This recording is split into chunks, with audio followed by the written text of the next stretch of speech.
won't actually submit you guys to that.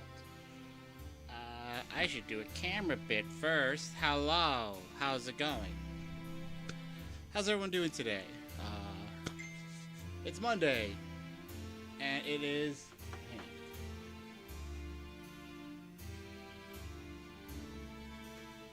Okay. It is Monday, and it's my last stream for Feedback Quest 4, which is perfectly okay. This whole event was extended for me anyway. I asked for it to be extended, and they were like, yeah, sure. You want to cover every game? We'll let you do that. We'll make it long enough for you to do that. And I was just like, oh, okay. It's a little behind the curtain there. Alright, first and foremost, apologies on sound. I have no idea if I'm quiet or loud. When I've watched my old videos, I've been finding that they're very, very quiet. So I thought I should try and make sure that it's loud enough. So yeah. We will wait until we get some more people in here before we make the big announcement. Soul, how's it going, Soul? I'm glad you're here. I'm glad it's fine, because I cranked everything up on everything. Because I wanted to make sure that everything sounded fine. Like my my microphone stuff is all like maxed out, almost. And then I'm trying to keep the music louder in the audio mixer. So let's just switch over to this. Please don't show the wrong screen, please. It did not. That is good. Oh, that's actually because it is on the wrong thing anyway. Here we go. Let's just turn this on. This is it. This is all I got left. I got 2 games. Bildung's Roman, which I did play in Feedback Quest 3, and we're going to see what's changed. And then Treacherous Journeys, which I have never played. Despite it being in the last jam, and it was a game I kind of avoided. It was kind of embarrassing. Also, my apologies. I'm going to be eating in the early part of this. I made tacos. But not just any tacos. I made tacos where I put a piece, like a strip of bacon on the bottom, underneath the ground beef. So they're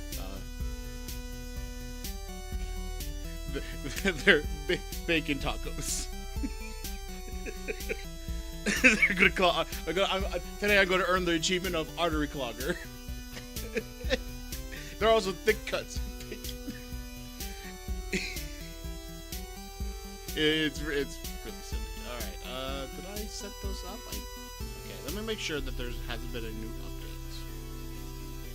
24 days ago, no problem. 8 days ago, no problem, because I downloaded both of these in the past few days. Right? Let me make sure. Okay, that I may have to. Okay. Honestly, I'm really hoping it is. Alright, so it turns out I should download this new version of Treacherous Journeys. So let's let that happen. I'll just open these up. Yeah, and I guess we'll just be jumping right into Bildung's Roman because I do want to save Treacherous Journeys a bit. Because it's been quite a treacherous journey to get here.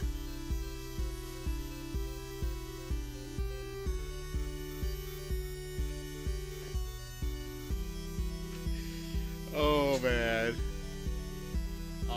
I'm so happy that I got to make that joke. That it came to my head.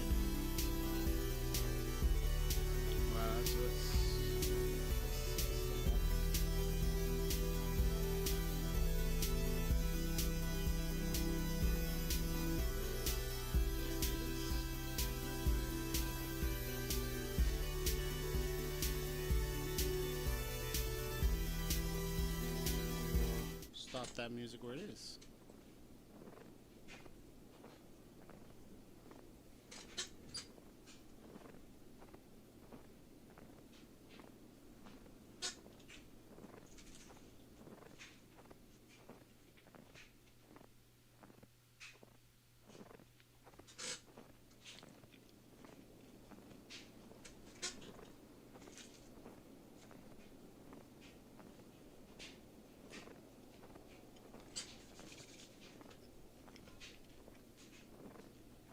Oh, it's so good.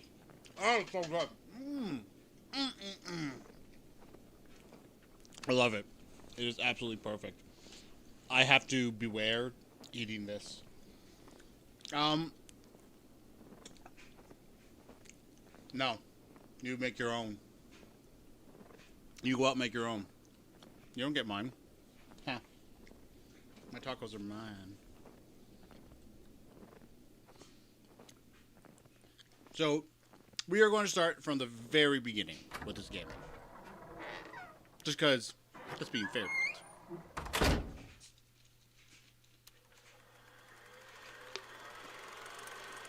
Tuesday, May 1st, 1906. My hope is that they have... I will say I hope that they've tweaked some things in the beginning so certain logic makes sense.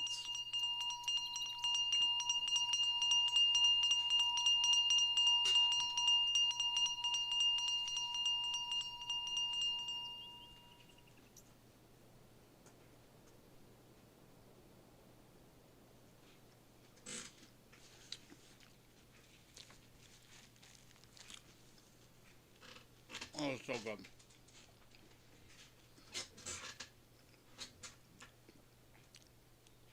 That's so good. Okay. Let's get into it. For the first time since my stay here, I did not expect I would wake up in my bed.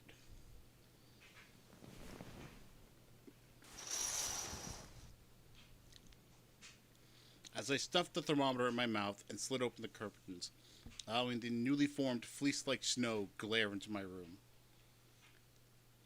I tried to remember my discontinuous existence of the previous night. What happened last night?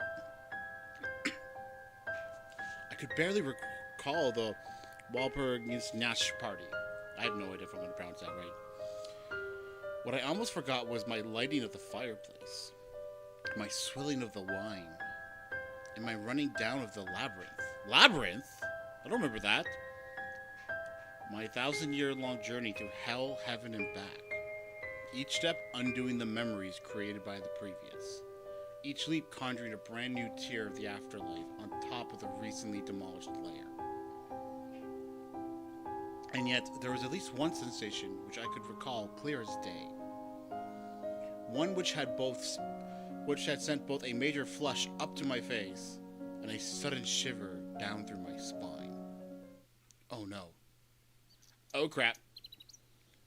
Amelia might actually kill me this time. I shudder once more.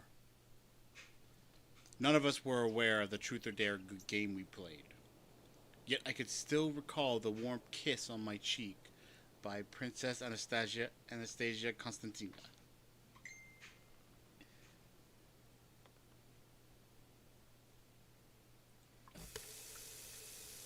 As I continued to wash all the evidence off my face, there was a knock on my door. Ah, Sister Justine! I waved back to her. But the usual kind and overworked Sister Justine was not in the mood for greetings. She opened her mouth, paused to let herself collect her thoughts, then spoke. If you don't mind, we could really use your help. There has been an incident in Air Professor Leon Kaufman's office. An incident? Or an accident, we're not sure. He wasn't in bed when we looked into his bedroom this morning. Oh, this is cool. Look at the portraits and all those options.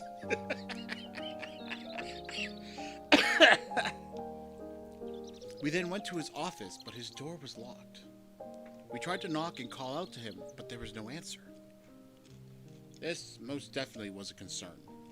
But why choose me? I started staying here only a couple days ago. There are other patients closer to Air Kaufman who are better suited to helping him. Because we are expecting the worst, and you have the least emotional attachment to him. The worst? You know what I mean. Please come. You know, thinking about it, why would they assume that? Right? Like, why would they assume... They're assuming he's dead already. Followed Sister Justine up the steps to the next floor above, floor 4. The floor suited one room, Leon Kaufman's rotunda office. The entrance to his room began as the steps met his locked door. Dr. Adenoir was crouching by the door. Meanwhile, another nurse, Sister Juliet, Sister Justine's twin, was leaning over on the railing, her fingers balancing her cigarette, her lungs filling the stairwell with her stress relief. "Good morning, Herr Doctor," I called out to the white coat kneeling beside the door. He turned to look at me. "Ah, good morning, old chap. How's your rest so far? Going smoothly, I hope. Sorry, there's been a hiccup like this along. There's been a hiccup like this along the way. I think that's supposed to be sorry. There's been a hiccup like this along the way. So that apostrophe probably shouldn't be there. But you'll get over it soon enough. After all, this is a sanatorium, and the horizontals here have already gotten used to the occasional departures. Ah, that's right. Departures. Sister Justine told me you are expecting the worst. Wait, I think I read that from the wrong character.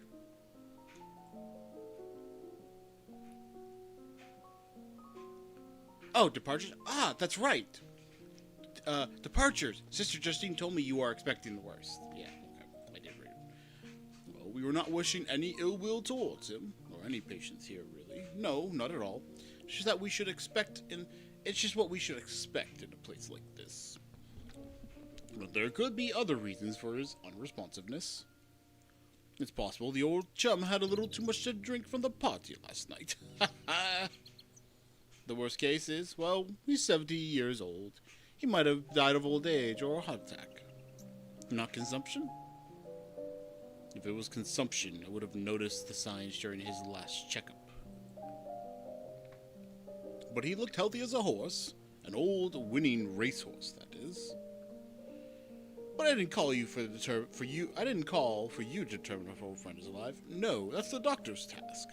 I was just wondering if you somehow have something, or at least could do or suggest something to help us unlock this door. After all, you looked cunning enough for a lad. Ah, okay. Ignoring the compliment, I leaned and peered through the keyhole. Without hesitation, the doctor continued.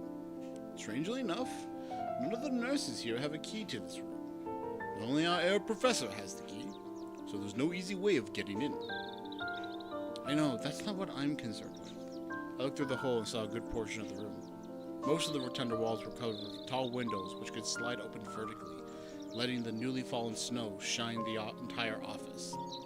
However, that wasn't what interested me. Out of the rightmost corner of the keyhole, I saw a large desk supporting a dark figure, the slouched-over professor. I could only assume he was facing down, for I could see the tip of his balding white forehead, as well as his fingertips dangling off the front of his desk. I stood up. Hang on a moment.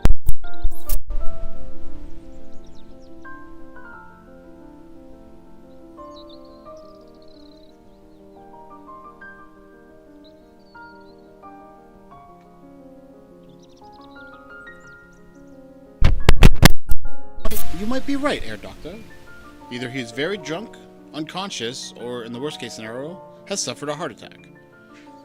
Then I told him my proposition. I suggest you break the door down. The doctor scratched the back of his head. Is there any other way aside from damaging property? I shook my head. If he's not dead, we should act as fast as possible. Get someone or something to break the door. That is my suggestion. The doctor nodded and turned to Sister Juliet. Sister Juliet? The doctor snapped the cold nurse out of her trance. Go get little Frederick Waldenstein from the chalet.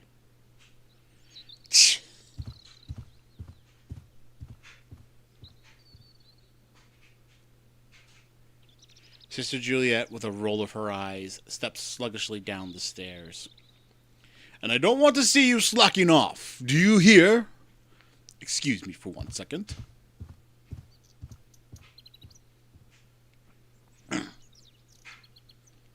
As their steps pattered down, another pair of steps scrambled up.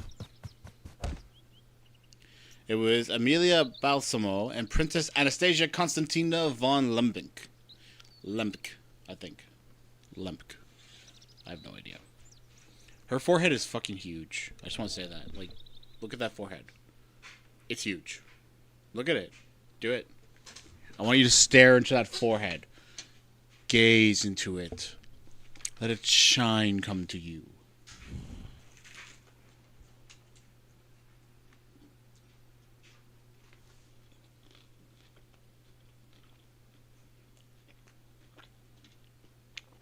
Keep staring. Keep staring. Keep staring at that big forehead.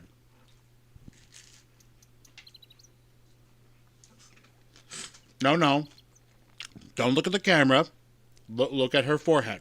It's right there. It's right here. I'm pointing at it. Okay?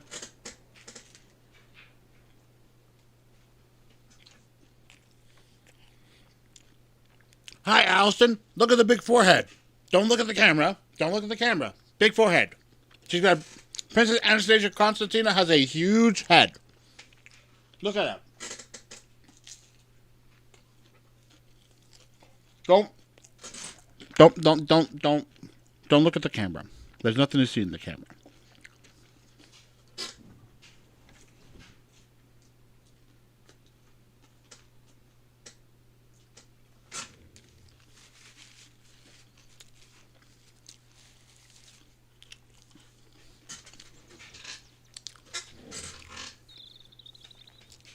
Bacon tacos. Bacon tacos are good.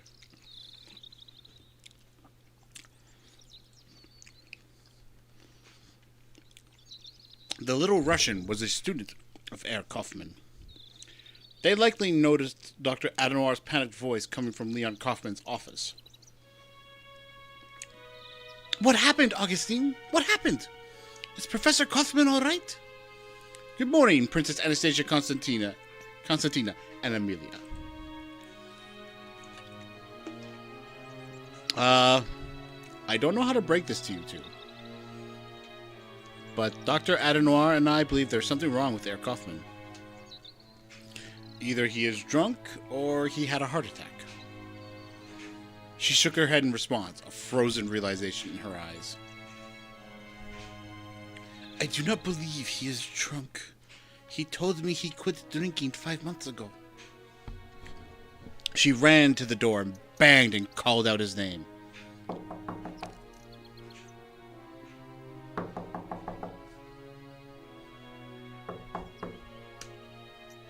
Professor Kaufman! Professor Kaufman! It's me, Professor! It's me, your most prized student, Anastasia! Please tell me you are okay! I'm not doing voices for this because it'll just be too hard. And plus, I only have I don't have any good. I can't do lady voices. I do a lot of other voices. I can definitely do some picnic basket stealing voices, but nothing of the sort for this.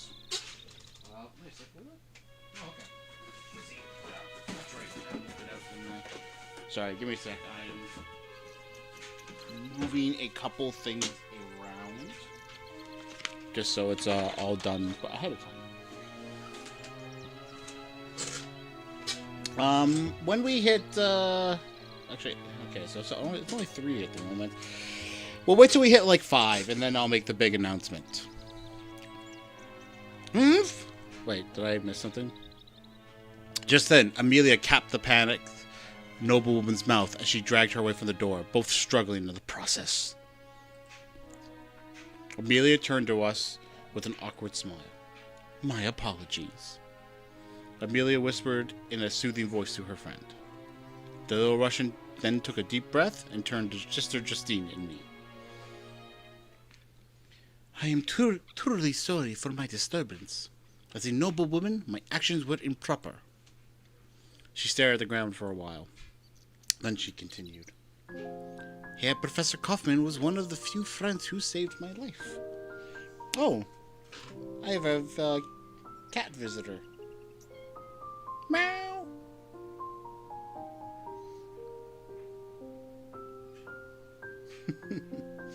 My sister is visiting for a few days or so.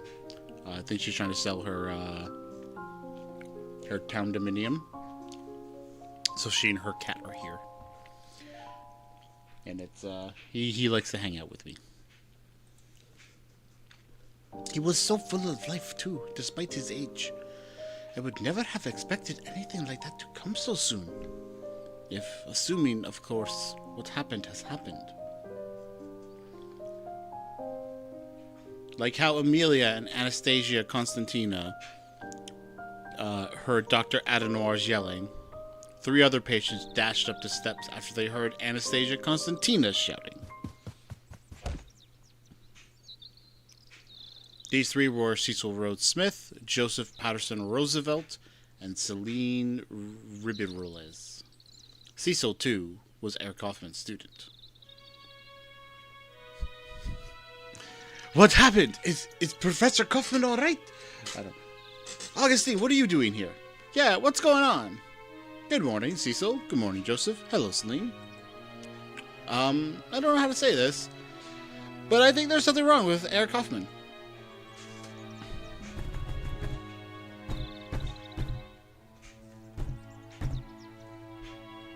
More bacon tacos. And like what the little princess did, Cecil too called out the professor's name and banged on the door. Professor Kaufman! Are you alright? It's me, Cecil! Suddenly, Dr. Adenoir shoved past us. Slap. He pushed Cecil away from the door and slapped him hard across the side of the face. Be a man and behave yourself.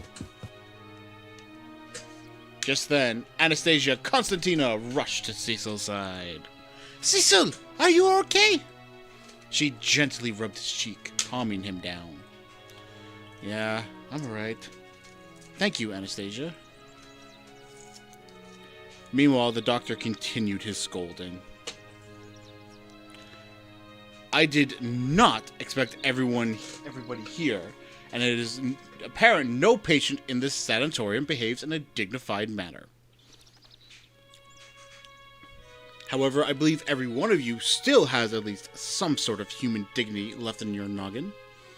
Once we break open this door, whatever happens, I want each and every one of you to promise me that you will be calm. Oh look, here comes little Frederick. Frederick Waldenstein finally appeared with his childlike smile next to Sister Juliet. He barely seemed aware of the chaotic situation. Also, just look into his face.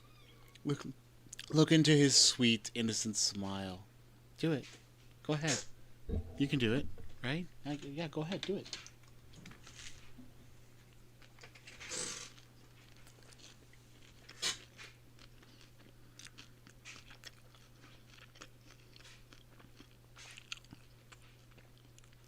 Despite his illness, he had a large blacksmith's build, so he looked strong enough to tear out almost anything. And that is what he did.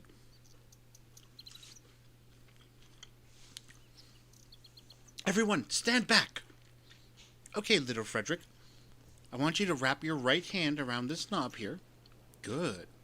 Now, on the count of 3, pull your right arm back as hard as you can. I don't know why it's not both arms, because it should be both arms. Ready? 1, 2, 3.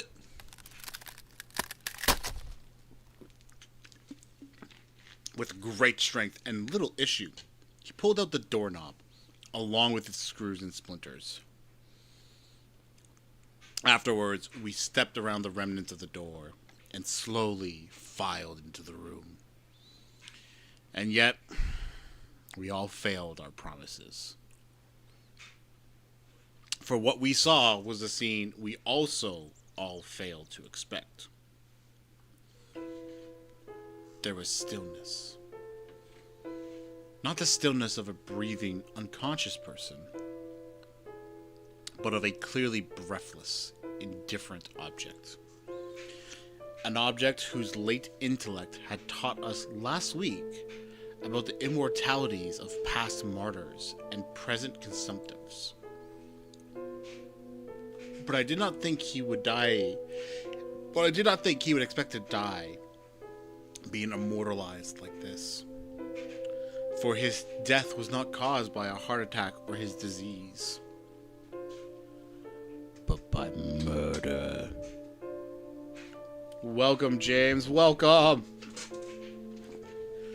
With his body slumped over his desk, I could see the handle of the dagger jutting out from his back.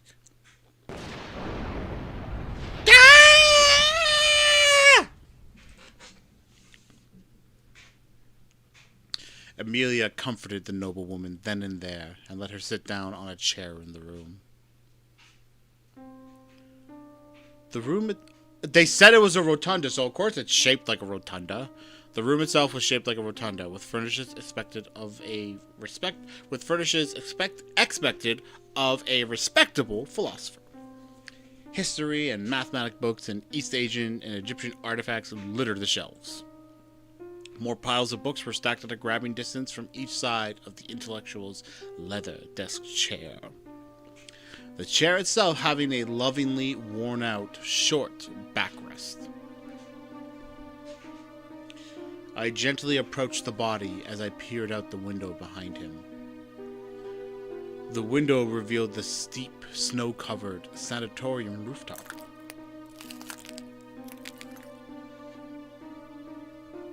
Without realizing it, I stepped on something fragile. My foot cracked the remains of a broken teacup. I then tried to balance myself on the windowsill as I removed the ceramic piece from my shoe. My palm touched something wet. I pulled my hand away. I stepped back and tried to process his body from head to toe.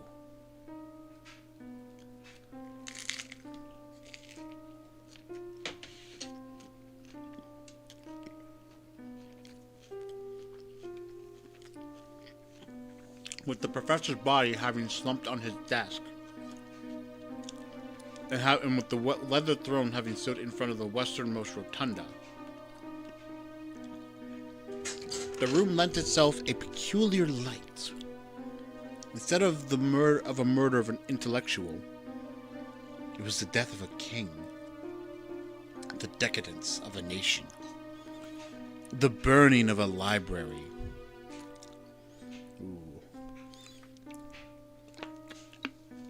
But just as I was only able to process half of what was in front of me, I heard a voice muttering from the center of the room. Leave. What? I said get out! Scram!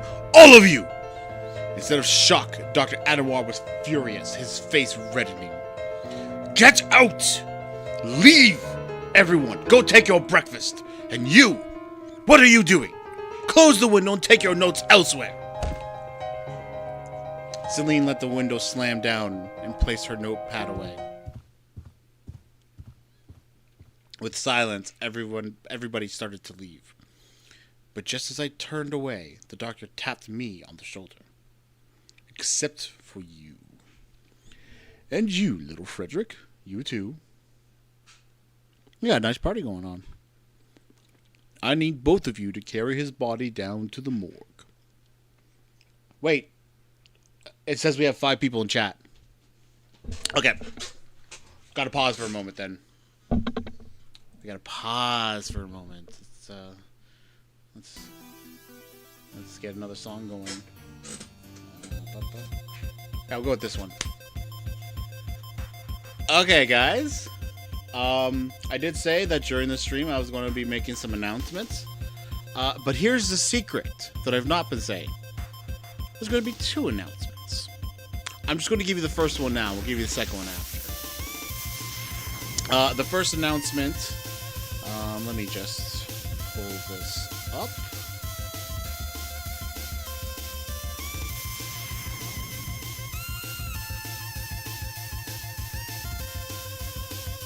Here we go. Let me also pull it up here.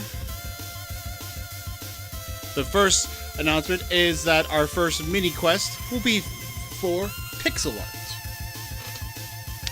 art. We are starting this on June 11th. People will have 1 week to put in their submissions, and then on June 18th, they'll be closed, and 10 games will be selected by that point. And after that, we run a week, and then there'll be a little brief interlude before something else. But yes, the plan will be pixel art. Don't worry though, because there is another announcement, and I'd rather I'd announce it during the stream. I'm just not going to do it right away, so you have to hold on to your pants for that. Page is, but for those who do have Pixel games and they want to remember the page is already up. Feedback quest dash pick quest feedback dash quest dash pixel. Yep, that's the thing. Anyway, let's get back to the murder mystery, because that's what we're here for. I need both of you to carry his body down to the morgue. Also, Sister Julia and Sister Justine, can you both go pick up the stretcher from the basement? Thank you. What happened between then and breakfast was a blur. I was still processing my realization that a human had murdered one of the sanitarium's most respected patients. Now, I will have to say this is one of those points in this game that does confuse me, and it still does. The idea that the doctors that the doctor, Professor Kaufman, who helped treat the patients, was also a patient. I don't know if that's intended though.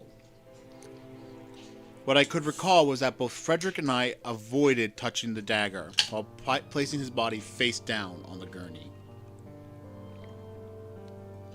It was a chore getting his body down. Neither Dr. Adenoir nor Sister Juliet knew how to operate the elevators. Because Frederick was much taller than me, I also had to plan every step he and I took. Both the shock of the murder and the carrying of the body were mentally taxing. I was sure I made some dents in the staircase walls.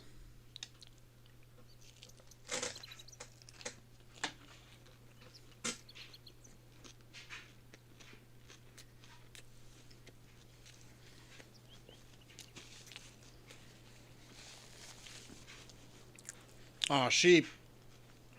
You should have been in here 30 seconds ago.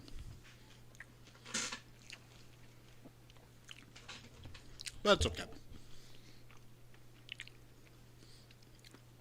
I just announced what the first mini quest is, the mini feedback quest is going to be. Once I arrived in the cafeteria, Sister Justine and Cecil were still preparing the breakfast. Damn it! Damn it! Damn it! Unlike Anastasia Constantina, Cecil let out his emotions long after he saw his mentor's body.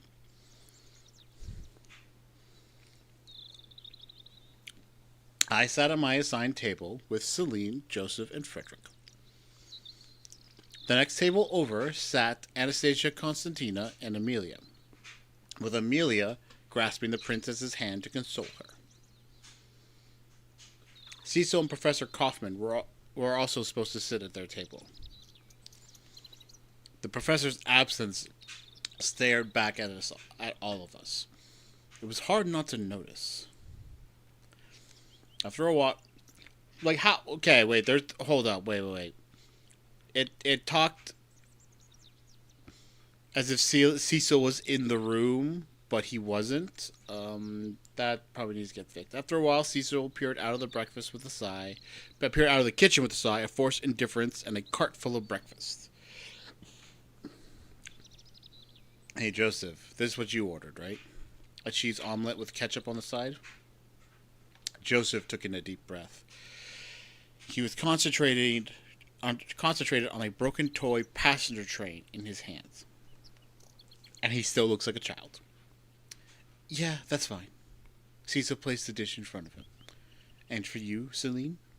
Sorry that your toast ended up a bit burnt. Is that alright? Celine looked up from her notepad. Uh-huh. That looks fine to me. Cecil placed the dish in front of her. He then eventually placed the rest of our dishes in front of all of us. A heavy silence filled the room. Most of us picked at our food, except for little Frederick, Cecil, and Anastasia Konstantina.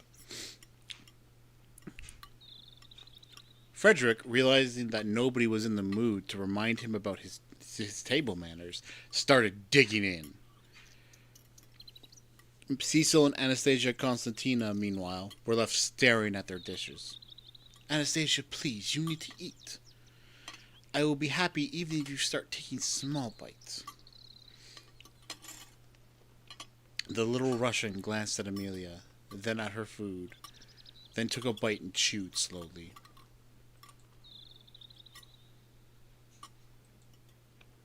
Shy grins grew on each other's faces as they continued grasping each other's hands in comfort.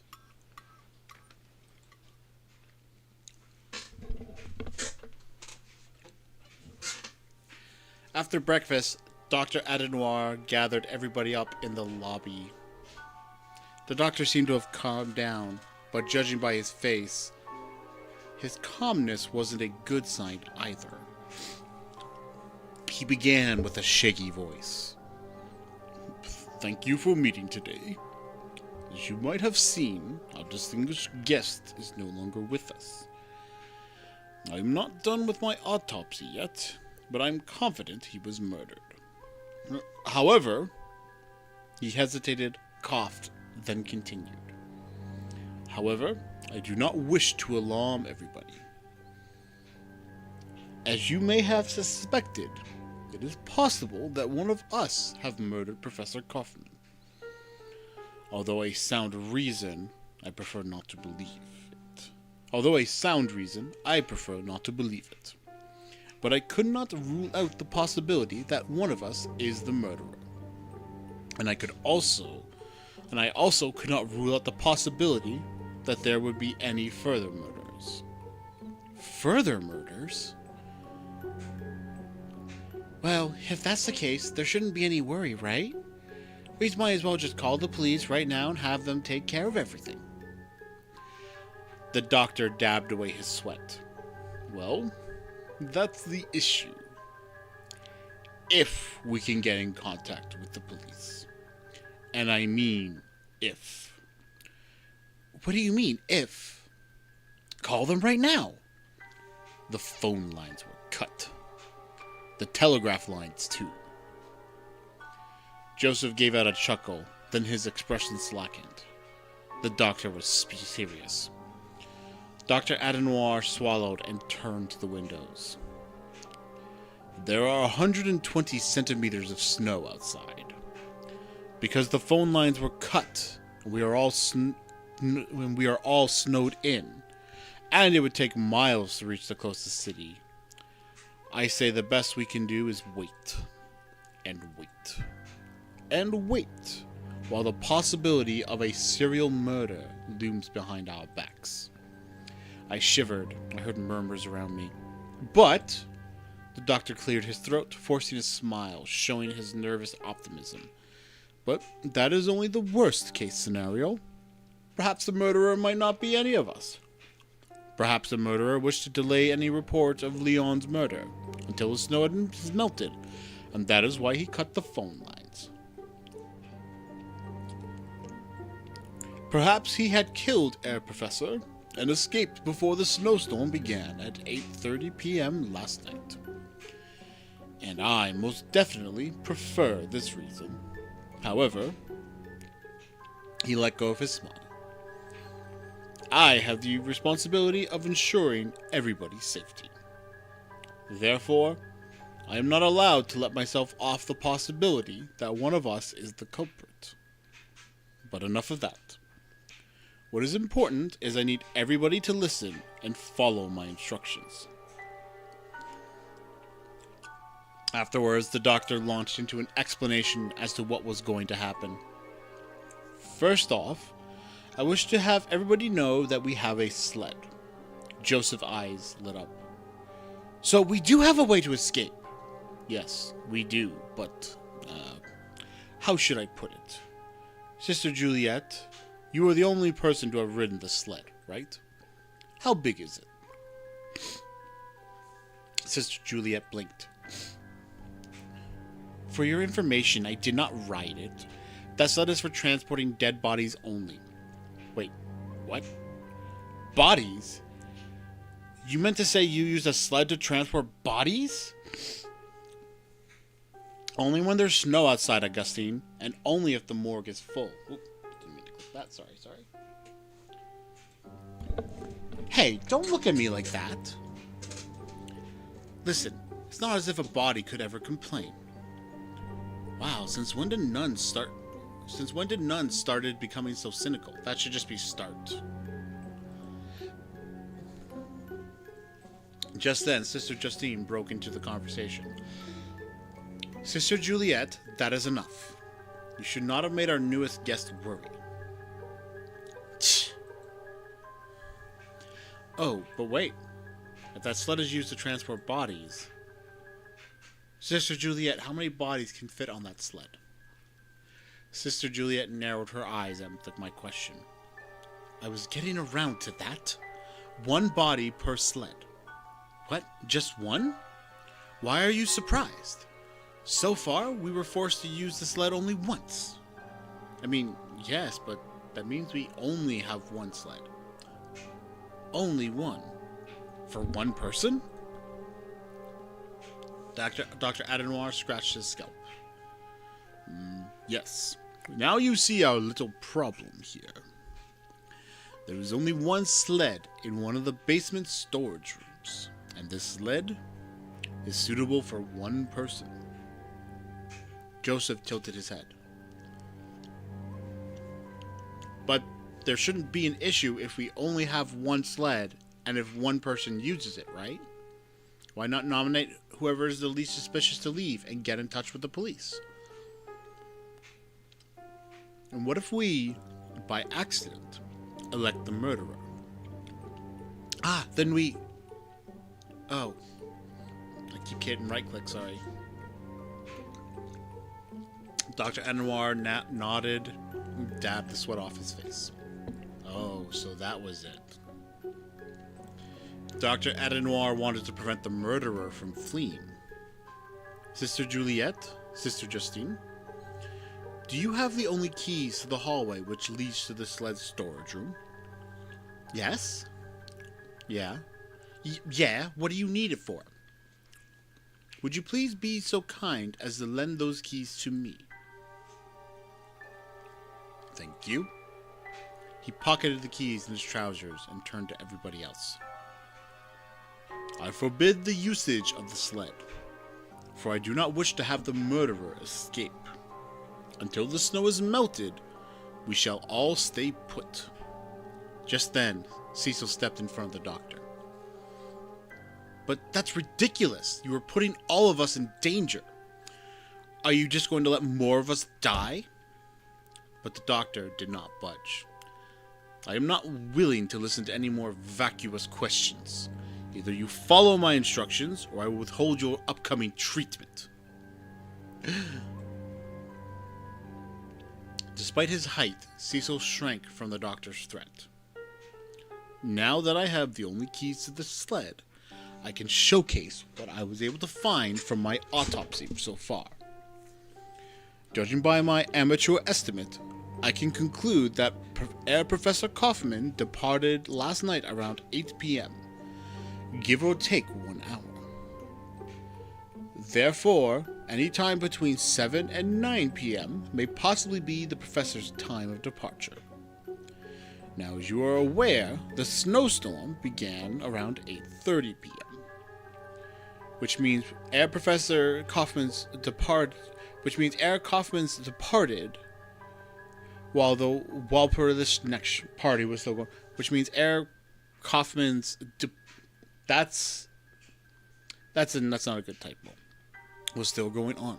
Now, I know the party began at 6 p.m. However, I left to do some work in my office around 7.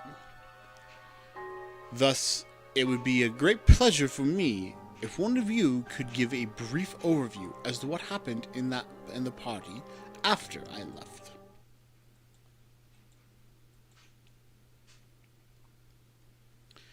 Amelia sighed and raised her hand. I can give an overview, Herr Doctor. Give me one sec. I have a really stuffed up nose, and I can tell it's affecting how I sound. I just gotta get this out of my system.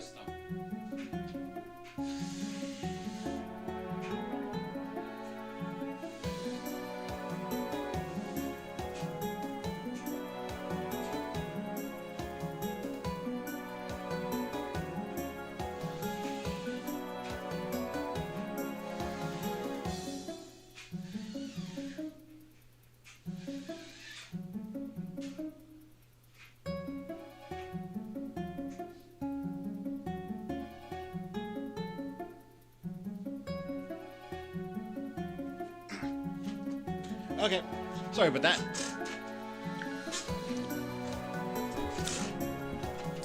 I was the most sober patient during the party. I only had 2 sips of wine. And I also stayed in the music salon the entire time. Celine, Anastasia, Joseph, and Augustine can vouch for me. Wait, I can? But Amelia was right.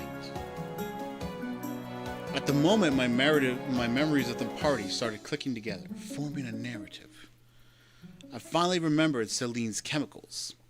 I finally remembered that Amelia, Anastasia, Constantina, Celine, Joseph, and I were all together, drinking wine, playing Truth or Dare, and taking said chemicals. I finally remembered Joseph decided to play the piano, as I felt Anastasia Constantina's kiss on my cheek. I don't trust you, Amelia. After all, weren't you the one who went so far gone as to confess that you love Princess Anastasia Constantina more than Mary, Queen of Scots? I do not recall such a thing, Celine. And I do not believe a yellow journalist could ever report their memories in an accurate manner either. Ooh. Liar. I most definitely remember that scene. The nuns had to force Amelia's cup out of her hand after she went deep into her opinions on Catholic and Eastern Orthodox theology. Amelia was calling for the merging of the 2 churches. Very well, but once I start seeing major holes in your testimony, I will suspect you. Thank you, Herr Doctor. Now, let me express what I believe happened last night. She then faced the rest of us. If any of you disagree with what I witnessed, please correct me. First of all, the Walpurgis Nash party began at 6 p.m. right after we had dinner. Is that right, Sister Justine and Cecil? But why are you asking me? That's because you and Sister Justine prepared dinner last night. And I most definitely remember it was your cooking. No wonder you are the breadwinner of your family. Hey, my family loves my food. How could they love me if they hate what I cook? Unless you count setting the dishes and cleaning the pots as cooking, I fail to see how in any particular way you can be a chef. Okay, well, I had an off day yesterday. But tell me it's a holiday today, and I'll try my best to fix up a feast. Cecil. Yesterday was Walpurgisnacht. It was a holiday. But thank you for letting me know all that. At least I was able to determine that you and Sister Justine cooked yesterday's dinner. Why are you treating me as if I was hiding information? Anyway, moving on. Now, the party last night. I know for a fact that it started at 6 p.m. sharp. I know that within the first hour, all of us started drinking, but not little Frederick and Eric Hoffman. In fact, one moment.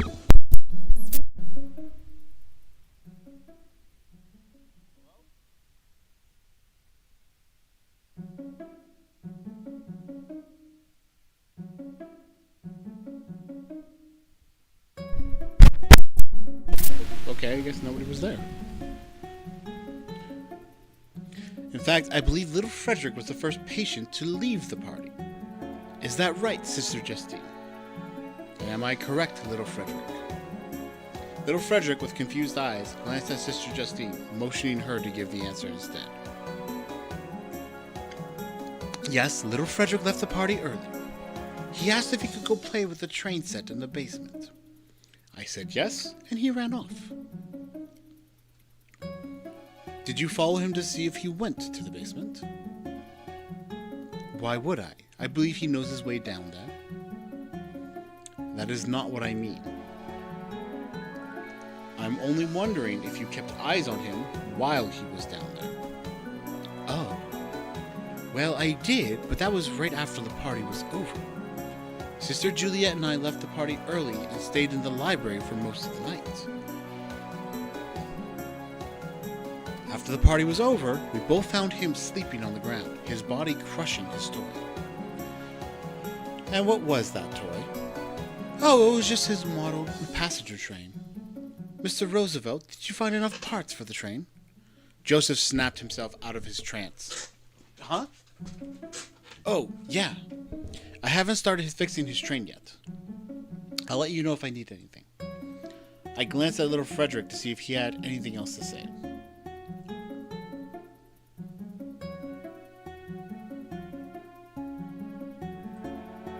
But he continued staring off into space, lost in his daydream. He was not familiar with our worlds. Ah, good to know. Now then, what happened after you met with little Frederick? Well, I tried pulling him up, but I strained my shoulder. While he was asleep? Yes, that was the mistake I made. Sister Juliet ended up waking him up. I wonder how Sister Juliet came up with that solution. There was no secret. I went to the ground floor to fetch a pail of water, and I threw the water on his face. Ow.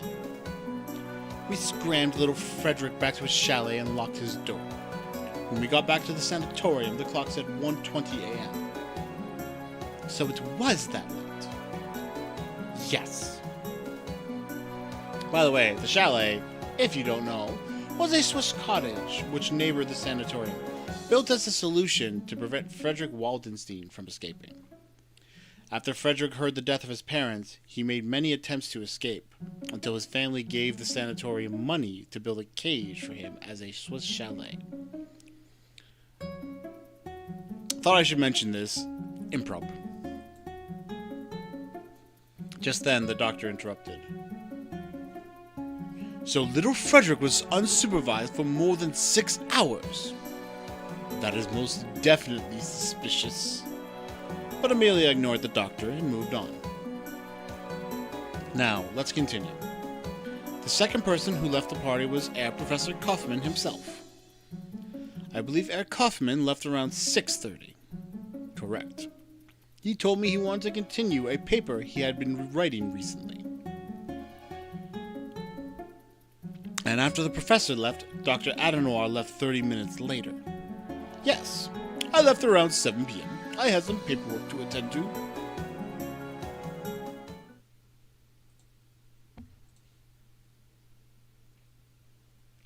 Do you have anything more to say, Doctor? No, nothing. Carry on with your testimony. I can still feel it in my nasal. I hate it. It's that time of year where I get really bad allergies. Thank you, Doctor. Anyway, let us get back to when each person left the room. If I recall correctly, the third person to leave the room was Cecil. He left only for a while. I remember that Cecil left the room and returned 20 minutes later with firewood. Is that right, Cecil? What's wrong with me picking firewood? There's nothing wrong with that. I just wish to verify if my memory is correct. Well, yeah, so what? Dr. Adenoir asked Sister Justine to remind Sister Juliet to pick up some firewood, and Sister Juliet instead asked me to go pick them. As to where I got them from, there was a pile of wood near the tool shed. Once I arrived there, I placed the wood in the fireplace, and you guys here all lit it up. actually. I remember it was Augustine who lit up the fireplace. Augustine, is my memory correct? Oh, yeah. Joseph suggested that I do the honors and lighten it up, since yesterday was my first holiday spent in the sanatorium. But, hold on. There was something I noticed was strange. Before I lit the fireplace, Cecil noticed there was snow in it. Sister Juliet and Sister Justine then argued with each other over whether it is possible for snow or rain to fall into the chimney, especially if one is covered with a chimney cap. It was then that Joseph suggested that I should ignore the nurses and light the fireplace up. Thank you, Augustine. Yes, I do remember that commotion as well. As to what I think about the chimney in the music salon, Anastasia, do you remember if you saw a chimney cap during your lectures at the professor's office? After all, his office does give a great view of the roof. Anastasia Constantina pondered over the question. Then she lit up. I think so. I believe the chimneys here all have caps. But you can only see the music salon's chimney if you look up from the window behind the professor's desk. So it was not something that I saw during every lecture. I believe Cecil also agrees with me. Right, Cecil? Huh? Oh, right. I remember there was a chimney cap. It was not something I would have paid attention to, but I do remember something like that on the music salon's chimney. Thank you, Anastasia and Cecil. I will keep that as a note. Now, moving on. She turned to Dr. Adenoir's... Dr. Adenoir. This means that once Augustine lit up the fireplace, Anastasia, Celine, Augustine, Joseph, Sister Justine, Sister Juliet, and I were all gathered around in front of it. So, Dr. Adenoir, does this help confirm our alibis during this time? The doctor scratched his head. Then, narrowing his eyes, he spoke with an irritated throat. I cannot accept this. Cecil was gone from the room for 20 minutes. He was gone from 7 to 7:20 p.m. And Professor Kaufman should have departed between 7 and 9 p.m. Wait. No, because they said that he departed at 6:30. What do you have to say for yourself, Cecil? I told you already I was gathering wood for the fireplace. Even then, this blank span of time suggests you as the most suspicious individual here. But let us continue and see if we can find a better suspect. But carry on, Miss Balsamo. I said carry on. My apologies, Herr Doctor. I was so pondering over what Cecil had just said. Anyway, the next two people who left the party were the twin nurses, Sister Justine and Sister Juliet. May you two correct me? Yes, that is correct. Sister Juliet and I left the room. We were trying to avoid getting drunk. What Sister Justine said was half true. I was bored of your games. So we went to the library and played Go Fish, because that's a better game. And neither of you left the library for the rest of the night? Yes, ma'am, that is right. Yeah, that seems correct. Are you sure? What do you mean? Why would I not be sure?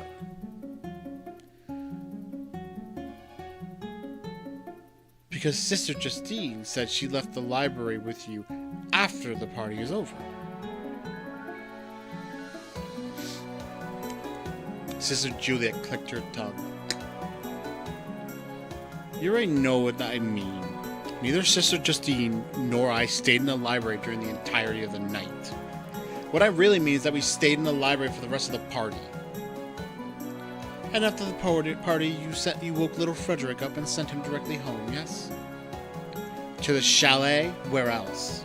Again, we also locked his door. Again, when we got back to the sanatorium, the clock said 1:20 a.m.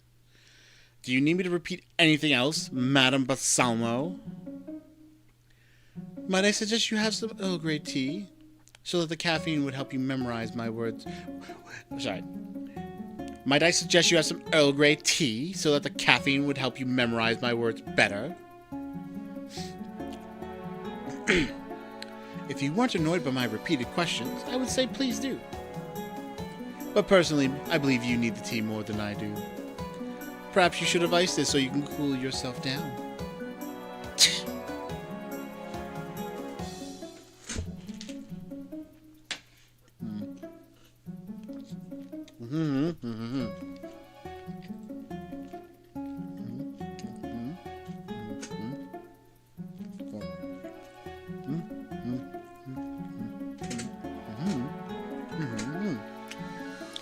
I don't know. I thought I read 3.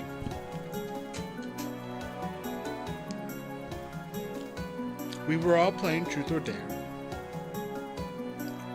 Hold on, Amelia. Didn't we do something else beforehand? Like drinking wine and taking chemicals?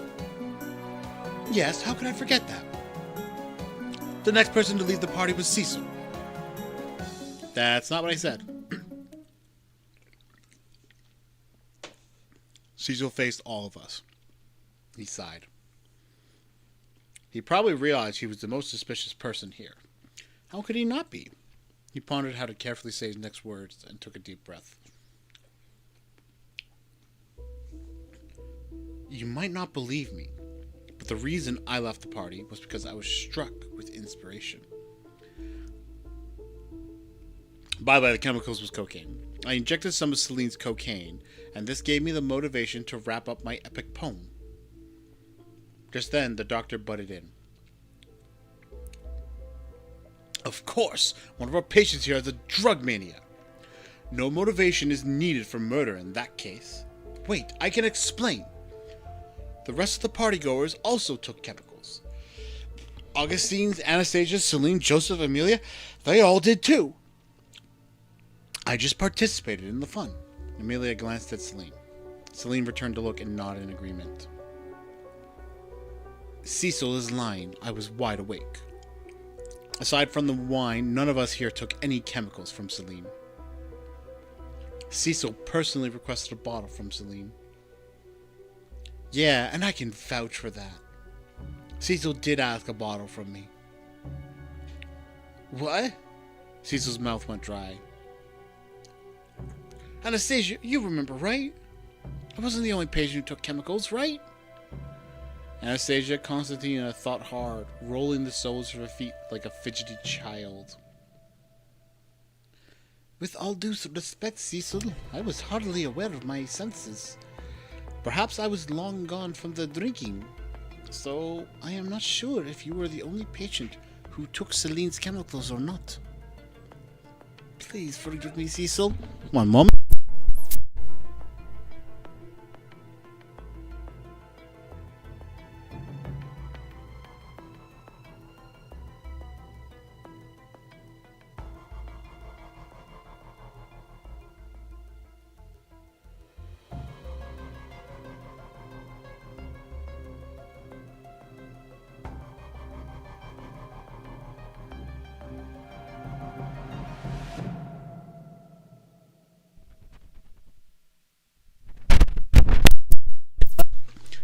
Please forgive me, Cecil. Cecil then turned to me. Augustine, you remember, right? You agree with me that I wasn't the only one who took chemicals, right? Please remember. I felt Amelia's eyes glaring straight at me. For some reason, I understood. Amelia was trying to convince Dr. Adenoir that her testimony was the most accurate. If she had taken Celine's chemicals, this might have meant losing the doctor's trust and the testimony's accuracy. But why lie, Amelia? Why did you volunteer to give your testimony in the first place? Could there be an ulterior motive behind you giving your testimony? Yet, for some reason, I ended up trusting her. Sorry, Cecil. I think you were the only one who took Celine's chemicals. Cecil let his head drop. He stared at his hands. So, that's it then, right? I understand. You guys must be right. I must be misremembering things. He faced the doctor. Yes, Herr Doctor. I was the only patient who took chemicals. But please believe me, I do not have a drug mania. I just needed some inspiration to finish my poem, that's all. How could I find the time and mood to write if I committed a murder beforehand? Dr. Adenauer scratched his chin. I believe you made a good point. However, that is not enough to convince me. Really? That's it then? Is there any way for me to convince you that I'm not the murderer? How about I tell you who I suspect? Would that help? That would not reduce my suspicion of you. But please, convince me. Well, in that case, the person who I suspect the most in murdering Eric Kaufman is... Cecil flailed his right arm as he pointed his finger at... You! Me? Yes, you! Don't pretend you didn't see me. You, Augustine, I'm talking to you. Why have you been quiet for most of the time? I know Anastasia for a long time, and I know Amelia through her. I know Celine through Amelia for a couple months now, and I know Joseph through Frederick a while ago. But you, Augustine, I sure as hell do not know anything about you. None of us do. Which is why I suspect you. Well, Cecil had a perfect reason to suspect me. It was true. I preferred keeping my distance from everyone. And yet, I was unwilling to reveal my reason. That's because I've gotten to know a lot of you guys, but I haven't gotten the chance to wholly introduce myself. At least not yet. Cecil chuckled at my explanation and faced the others. Well, that statement alone certainly makes Augustine even more suspicious. He is a newcomer here with no friends. He's a newcomer with no friends here, a stranger with no attachment to us. Perhaps he came here to kill Eric Kaufman. Perhaps he came here to kill all of us. That is enough. It was Princess Anastasia Constantina. Mr. Cecil Rhodes Smith. Suspecting someone of murder just because he is quiet is a truly despicable accusation. I will never forgive the people who condemned Papa just because... my mother... Cecil backed away from me and approached the shivering Russian. I am sorry for reminding you of your father. I am sorry. I am sorry for my groundless judgment. He turned to me. Sorry, Augustine. I got carried away there. In all honesty, I don't think you're a bad kid. Hopefully you can forgive me. He patted me on the back. I returned his smile back. No worries, Cecil. But the truth was, I was very worried. Very worried that I wouldn't be able to eat this taco.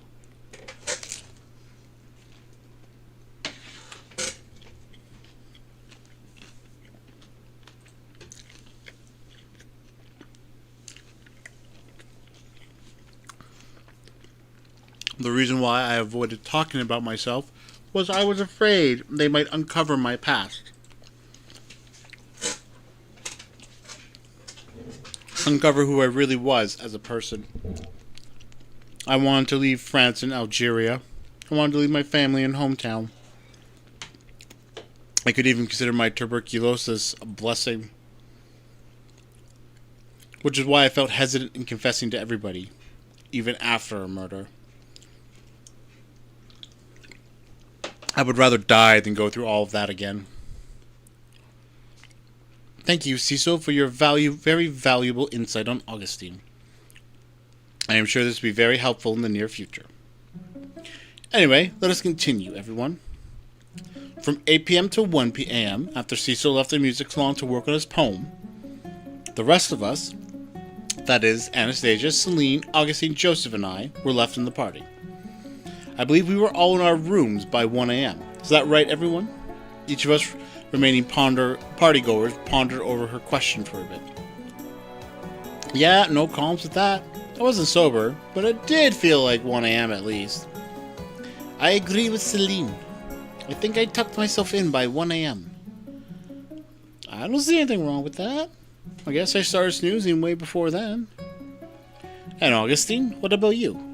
Huh? Oh, I'm not sure, but it sounds about right. Seemed like the rest of the partygoers and I agreed. We all returned to our rooms by 1 a.m. the previous night.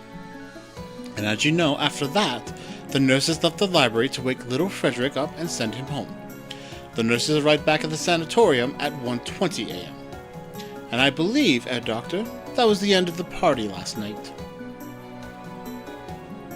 And as for me, yes, I was in my bedroom a little before 3 a.m. So is that all, Miss Balsamo? Yes, that was all I can remember, Ed Doctor.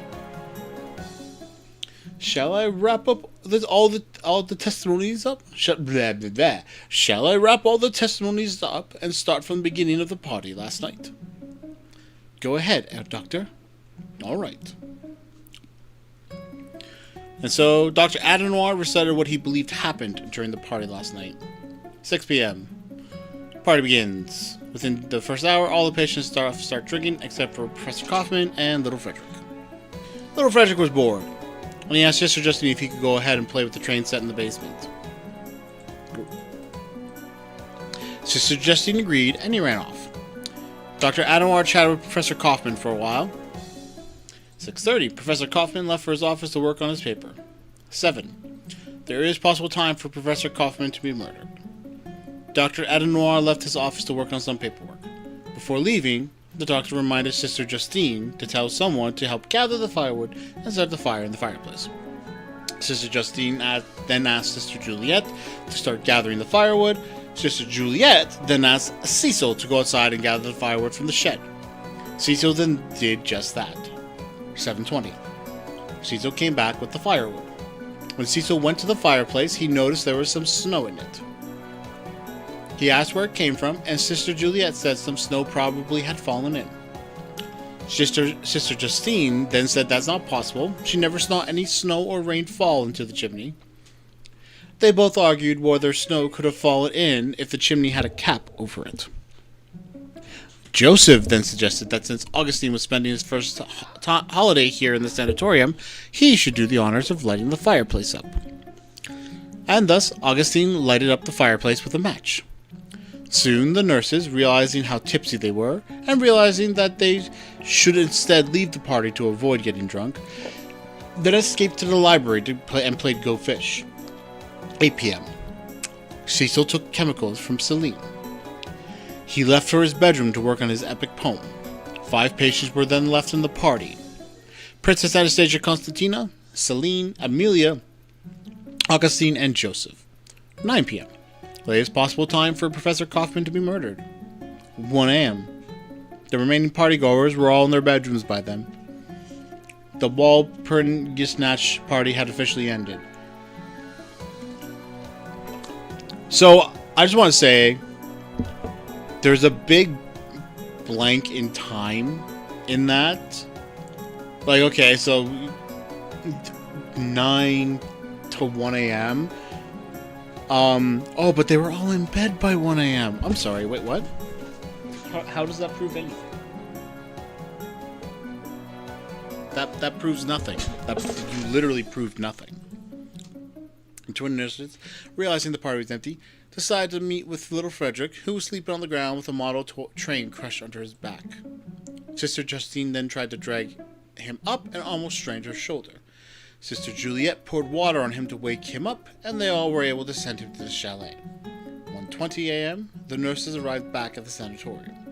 3 a.m., Dr. Adenoir was back in his bedroom.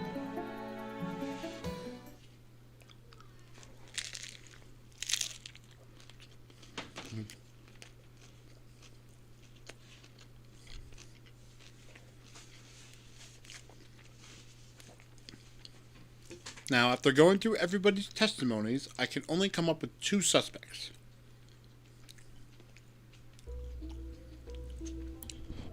Little Frederick. You were absent from the party in its entirety, and you were escorted out of the sanatorium after the party, which ended at 1 a.m.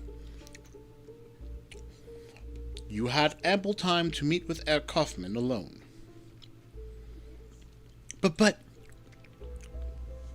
I do not have time for dilly-dallying. You are going to say that it's not possible since his mind is like a little boy, right?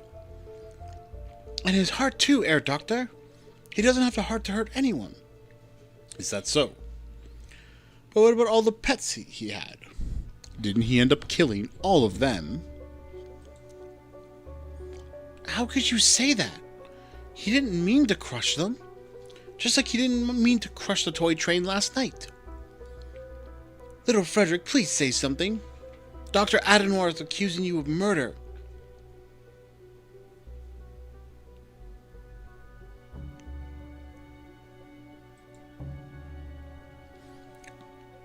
Sister Justine hid her face while Sister Juliet comforted her. Well, what are you doing, Frederick? Say something. Just silence is hurting Sister Justine.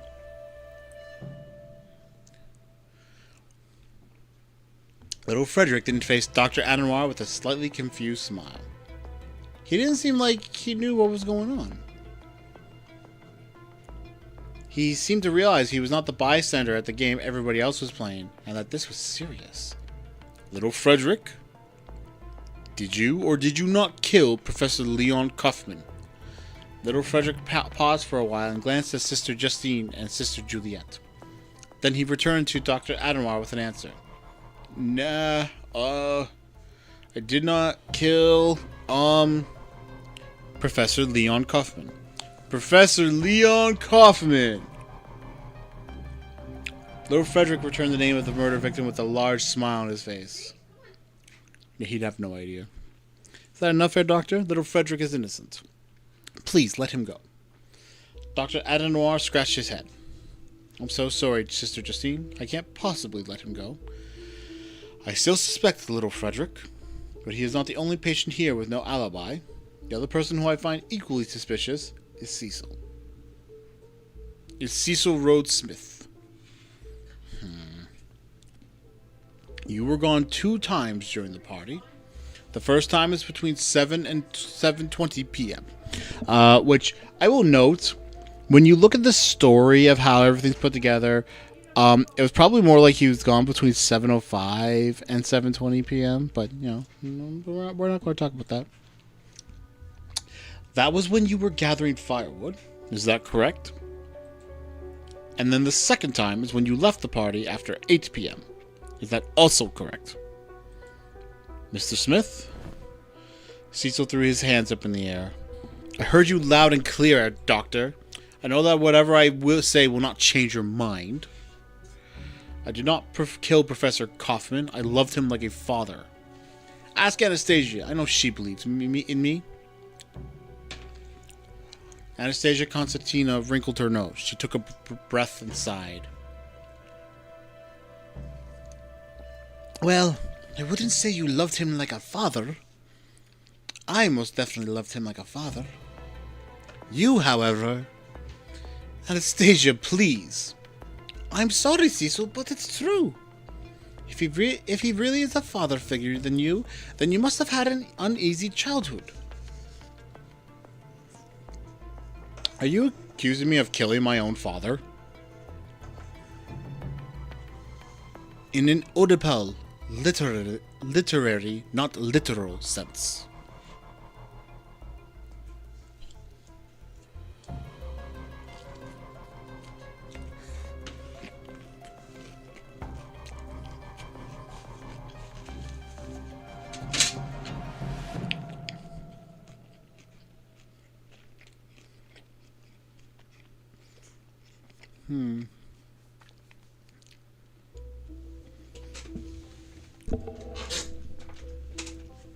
A grin grew and disappeared on Anastasia Constantina's face. She then faced Dr. Adenor. Cecil might be weird, but he wouldn't betray his friends. He might have augured a lot with both his father and Herr Professor, but he hates his father and loved Herr Kaufman. He might be a revolutionary, but he also has a wife and 3 daughters. I couldn't imagine a loving father such as himself to take a life of another. I couldn't imagine a great friend such as himself to stab the mentor who introduced us to each other. Please, Herr Doctor, Cecil Rhodes Smith is an innocent man. I hope you could find in your heart to end your accusation of him being the murderer.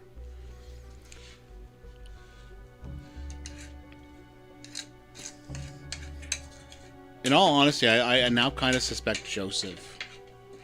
I feel like it was Joseph. Dr. Adenoir scratched and shook his head. I am truly sorry, Princess Anastasia Constantina. Really, truly sorry. I cannot seem to let go of my suspicion of Cecil. But let me clarify myself, Princess Anastasia Constantina. I do not believe Cecil Rhodes Smith is a murderer. I do not believe Frederick Waldenstein is a murderer. I do believe, however, that we must start somewhere if we were to arrest this killer, and so we must suspect someone. And yet, we can only arrest one person, for there should only be one murderer. What shall I do? What shall we all do? What now? Sister Juliet tapped her foot. She seemed tired of letting this meeting go on any longer than it needed to. What do you mean, what now? You didn't think any further than this? Well, I thought we would have figured out who the murderer is by the end. I didn't think we would have ended up with two equally suspicious individuals. But even then... Well, in that case, isn't it obvious, Herr Doctor? We should vote as to who we think the murderer is. Oh, no, I get that. I prepared a hat and enough pieces of paper just in case we needed to vote for a suspect. But I didn't think we would be this uncertain when it comes to electing one suspect. My other issue is where we should jail the suspect. Dr. Adenoir looked around the lobby with a troubled expression, hoping one of the patients here have an idea. Throw me to the police. Heck, throw both Frederick and me to the police. Might as well get it over with.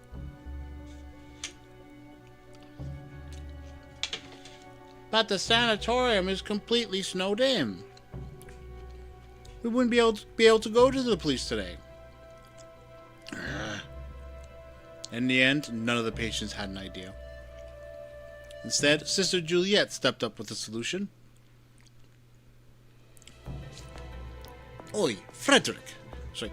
Oi, Hang on. Oh my god. Oi, Frederick, do you mind leaving your house for a while? Little Frederick returned with a blank expression to Sister Juliet. Sister Juliet, what are you thinking? What am I thinking? I'm thinking about the best solution we have. I like the suspect and lock him in the chalet. After all, the chalet doors can only be locked from the outside, and the windows too. They are also covered in bars. The chalet might as well be a holding cell. Killer wouldn't be able to move around if he's in it. Sister Juliet faced little Frederick again. Is that alright with you, Frederick? Little Frederick, Sister Juliet is only suggesting that you lend your room to one of your friends for a little while. Think of this as helping others in need. The giant placed his face on his fist.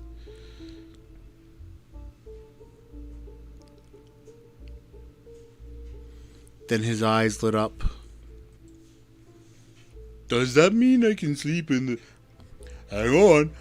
It's coming. Yogi's coming. I need Mia picking the biscuit. Does that mean I can sleep in the sanatorium again? Sister Justine probably realized what little Frederick was thinking.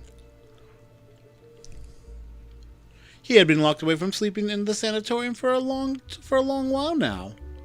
She probably forgot that staying in the chalet was little Frederick's punishment rather than his comfort. Yes, little Frederick. Because of your good behavior, you can finally stay at the sanatorium. But only for a while. and only if you continue maintaining your best behavior. The giant giggled in excitement. Yay! I can finally sleep like a normal adult now. And then I can go get me a picnic basket. And it'll be great. I'm a normal adult, except I'm also a bear. And as a bear, Ranger Smith shouldn't fuck around with me, 'cause if he does, I can tear him apart. Don't celebrate yet. We're not sure whether you might be able to sleep in the sanatorium again. Let's ask our good doctor first, shall we? But Dr. Adenoir was leaning back and nodding. He seemed satisfied that the jail cell problem was easily solved with the existence of little Frederick's chalet. Very well, then. We should elect the suspect and send him to the chalet. But in addition to Sister Juliet's idea, I suggest another rule. We should also choose another person to stay with the suspect as well. We should give the suspect a lookout to make sure he is not doing anything funny. I will choose the lookout randomly from the hat. And if we discover any additional murders, we can immediately host a vote on who might be the suspect and who should be the new lookout. Now, does this seem like a reasonable idea? But, Herr Doctor, why randomly? Because if a murderer and an accomplice were working together, it would only be by chance and not choice for them to be with each other in the chalet. The doctor then faced the rest of us. Well then, let's start the vote. But before we begin, let me recite the rules one last time. Blah, blah, blah, blah, blah. Yes. 2 people, no alibis last night, according to the doctor. The doctor said to everyone to vote in terms which the suspect must be sent to the chalet for the rest of the day and night, for the chalet could only be unlocked from the outside, unless no one living in the chalet could come up by themselves. In other words, the chalet would be used as a temporary holding cell. The doctor also suggests have another person keep the suspect in check. The other person could be randomly chosen, such that if a murderer and an accomplice were working together, it would only be by chance for them to be with each other in the chalet. But just as we were about to begin the vote... Excuse me, Herr Doctor, my apologies for the interruption, but why go through the effort of all this? Huh?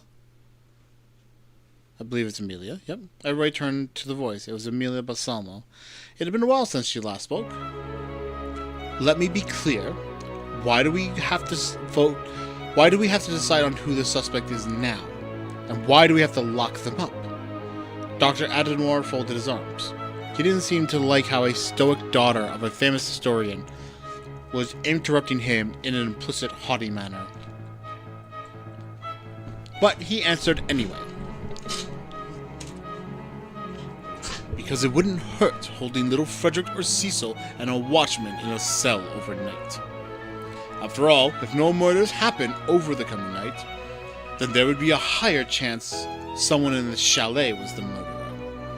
If a murder was committed in the sanatorium when the suspects were in the chalet, then the suspects would be mostly freed of suspicion. But that still doesn't make sense.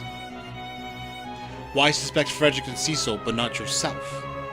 After all, according to you, you were by yourself in your office from 7 p.m. to 3 a.m. Also, according to you, Professor Kaufman should have departed sometime between 7 p.m. and 9 p.m. Which, by your logic, means you also don't have an alibi, Doctor. Dr. Adenoir blinked and forced a smile again. Because that would be a waste of time. After all, I know that I am innocent. Did that answer everything, young lady? Not at all. You did not explain how the murderer killed Professor Kaufman in a locked room. A locked room? Yes, Doctor. I am sure you believe the murderer committed a crime in a room where it would be... I am sure you believe the murderer committed a crime in a room where it would be challenging for them to escape. Am I not right, Herr Doctor? The doctor scratched his head.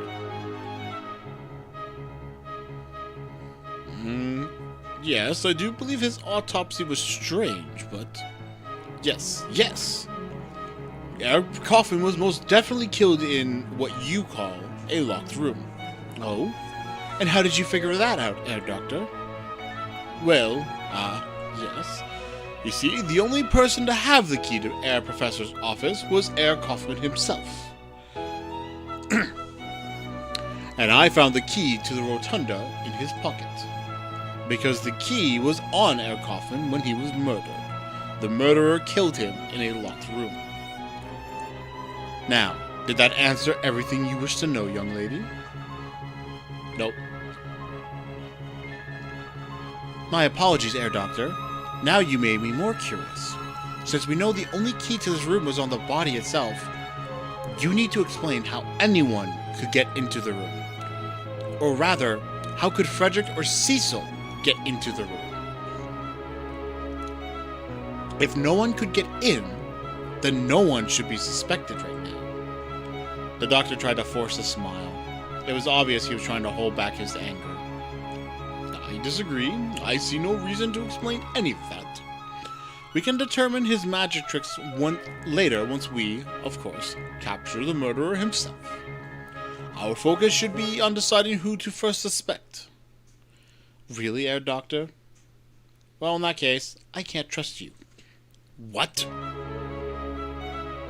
Please do not take my judgment personally. This is only my reasonable suspicion. After all, you were the person who said they found the key on the body. Well then, what if you were lying? What if instead, you had knocked on Herr Kaufman's door, met with him, killed him, left the office with the key, and locked the door? The doctor rubbed his head and snapped back. If you truly believe in your nonsense, know that your vote would be a waste of a perfectly good opportunity, because I am truly innocent. There should also be no harm in suspecting little Frederick or Cecil. The suspect is only staying in the chalet for a short while. If a murder happens while a suspect is locked away, I can safely believe in the suspect's innocence. Is there any harm in my using my idea, young lady? Amelia shook her head. Not at all, Herr Doctor. Well then. If any other patient is willing to waste more of my energy, please speak up. Was he asking if any of us support Amelia's statement? I mean, I do get the idea that, like, it's supposed to be about, like, you want to know how did the murder, like, if he's not going to explain how somebody could murder the professor, it does just make him suspect as well. Amelia's right. You do not have an alibi, Herr Doctor. You are definitely not above suspicion. The doctor scrunched his face up in anger. And so too did Amelia? Huh? But why? Was I not supporting you? Did you not want more people to vote for Dr. Adenauer? Monsieur Amouroche, would you like me to repeat what I just said to Miss Balsamo? I faced Dr. Adenauer. No, Herr Doctor, I take it back.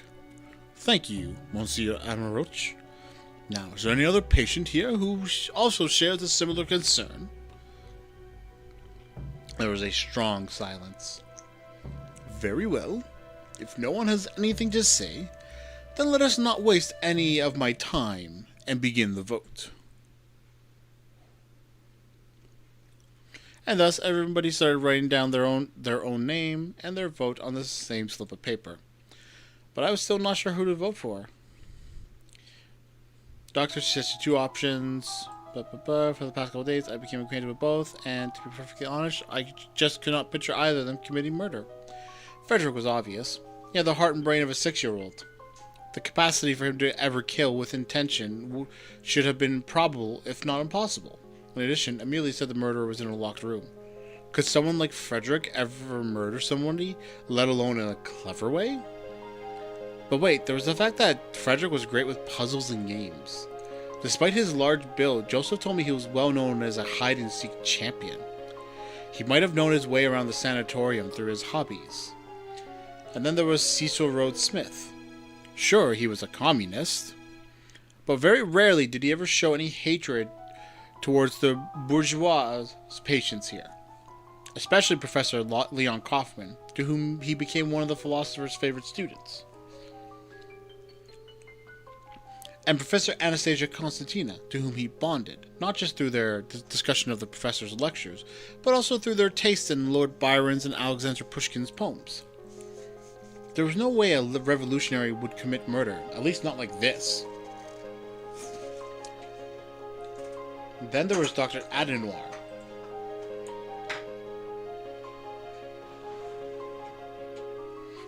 I was certain Amelia was hinting at everyone to vote for the doctor, and yet she glared at me when I supported her. Did Amelia suspect Dr. Adenoir or not? Her glare suggested she did not want any of us to vote for him. But even so, why did you point out Dr. Adenoir's lack of alibi? And yet no other patient came to her defense. Or at least, no one stepped up and spoke, aside from myself. But did that mean most of the patients believed in Dr. Adenoir's innocence? Perhaps most of the patients had no doubt about the doctor's authority. Perhaps most of the patients feared the doctor. And even so... In conclusion, if we were to nominate a suspect, the two best choices would be Cecil Rhodes Smith and Frederick Waldenstein, for most of the patients might not vote for Dr. Adenoir. Crap, were these two the best suspects so far? Amelia was right. We were electing suspects for no reason other than their alibis. On the other hand, Dr. Adenoir was also right. If the murderer killed somebody while either of the suspects were in the chalet, then it would be safe to assume the elected suspect was innocent. Alright, now, when I last did this, they did not have this up. It's not working. Okay, no. It's not there yet. Sorry, Cecil, for ever having doubted you. If you weren't the culprit, hopefully you could forgive me. This had nothing to do with you as a person. After gathering everybody's strips of paper, the doctor shook the hat and drew each slip one by one, announcing who voted for whom in the process. Cecil voted for Frederick. Frederick voted for Cecil. Dr. Adenoir voted for Frederick. Sister Justine for Cecil. Frederick. Cecil. Frederick. Cecil. Amelia voted for the doctor. And finally, my vote. Jean Augustine voted for Cecil. Augustine, why? The result was 1 vote for Dr. Adenoir, 4 votes for Frederick Waldenstein, and 5 votes for Cecil Rhodes Smith. It was a close tie between Cecil and Frederick until my vote was read out loud. The votes were finalized. The patients and staff elected Cecil Rhodes Smith to stay the rest of the day and night in the chalet. Cecil Rhodes Smith, do you mind if you stay in the chalet? Even if I do mind, I know you wouldn't lock me anywhere else. Now, who would be on lookout? Who would stay in the chalet with Cecil?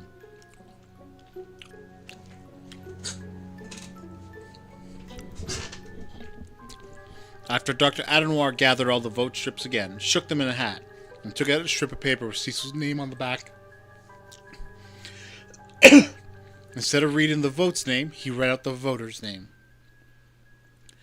Amelia Balsamo, do you mind if you are assigned to Cecil's lookout? Amelia pinched her mouth in response. Sure, I don't mind. As long as Anastasia is safe in your hands, I do not mind looking over Cecil while he's asleep. Cecil gave a confused look. Hey, you don't need to go that far.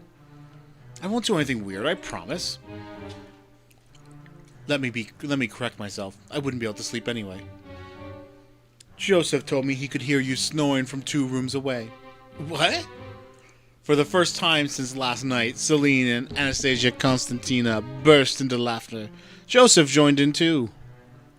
Cecil denied his snoring and explained that his wife and daughters had never mentioned anything about him having nasal problems. Dr. Adenoir nodded and satisfied. Dr. Adenoir nodded.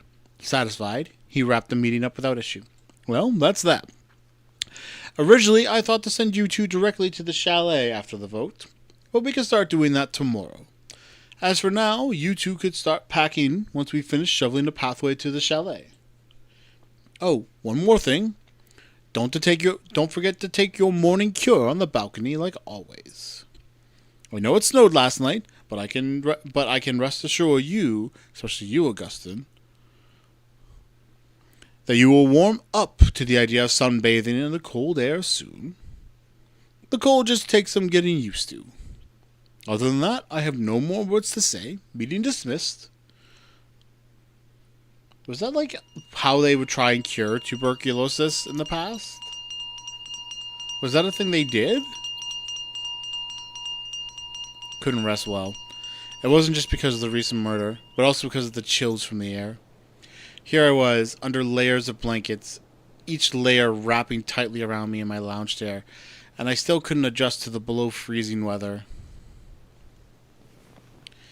And yet I turned to my left and saw Amelia Balsamo waking up from her usual nap, this time with a Chinese history book tucked in her arms. Come on. I had 3 days to get acclimated to the cold weather. How was I still freezing? Meanwhile, Amelia only dozed off a couple times as she tried to read. I still couldn't shake my hypothesis that sanatoriums were situated on the Alps, not to increase us consumptives' recovery speed, but to increase us horizontals' death rate.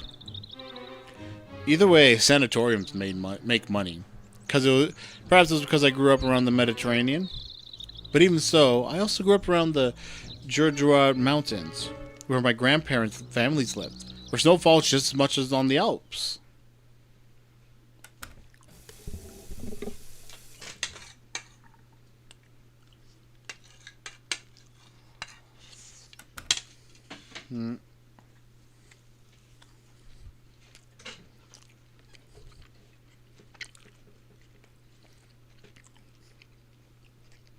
After I returned to my room, washed my face, and left through the hallway, I saw Celine, Anastasia Constantina, and Amelia talking. After greeting the girls, Celine expressed her opinion to Amelia. You shouldn't have let Dr. Adenoir talk to you like that. He really is a bastard. I bet he purposely sent you to the chalet just so the murderer could kill you. Cecil's not the murderer, that I know for now. I know, but I'm pretty sure the doctor wants you gone as soon as possible. After all, you were the only patient who went ahead and really challenged his statements. Oh, that? I wasn't really challenging him. Honestly, I don't mind him sending me away. I've always agreed with his proposal. I'm more disappointed Dr. Adenoir refused to explain how Frederick or Cecil could have gotten into the room. After all, if he has that strong of a hunch, he should also have that strong of a reason, right? But the reason is just because they've lacked alibis. I decided to jump into the conversation. Hold on. What do you mean you were disappointed? Do you have an idea of what actually happened in the room? The Russian, wide-eyed, turned to Amelia. Wait, Amelia! Did you figure out who killed Professor Kaufman? Amelia blinked several times. She turned to all of us, gave a cough, then answered. Let's all move to the music salon. Anastasia and Celine. Let's all move to the music salon, Anastasia and Celine. I'm sure that would be a good place to brainstorm and discuss.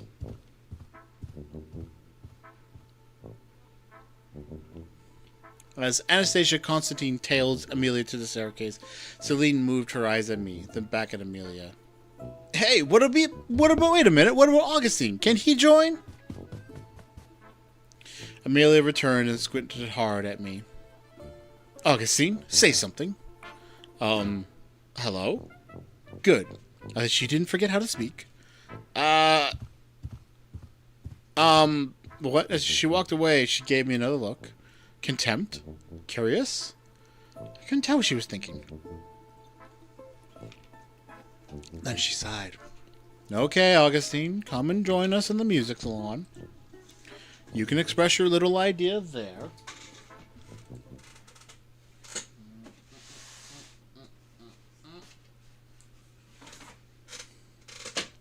We all moved to the music salon on the ground floor.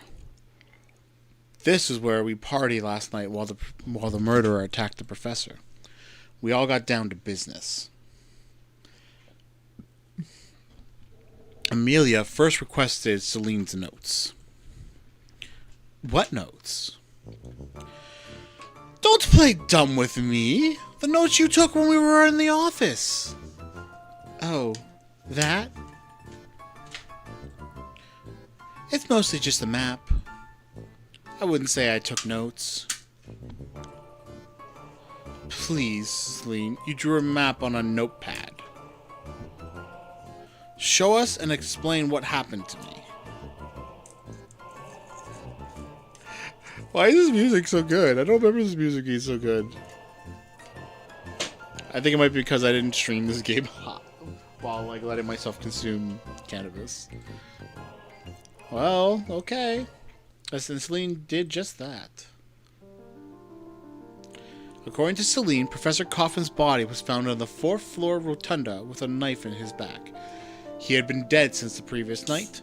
Dr. Adenoir believed he died sometime between 7 and 9 p.m. Everybody in the sanatorium, every patient and staff, rushed up to see the remains of the body. There was a water spill on the windowsill behind the body, as well as the shattered remains of a teacup on the ground around the body. The windows were closed but not locked. However, they could only be opened from the inside. Wait, Celine. If the windows were not locked, how did you know they could only be opened from the inside? Well, I'd attempted to open one of the rotunda sliding windows upwards, but the window kept crashing down. There was a handle to open it on the inside, but not the outside. But that was just one window. You didn't try opening the window behind the body? Well, not really. So that is a no. Silence. Oh! Anastasia Constantina clapped her hands. I can support Celine's statement. Back when I was still finishing my studies, I had met Herr Professor in his office for my lessons. Sometimes when I complained about the stuffiness of the air, he used a pole to prop the window behind him up. I think it is safe to assume all the rotunda windows slide the same way. You can ask Cecil. I'm sure he would say the same thing. Well, good to know I wasn't the only person who arrived at that conclusion. I wasn't sure how Celine arrived at that. That's why I asked. In fact, Amelia turned to Celine. I didn't expect a yellow journalist to ever be this honest, let alone arrive at any accurate conclusion. I just realized.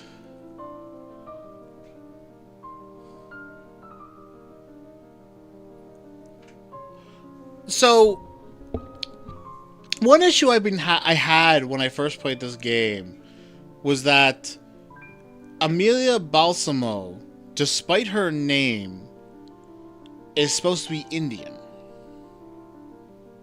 right? Cecil Rhodes is most of the I believe most of the characters are French or German.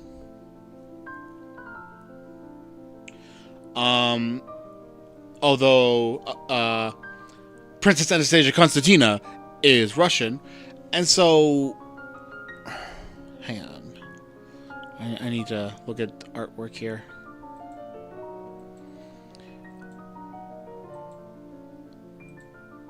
I wonder if that is the case. I wonder if the idea is that Celine is supposed to be. Let's see, hang on. French okay, no, that doesn't work. Okay. French Algeria, Austria, French, Maltese Indian.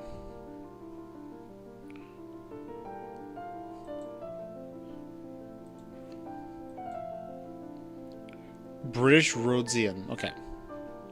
It's just, I don't know, so much. I forgot what I said. Please continue. Sure. Now, where was I? Oh, yeah, here it is. Celine continued her explanation. The westward rotunda windows were facing the steep roof. The roof was skewed towards the windows and was covered in several inches of newly fallen, untouched snow. The previous day, however, the roof was covered completely in ice under a thin layer of snow until the heavy snowstorm started at 8:30 p.m. Meanwhile, the only key to this rotunda was in the dead man's pocket.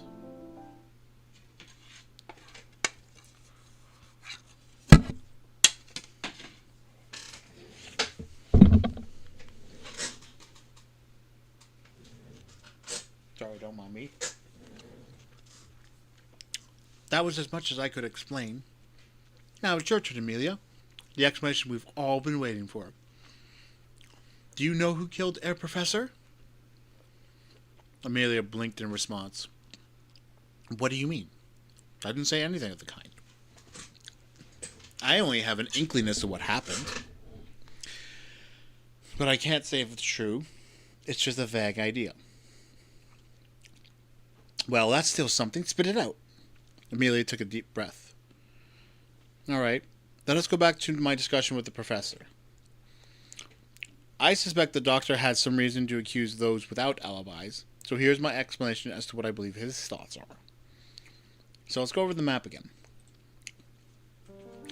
First off, when we all entered the office, almost all of our focus was on the body. But then there was Dr. Adenauer who, after glancing at the dagger, ran directly behind the professor and glanced out the window. Now, I believe he suspects the murderer came from the window, and that was why I wished to discuss his thoughts on it. But he ignored my wish and decided to believe I was challenging his authority. Now, here is what I think he believed happened in that room. Celine mentioned that the windows were unlocked, but impossible to open from the outside. If it was snowing and below freezing around the time the culprit killed, it was snowing and freezing around the time the culprit killed Eric Kaufman, which means the culprit was balancing themselves on the steep, snowy, and slippery rooftop. So how would the murderer get in? Why, if you were the professor in that rotunda, and it was below freezing outside, the roof was covered in ice with a thin layer of snow, and you saw a person on that rooftop barely keeping their balance, knocking on your window, begging you to let them in, freezing to death, and they were a person you recognize, I mean, just why the heck would this person be stuck out there, you downright voyeuristic nitwit? You would have let them in, wouldn't you? So that might have happened. Leon could have opened the window, let the person in, had them warm up, and the person then killed Leon and left where they came from, through the roof. So, Anastasia and Celine, do you think that is a good theory? The little Russian puzzled herself for a while, and with widened eyes objected. But that's impossible! There were no prints on the snow-covered roof. The snowstorm began at 8:30 p.m. The murderer killed him before that time. But even then, the roof was covered in ice. If the murderer killed Leon before the heavy snowstorm, there would have been no safe way to get on or even off the then ice-covered roof. Oh, sorry, I want that off my plate so I can stop looking at it. I'm so hungry. That's the thing cannabis does. Just a minute, Anastasia. Selena decided to butt in. There could be other ways to get on and off the roof. For instance, the murderer could have had the tools to get off the roof. And that's not fair. I'm not arguing against that reason. The possibilities could be endless. Anastasia Konstantina was annoyed that the game wasn't fun anymore. Regardless, she continued her explanation. Also, if Air Professor was killed by the person he helped let in, he would have been stabbed in the front. He was a 70-year-old man with tuberculosis. He would not have been able to put up much resistance. So why wait for Air Coffin's back to show and then stab him? Amelia giggled and then smiled. Exactly. I knew you were smarter than Dr. Adenoir, Anastasia. Huh? I only told you what I believe the doctor's suspicions were. Your suspicions are my suspicions as well. I only hoped the professor could have explained his position so that I could use my rebuttal, but he didn't. Anyway, that is why I'm annoyed towards the doctor. It was not because he decided to send me to the chalet. The noblewoman smiled, then paused, then voiced her concern. But Amelia, are you sure you'll be safe in the chalet? After all, our doctor accused Cecil as the culprit. Well, do you believe Cecil is the culprit? No. He is my friend and a poet. Poets wouldn't do those kinds of things. Then, if you believe Cecil is innocent, it means you also believe I will be safe then. But what I am more concerned of is you, Princess Anastasia Konstantina. Amelia turned to both Selena and I hope both of you will take great care of Anastasia when I'm gone.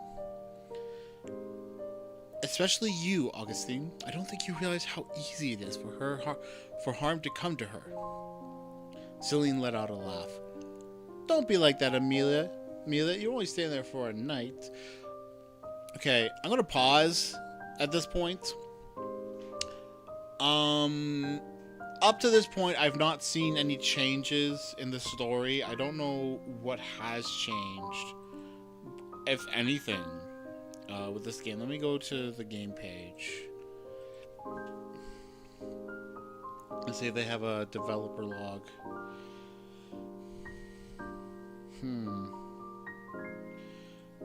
Well, 24 days ago, okay. It was a minor update. Let's see. Corrected grammar, misspellings. Dialogue choice for the player when Cecil confronts the protagonist during the trial. Options to support Amelia. Oh, so those were added. Okay. Shorten the full. Oh my god! Okay. No, I gotta show this one. So, one of the things I did comment on Feedback Quest 3 was, why was it that every single time that she was unless somebody was just calling her Anastasia, it was always Princess Anastasia Konstantina. And they shortened it to Anastasia Konstantina. But I look at that and I'm just like, yes, but also no. Like, you could have just called her Anastasia. Diversified the BGM during the trial. That's a nice touch.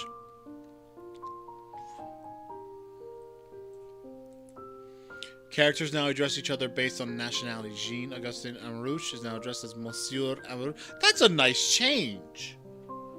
I like that.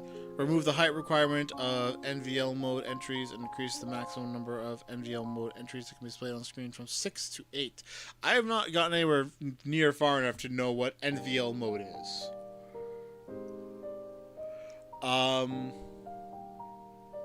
So yeah, I'm gonna put a pause on this again, like I did last time. I don't see much has changed. I mean, there are a few cool things. And they did say they corrected some grammar and misspellings, but I think they also made more. Because I'm seeing ones that I don't remember seeing. But otherwise, I think I can just rate... What did I rate this in the last one? That's what I gotta find out now. Let's do... That's the way I'm going to do this. So boop, and then boop. Oh, I got a notification. So let's go to submissions. Here's Bildungs. Oh, it doesn't tell me what I explicitly rated. But okay.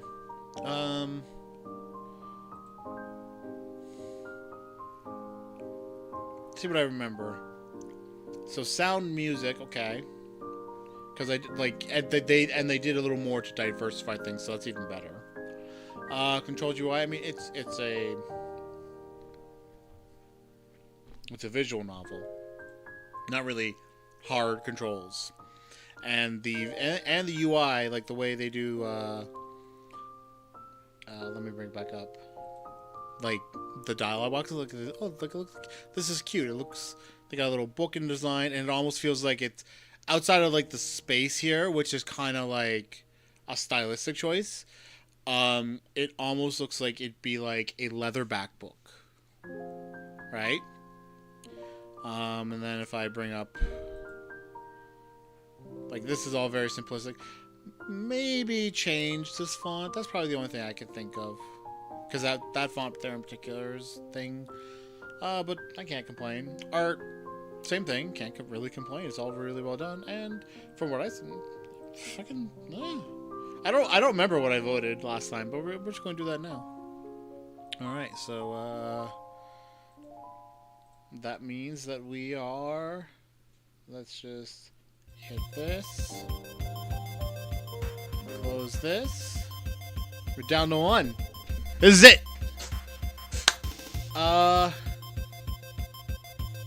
But before we get into it, would anybody like to hear some news?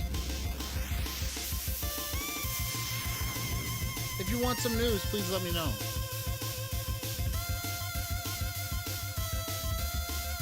And while you are doing that, I will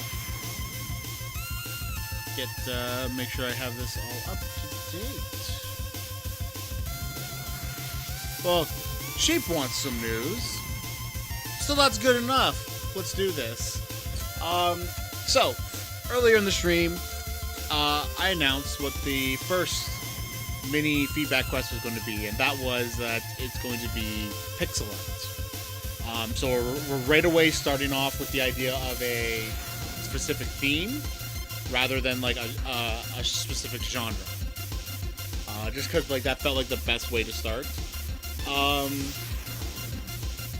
Submissions start on June 11th. The last day to submit will be June. Let me make sure I get the date right. 17th. Then the event will start. Like basically, throughout the 16th and the 17th, I'm going to be curating the list of games and cutting it down to just 10.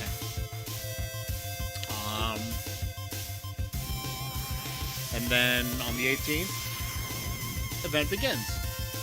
Now, what I've not told you, and what I was saving, is that on July 2nd, so literally a week after that mini event ends, guess what? There's another mini event. That's right. Yeah, I gotcha. June 2nd. I keep saying June. I mean July.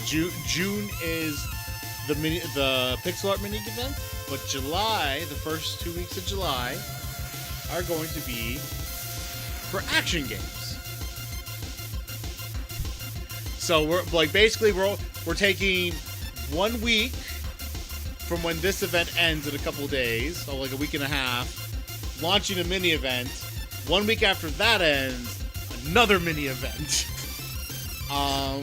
And we'll be doing that one for action games. The reason we're doing that one is because around that time, the developer of Critter will be launching their Kickstarter, and we want to do we want to like be able to promote his game. So we are timing that event so that submissions start before it all starts before he launches the campaign, but we're playing the games after the campaign's launched. That way then, like when I'm on stream and I'm like covering these games, I can like tell people, oh yeah, by the way, Critter's now on Kickstarter. Right? That's how we're looking at it. So these two events, like, I don't think it was kind of an accident that they ended up being being put in so quickly, But when I know, once I found out that LJF was going to be doing his Kickstarter, I was like, okay, no, we got to cover that, because that's kind of one of the points of Feedback Quest, right?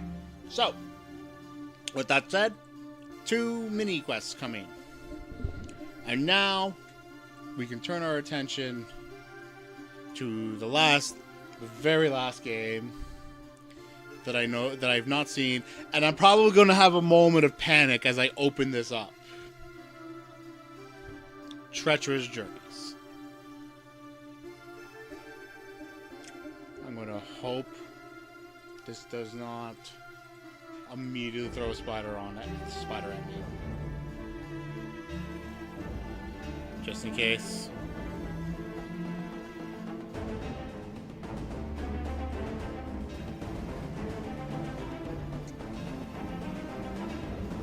Is anything happening?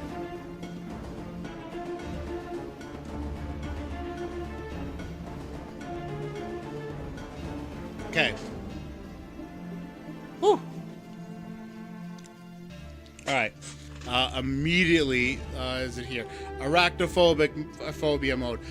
I'm so thankful he did it. I will have to bark it and be like, maybe change that start screen. Might be a better idea to not have the spider there.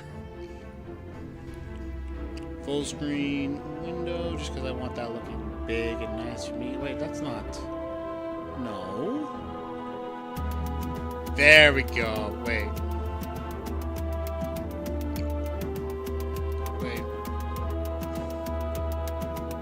I love this song. Sorry. Perfect. Alright, now to myself, I look choppy as shit, but I know you guys are getting everything right. Alright, so apparently I have to make an account. Okay. Let me see something. Okay, good.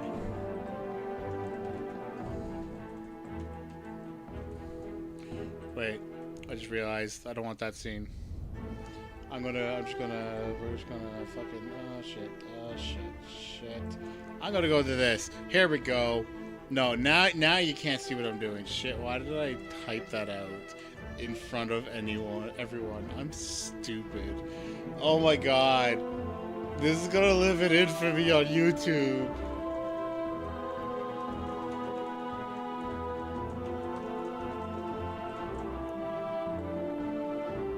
What do you...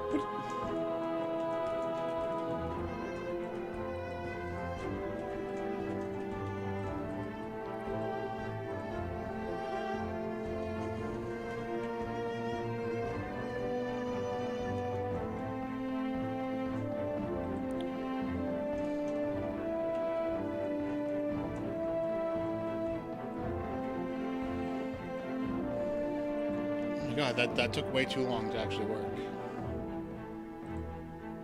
There we go. Okay.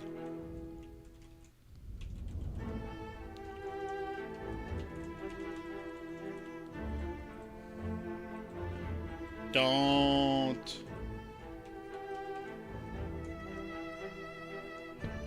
What do you...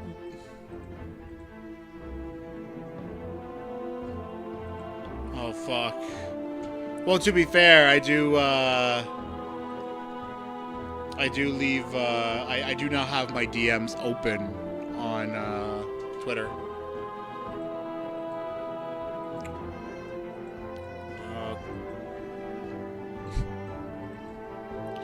Okay.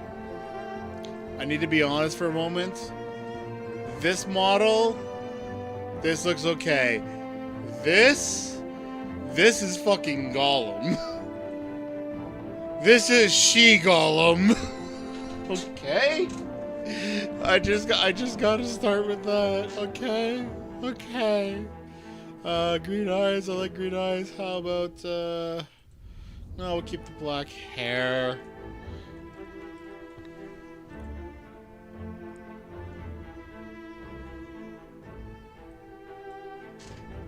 Welcome to Theo.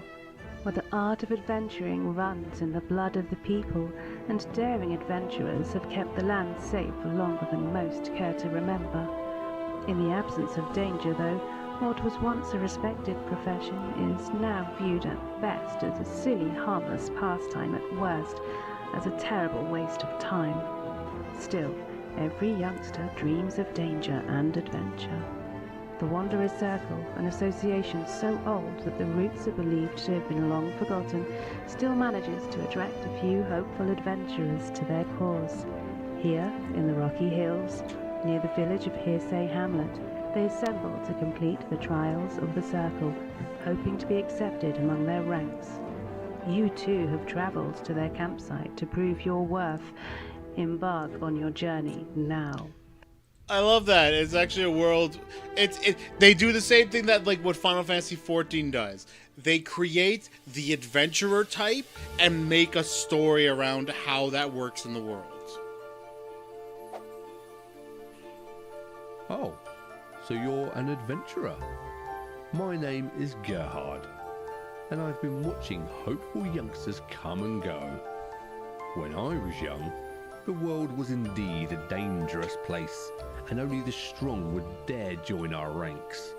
These days though, now that the dangerous creatures have been banished to the hills and life is easier, adventuring has become nothing but a pastime for spoiled kids. Every year, the new litter seems to be getting weaker, and I see no reason why you should be any different. Pre-alpha game.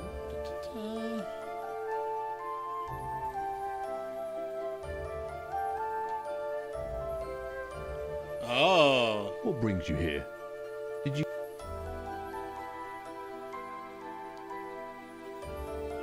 We have a new quest.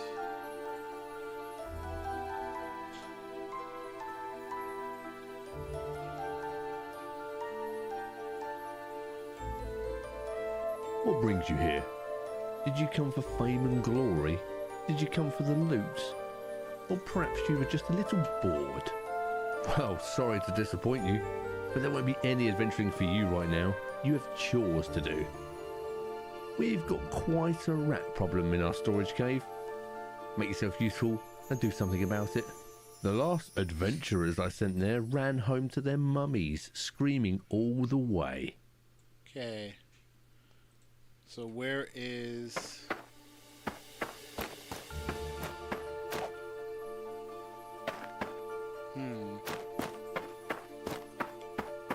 Okay, so it's a pointing... It's a, Diablo 2, or just like a general Diablo style look, where it's always the same. It's a set position. It doesn't seem like I can rotate the camera. I don't like that there are already webs. Oh, that's one of the spider things. So yeah, that's what that's arachnophobic mode. That right there. I'm so glad I got to show that immediately. The first thing I do is I go and I fight a spider. That's actually really funny, I won't lie. Where the heck are these things? Is there a map? Okay, let me... Can I... Yeah, I don't want that on.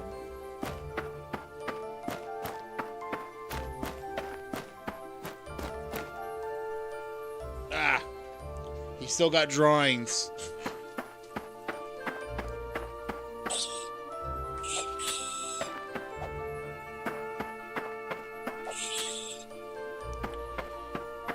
Yeah, it does. It's funny how I'm having a hard time doing this. There we go.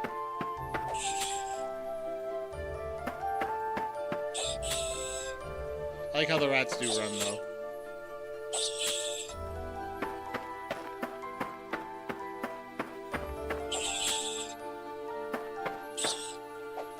Uh-oh. What idea is that, sheep man?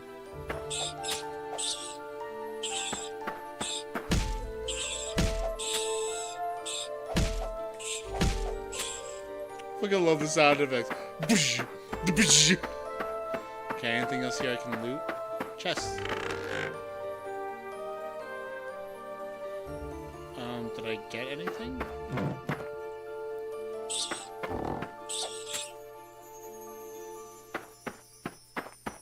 I guess not.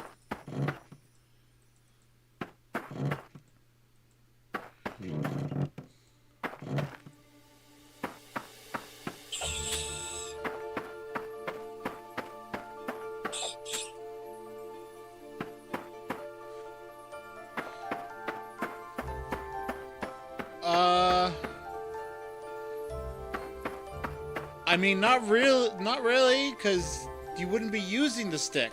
So you could have the dog just like carrying the stick around. Why not? You could absolutely do that. That actually, oh my god, that should be like a reward you get. You can get like you get rewards for like that the dog can hold in its mouth while it's doing its job.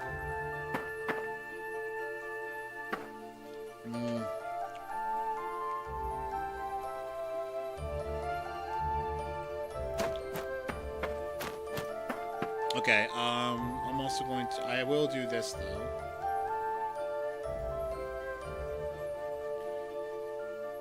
Because there's definitely a, Oh! Oh, nice! Okay, excellent! Oh my gosh, so... This is the first... I'm so excited about this now. This is the first time where I had a game I was playing where everything was, like... fine, but on my stream it was choppy, and I would get the stuff about the encoder, and then when I dropped the settings, it would never like fix the problem, right? Because the things were not optimized. This is optimized. I dropped that. It's perfectly fine now to over here. So let's actually, if that's the case, let's see how high we can go. Okay, so I know it was Ultra I can't do. That it's choppy there, but I think it could do high. Oh, they didn't scare you away, did they? I guess now you're a real adventurer, and you can't wait to face a real challenge. Ha! Get out of here. It's still not too late to run home to your mummy's skirts. Perhaps you should ask Rosalind if she needs help with anything. Greetings, traveler, and welcome to our small camp. I'm Rosalind, and I'm so happy to see they have chosen to join our cause. The adventurer life is an age-old tradition, and we take pride in ensuring the safety of the paths. Lately, our numbers have been dwindling, perhaps due to a false sense of security among civilians. Adventuring is viewed as a pointless waste of time and effort. As you might very well have experienced yourself, our youth is often discouraged from partaking in such truancy.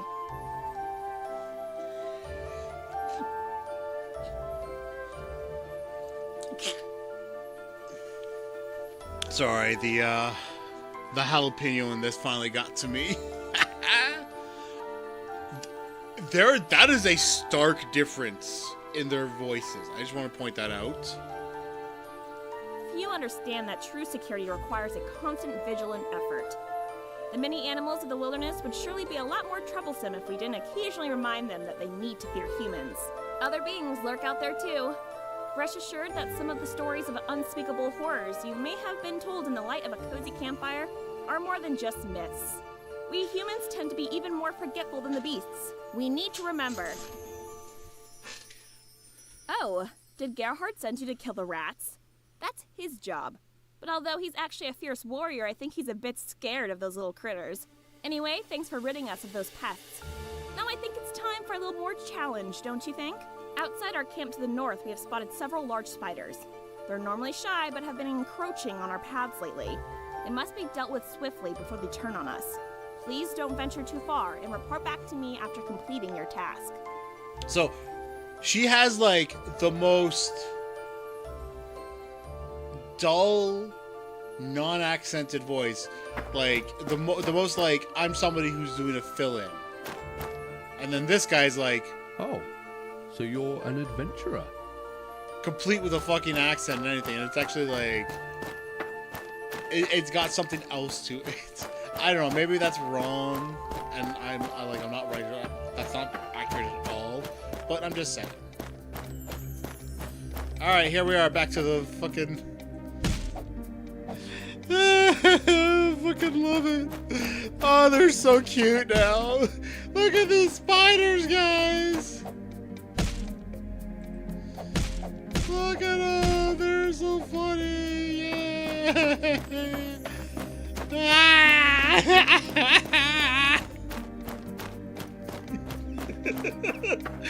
I so appreciate that he put that in.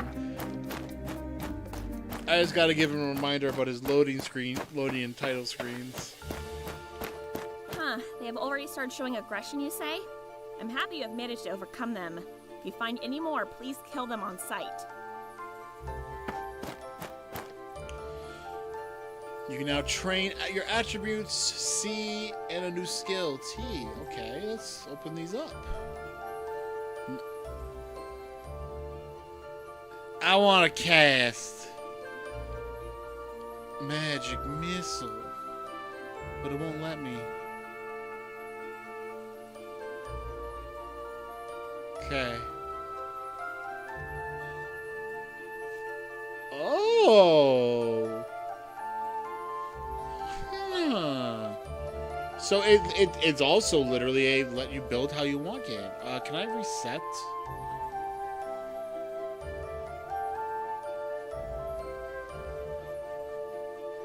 I don't know, we'll find out after.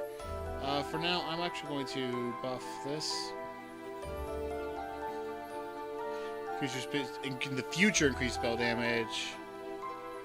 I believe attack rating is like related to your accuracy.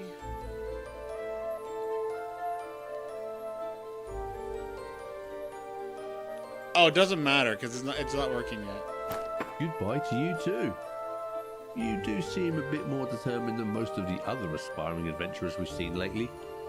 But don't let that get to your head. This kind of spider aggression is rarely seen unless something has been disturbing them, so you better be careful out there. Have you heard of the Green Witch who lived off the Path of Adventures? Promise me to stay as far away from her as you can. She's been living in that hut for as long as I remember, and she still hasn't aged a bit. Something's not right with her. She knows things no person should, and she never forgets.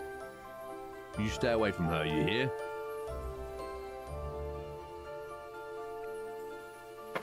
I know the times seem to be getting more dangerous, but we've decided to push through with the trials. I'm sure you're capable of defending yourself, but you must still take care. If you follow the path of adventure and cross the first small stream to the path of trials, you will be walking along a small river. On the other side, you will find a field of trials where Egon is waiting for you. He will explain what you need to do. A piece of advice, the bears in these woods are fairly mild-mannered. You should still keep your distance from them, and please don't try to take them on by yourself. Safe travels, and please notify Gerhard of your departure from the camp. Although he doesn't seem very welcoming, he dislikes it when people leave without saying goodbye. Okay, so the first thing I just learned there is, they definitely need... Okay. So the arachnophobic mode is nice, but it's kind of pointless if there are still other spiders in the, like, loading screens and stuff. Also, they should not make it that you can't get that quest from Gerhard, the Green Witch, until you have obtained off to the trials. If that's possible for them, because who really knows? Actually, no. I think it'll be fine because it doesn't seem to be like right now, or maybe later it'll be a problem if they allow people to drop quests or they set a limit to quests.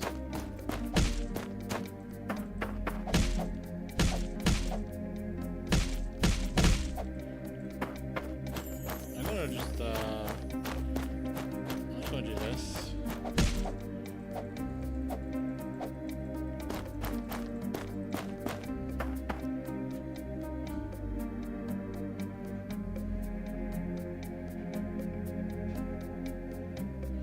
Oh, I guess I should just be doing Constitution. Oh, shit. Okay,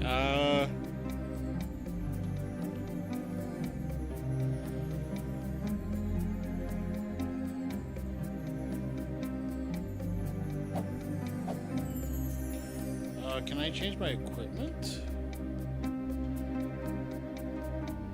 You know what? Now that I'm looking at this, yeah, no, this is straight up, yeah, like a Diablo 2 setup.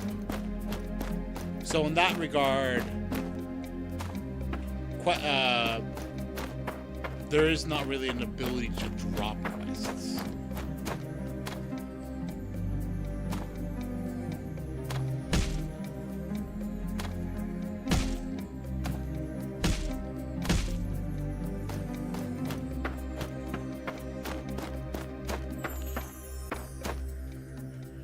But they've not gotten a map. That's not kind of like the mini map. Okay, nice, cool. But what about the regular map?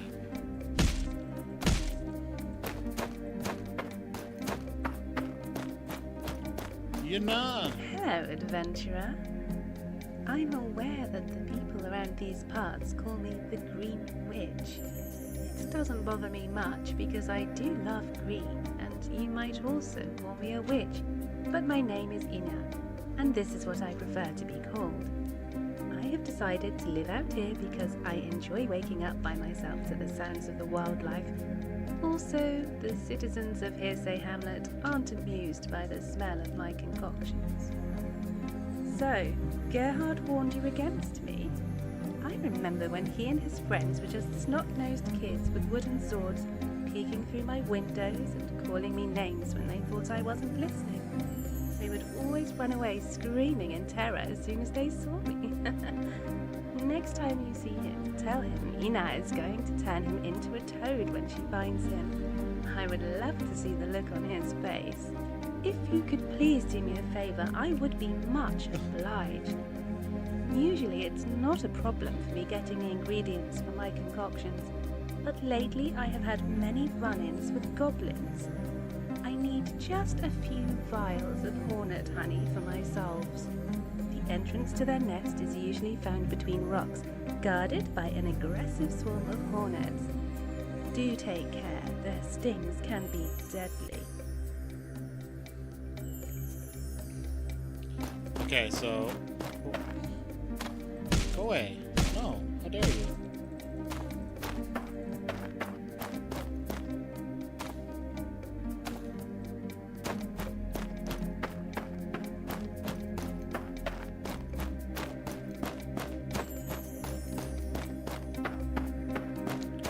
I gotta go. Well, you know it. Yeah, I gotta go back to Jared. And I need to tell him what the Green Witch said. He needs to know what's going to happen.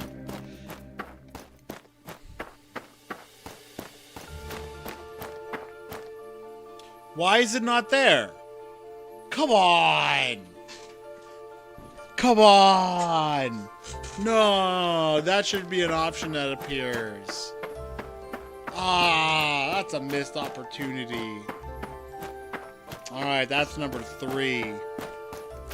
Spiders, getting the quest to the queen, to the witch before you get the actual offer of the trial, so it wouldn't make sense for him to be like, oh, goodbye to you too.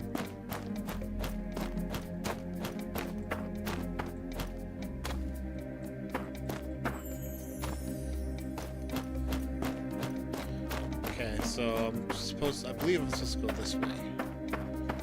I think? No. Okay, I have to read her dialogue again. More honey. If you could please do me a favor, I would be much obliged. Usually... Okay, we'll try this way first.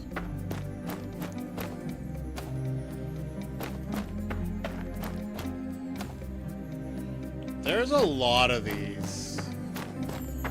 I am honestly glad that the arachnophobic mode is on, because seeing that on the mini-map, I won't lie, it gives me a shiver.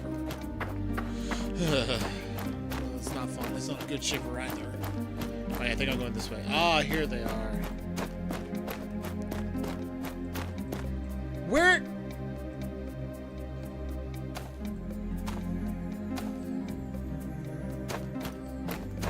Where did those come from? Hold up. Hold up. Whoa, whoa, whoa, whoa, whoa, whoa. Where did those come from? Hang on. Wait a second.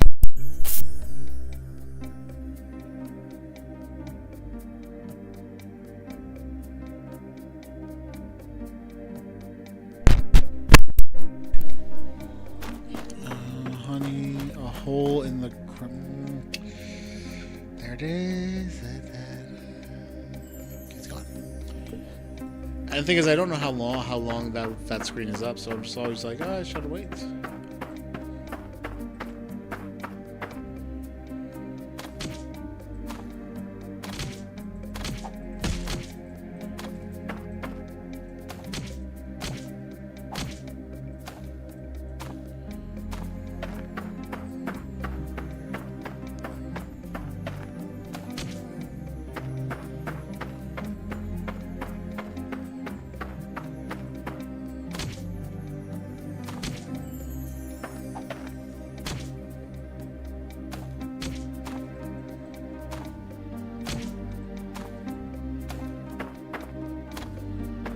Have that potion. Can you die, please? Thank you.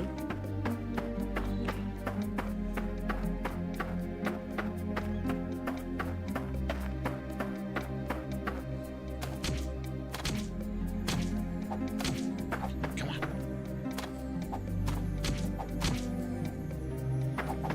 Come on. Come on. There you go. Yeah.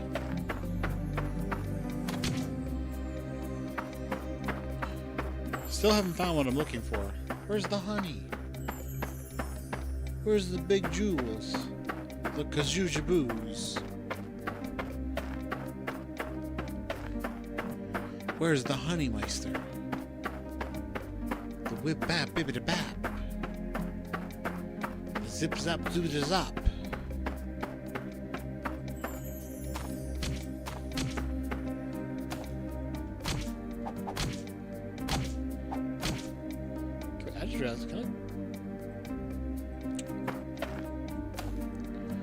Oh, that's much nicer. Okay.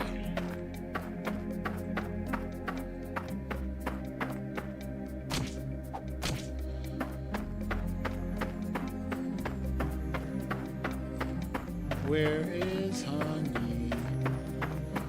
I go everywhere, fight all the things for more honey.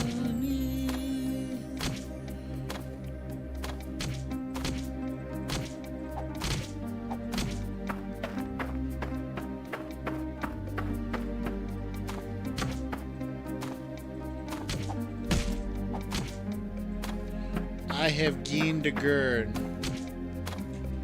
Does that mean I got, yeah. What is that?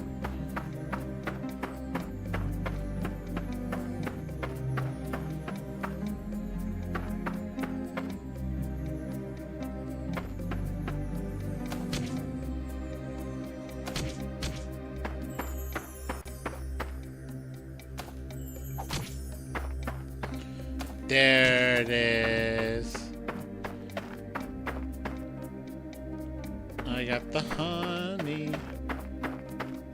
I got the honey. I got the honey. You got the bunny. And there's some money worth a ton me.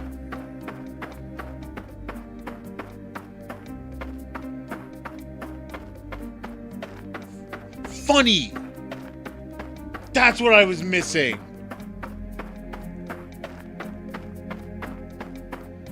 That's the one I was missing. Wait, where am I going? Oh, here. Please go away.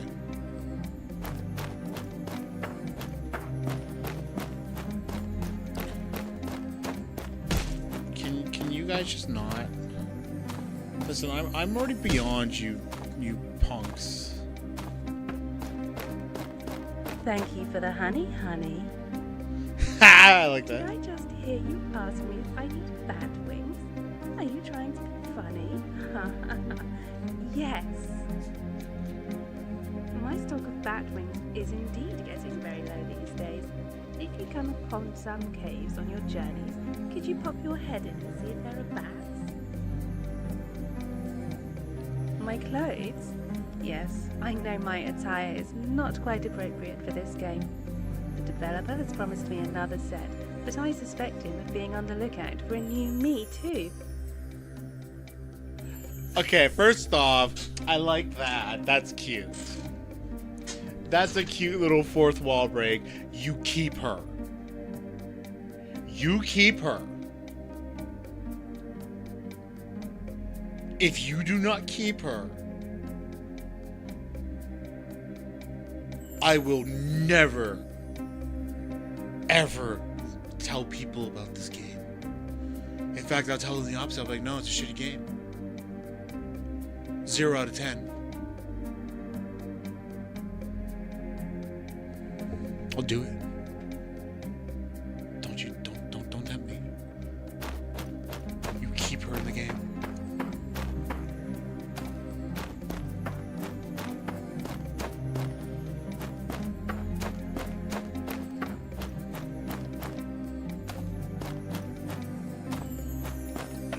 Okay, so the next thing I need to do is I need to find a cave. I'm hoping it's not way back where all those spiders were. Could be.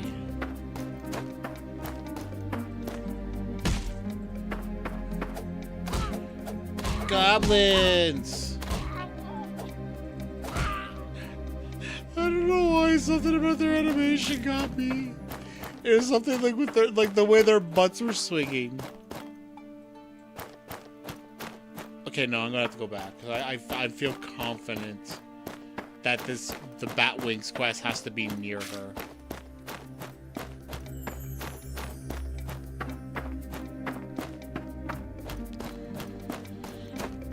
So this only means one thing. I gotta go this way. And into the swarm.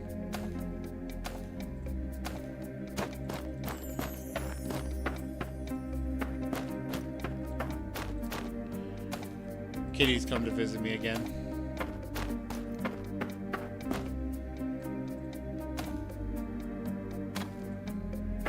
Actually, maybe...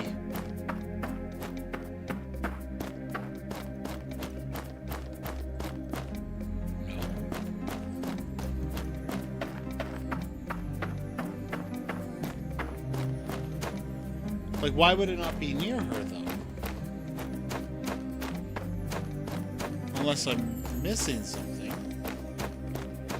But I don't feel like I am.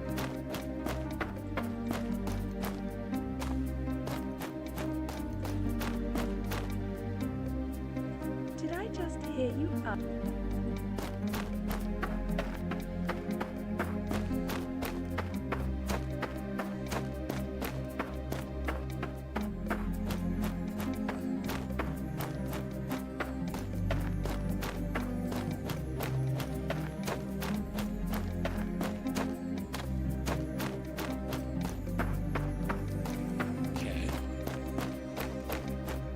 No, we'll just do this for now. We'll see what happens. It'd be really weird if we go very far away and have to run very far back to turn this quest in.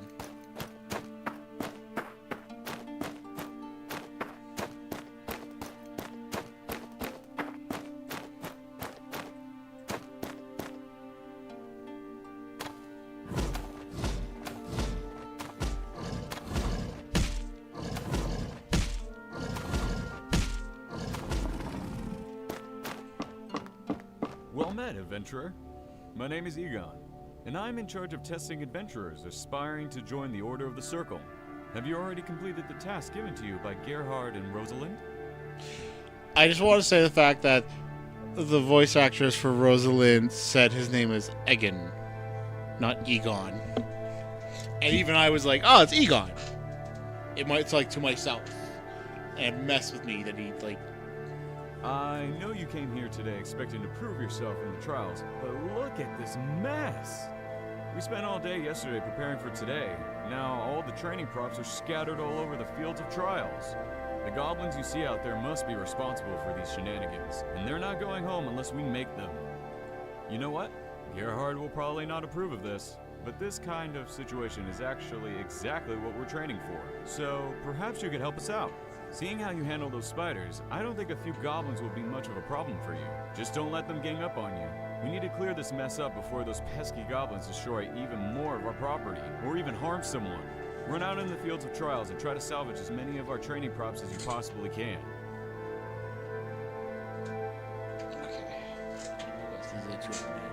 Okay. That's actually... Wait. Did you meet Ina already? If you haven't, then you really should go see her. She's a kind soul, and worth knowing. I would advise you to stay on her good side, though. I love how he is the complete opposite of Gerard. I like that.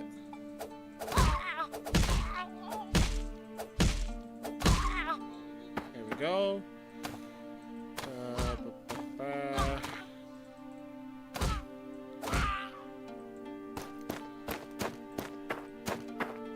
Wait, it's a bear. Do I have to go past the bear? Oh shit. Okay, here we go.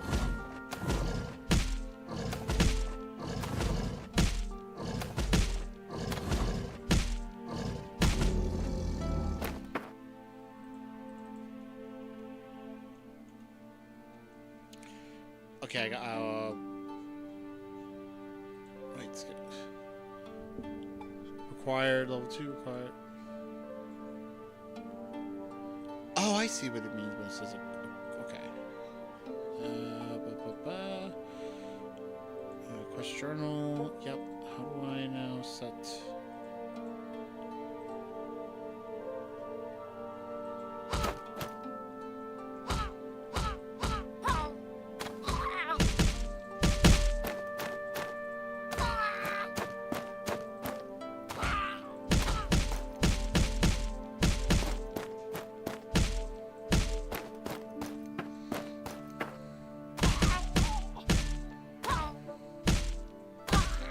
What the frig? What the heck? What? What just happened?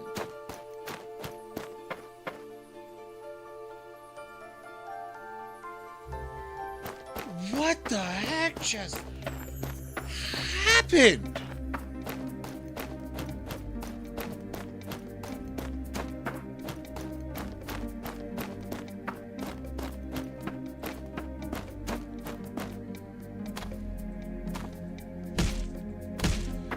Like, legit, what just happened?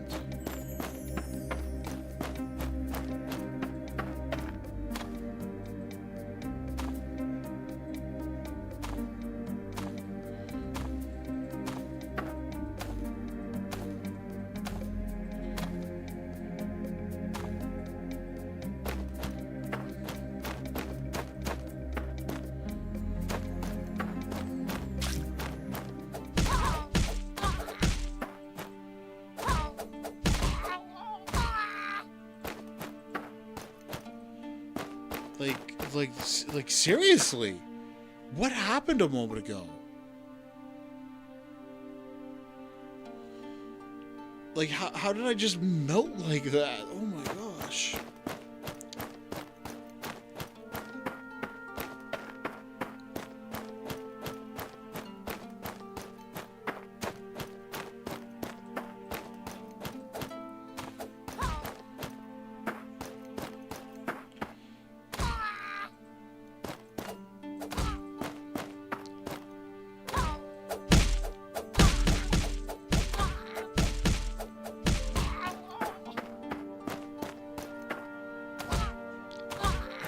Started to panic a little there. I was like, oh, I can't get on free.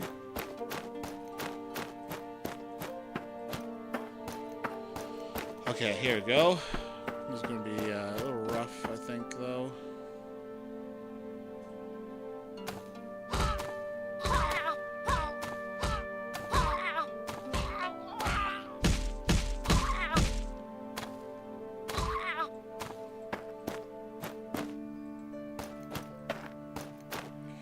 Okay, nice, okay. Can I go to can?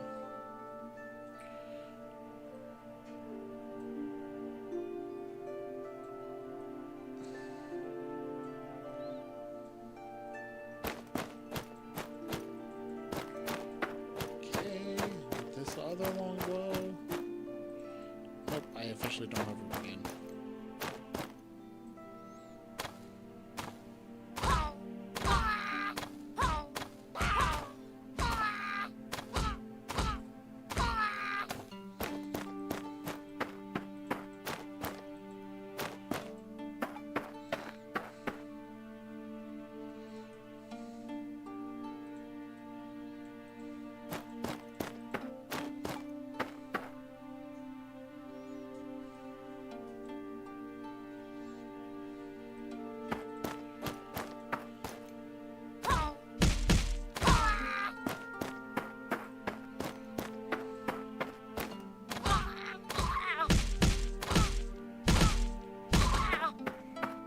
Get away from me, dude.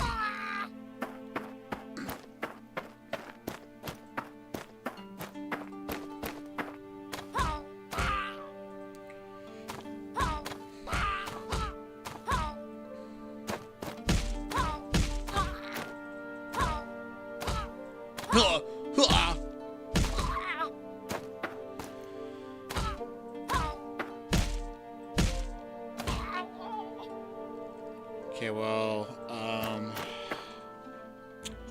that's another weapon. What is this one? 4 to 20. Ooh. Okay, I'll take that. I'll take that.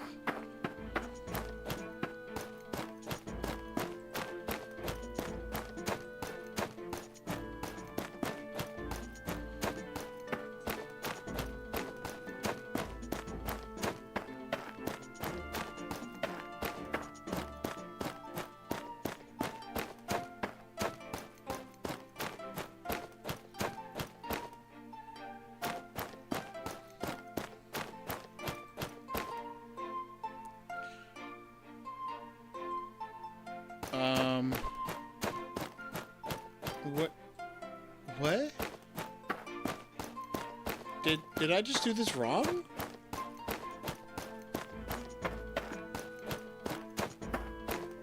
What? What?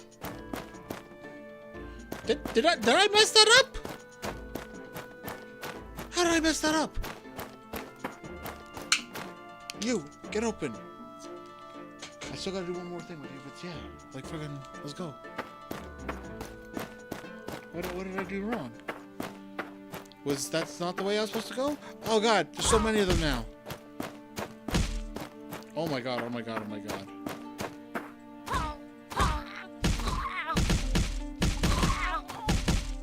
I have died.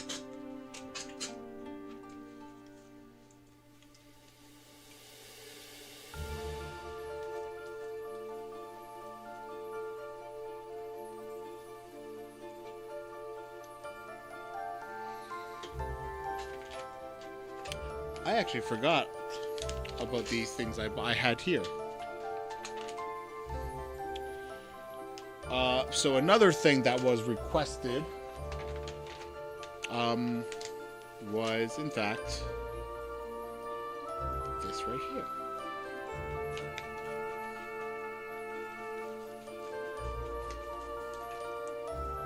Yeah. That's right, it's return of the... Hold on now. What's up, Dave? Ketchup chips.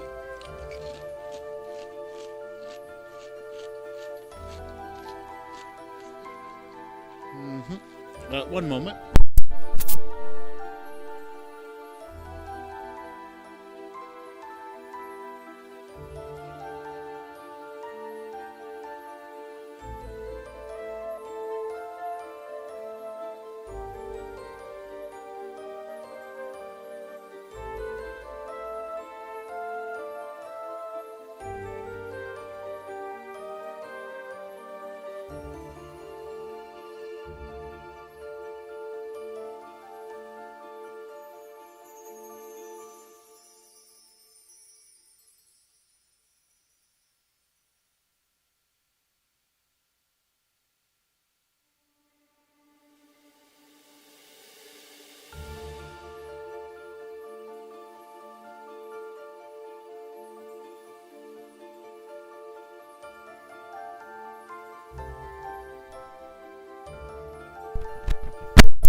apologies.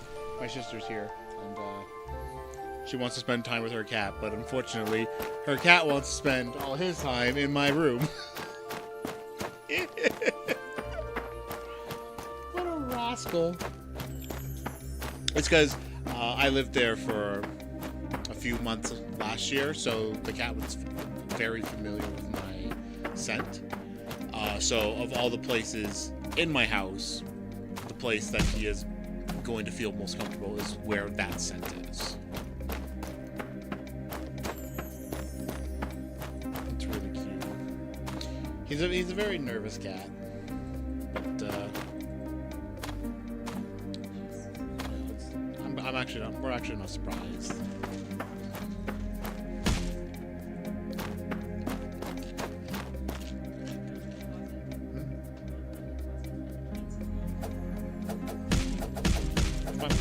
By the way,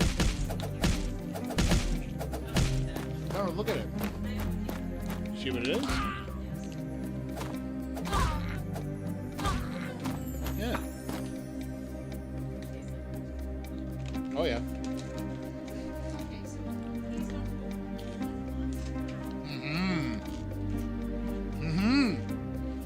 I made sure nothing was in there, so he could do that. Oh, that made my sister happy.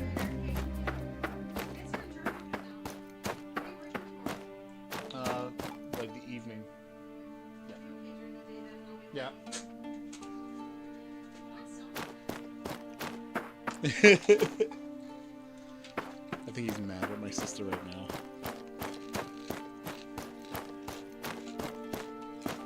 No bear. Stay bear. Bad bear. This way, bear.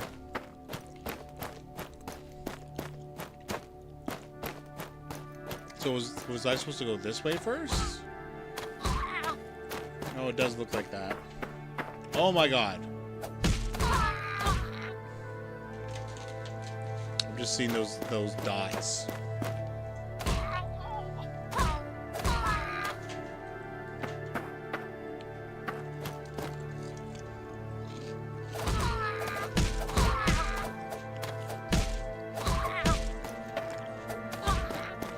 Okay. Health potion.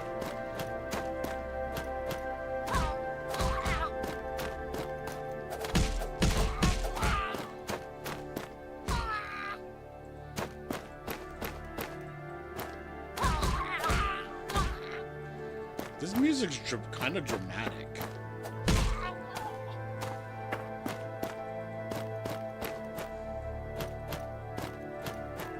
Like, does anybody else notice how dramatic it is? Like, what the heck? I'm losing my mind here.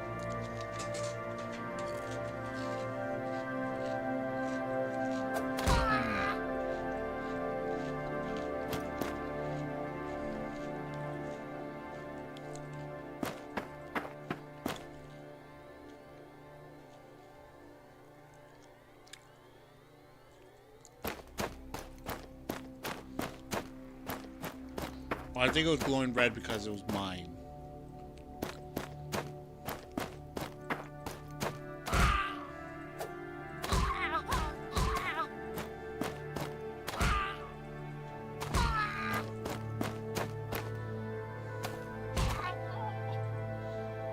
Okay, we're trying to see if there's a cave in this area.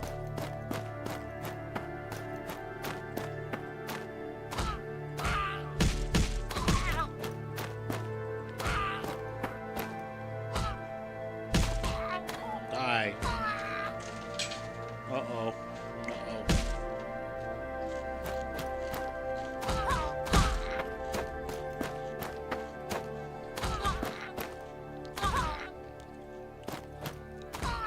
There we go. God, the death sounds are so hilarious. Wah!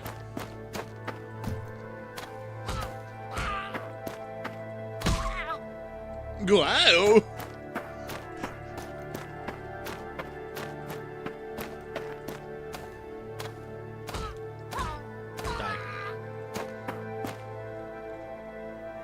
Spiders? Okay, wait. That's its cave spiders. So cave spiders means cave. Cave means... Cave means... bats.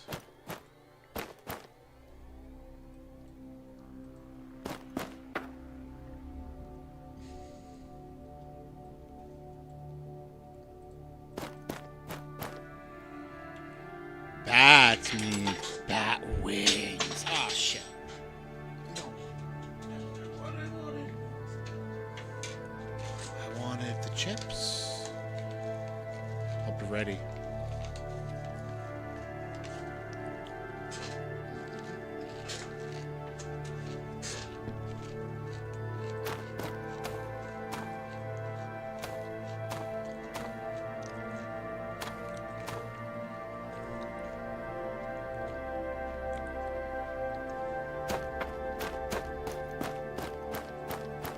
Cave.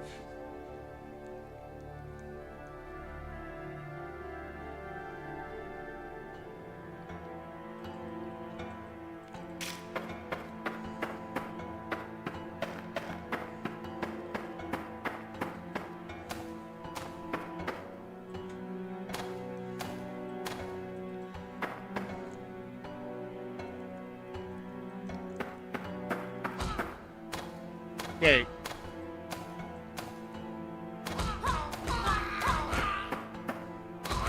This wasn't what I came in here for. I wanted this wasn't what I was after. I wanted the big boy, the flappy boys. Fire Goblin, get the heck out of my face. Where's my flappy boys? There's my flappy boys. Oh god. A lot of flappy boys.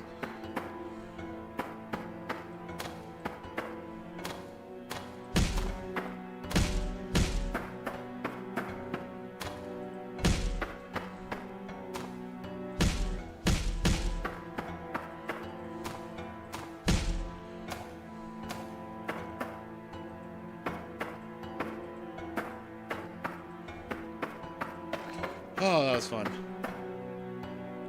Okay. Are you really telling me I have no... Fuck off. Mana potion more important than your bitch ass bitchin'. Alright, cool. That'll make our girl happy. Y'all think she'll go out with us? When we deliver this?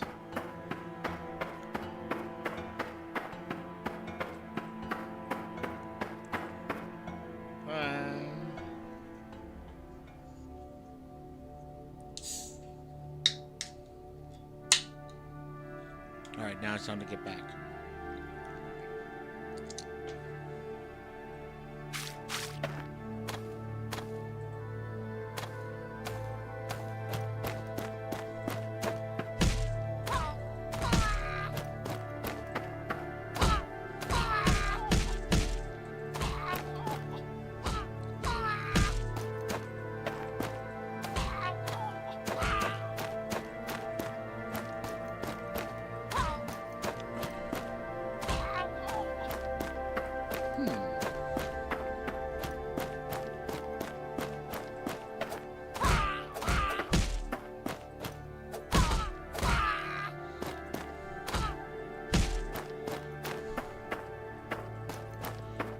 I want the cap.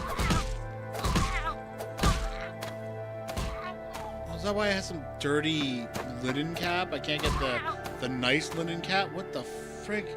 I'm getting so many drops now. I don't need this. I don't need that either, but I do want. Fuck you. You were not the one I wanted. I wanted the ring. 10 dexterity, defense rating, strength.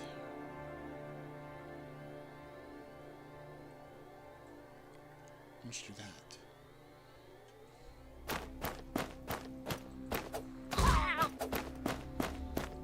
I have Green de Gurn. Oh my god, another one. Gee, guys. Guys, please.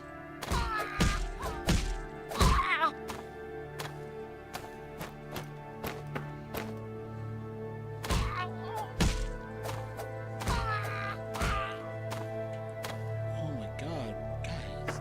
Guys. Guys. Guys. Guys. You gotta slow down. You're moving too fast. Give me that small mana potion, yo. There we go.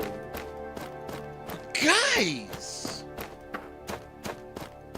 you gotta slow down. Thank you so much for your help. I'm afraid there will be no trials today, but you did good work with those goblins, and I think passing the initiation would be a breeze for you. Speaking of goblins, we haven't seen many of their kind in years. We usually only find small packs of scavengers, easily dispatched or chased away. But now they're suddenly out in numbers, and it can only mean one thing. They might be led by a shaman, and if this is the case, then it's bad news. The villagers of Hearsay Hamlet will not be able to sleep in peace as long as he's leading them. He must be taken care of immediately. I know it's a lot to ask from a young adventurer, but if you want to prove your worth, this is your chance. Find him and kill him. If I know goblins, then he has probably set up a camp inside a cave. Oh, I gotta go back in the cave. Alright, well, first let's go see our girl. Go away, bear. She's fucking running right at me. You piece of dish.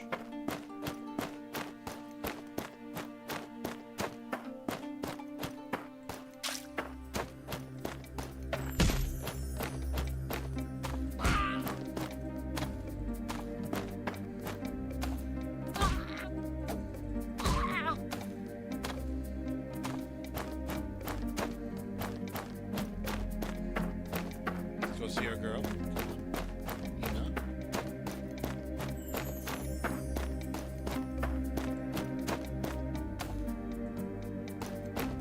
This will last me a while. Thanks. I don't need them very often, but they're always nice to have in stock. My clothes? Yes, I know my attire is not quite appropriate for this game. The developer has probably...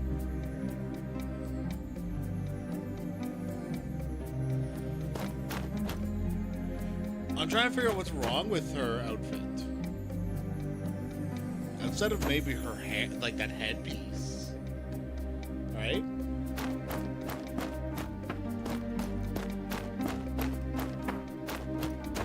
She's just smoking hot.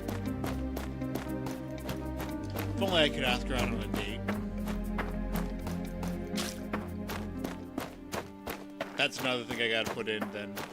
I want to ask her on a date. Let me date Ina.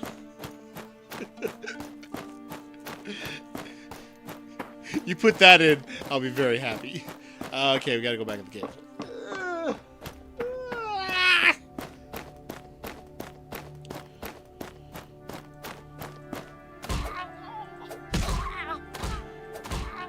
Back into the dramatic music.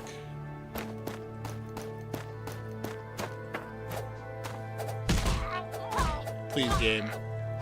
Please, just let me through. Good, he died. No, go away. No, you're not welcome here.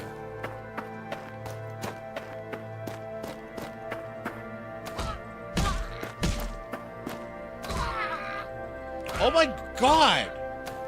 What do you mean?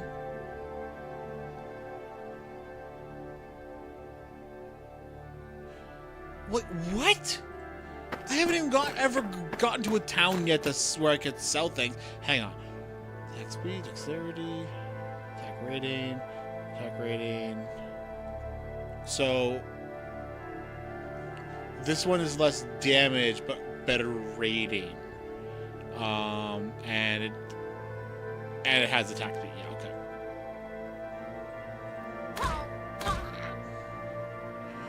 Now I can toss this for this penetrating falchion. That way I have a melee weapon if I ever want it.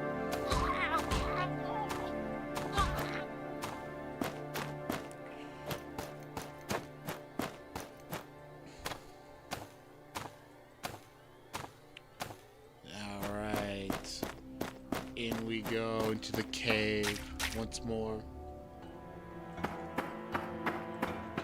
to fight our greatest enemy, the goblin.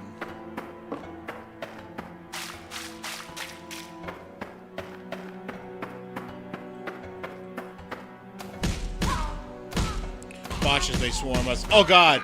Oh god! Oh no!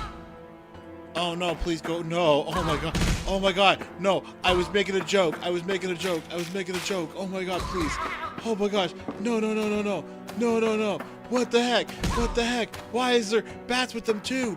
No. Get away. I know the bats are in this cave, but why are they with them?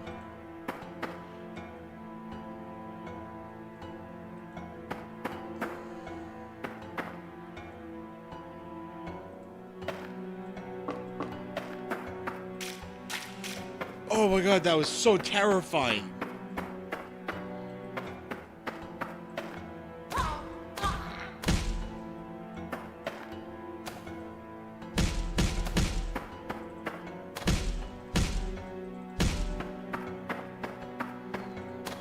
Because what I'm noticing is that when I get hit, I'm not acting, I can't do stuff. So it's like very panic-inducing when I get swarmed, because I'm trying to run away and it's not letting me run away. And I think that's why it's like so tough.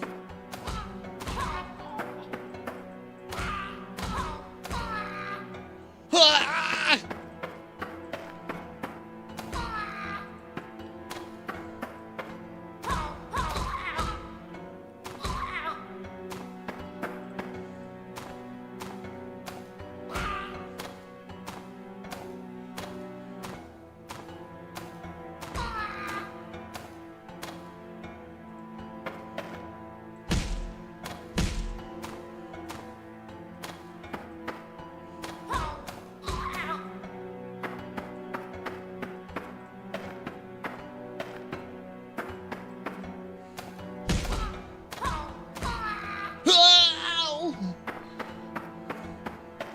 That is legit how it sounds to me.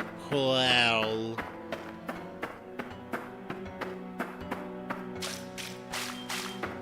Okay, I think I'm there.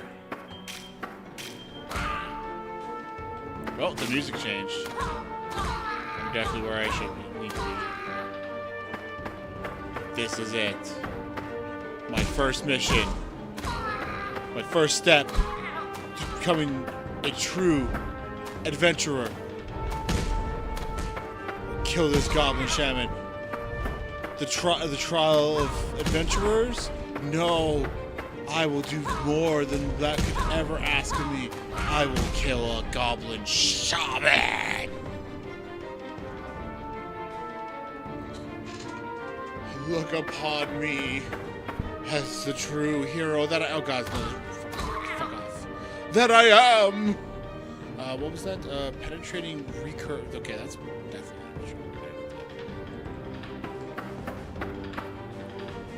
Yep. Ooh. I was lower to... Yeah, no, I got to. Go away. Let's get the heck out of here now.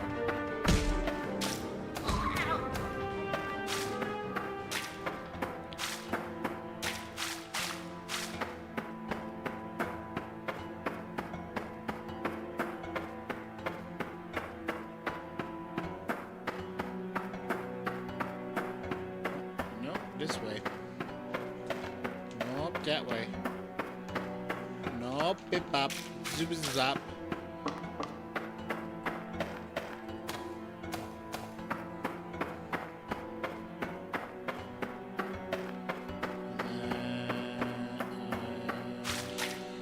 And it's the evil spider. No, how dare you show that to me?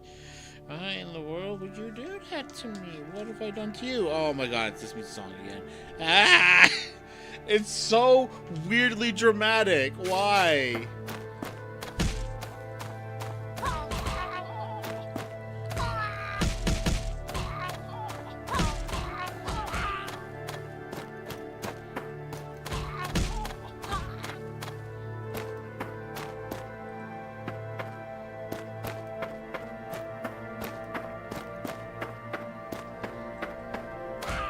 Like, it's the kind of song I would expect to play at, like, in the final boss's dark lair.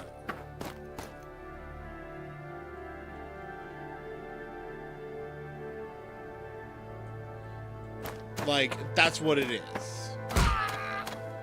And that's why it's so funny.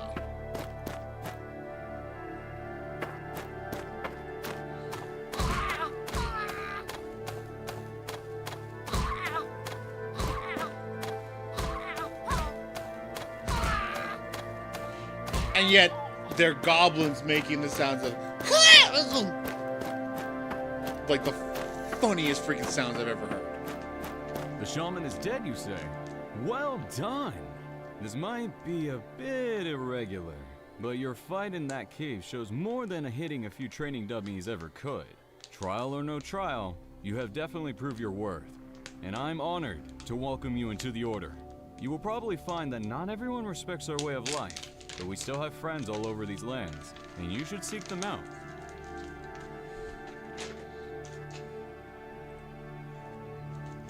I like the honesty he has it, like, oh yeah, no, because people don't understand the difference we made in their lives, they don't really get what being an adventurer is.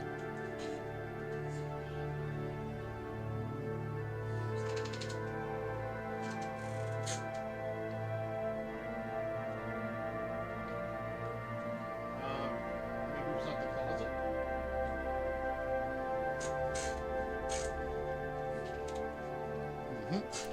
I very much doubt that the shaman and his tribe just decided to come here for no reason. Something must be brewing, and the villagers of Hearsay Hamlet must be warned.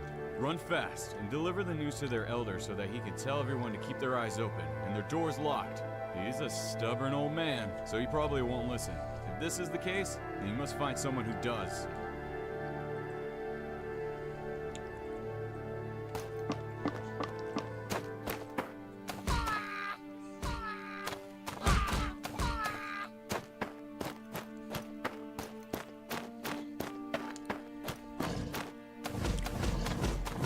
I just want to say the name Hearsay Hamlet is dumb.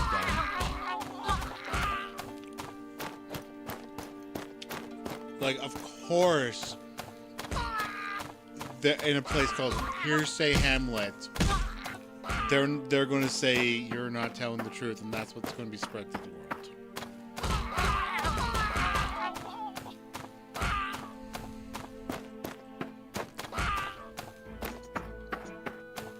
No, that's it. Oh my god, it's going so much faster now.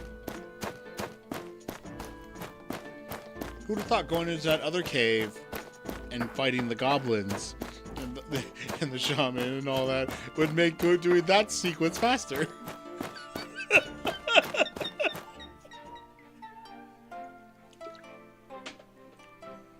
Oh my god. Oh, it's funny. I like it. Alright, who are we going to? No, not you.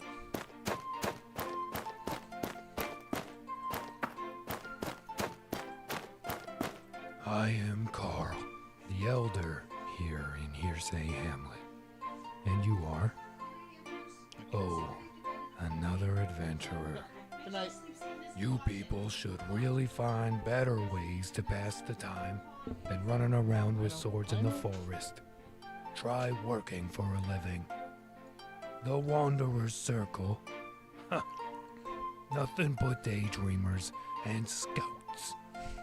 We try to build a civilized society where everyone is expected to do their duty, and then you come waltzing in here, turning our youth into slackers. Oh, a goblin shaman, you say?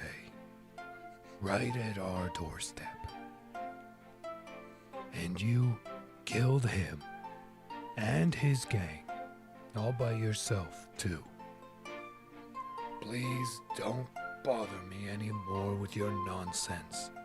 And don't even think about going around in here telling stories like that to our kids. I suggest you go back to your home and find something useful to do. Huh.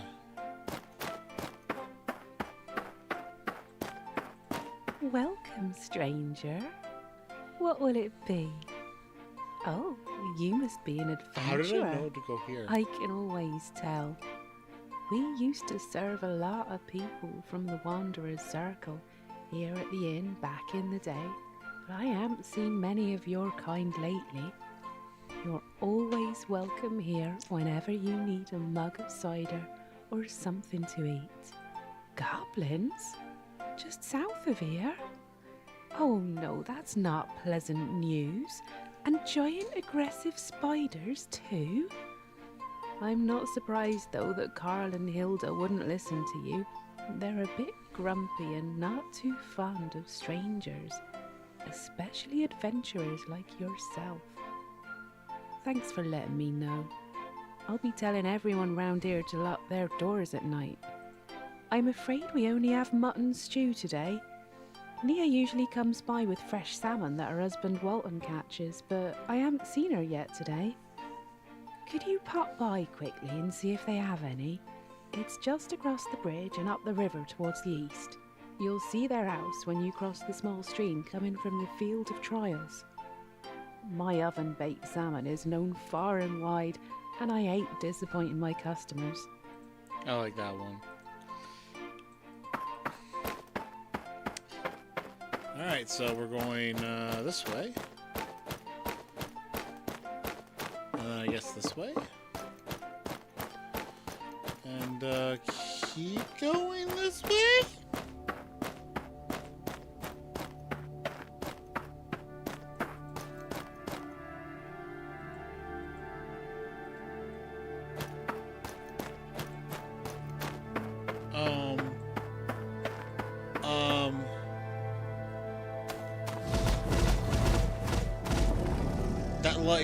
That drama music is back. Why is it back?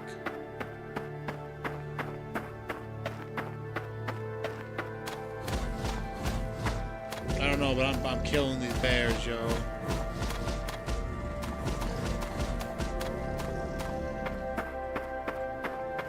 Walton.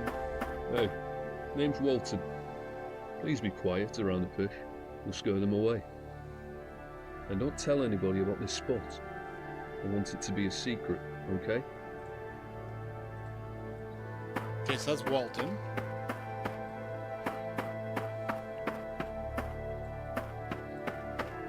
Okay, maybe I went too far.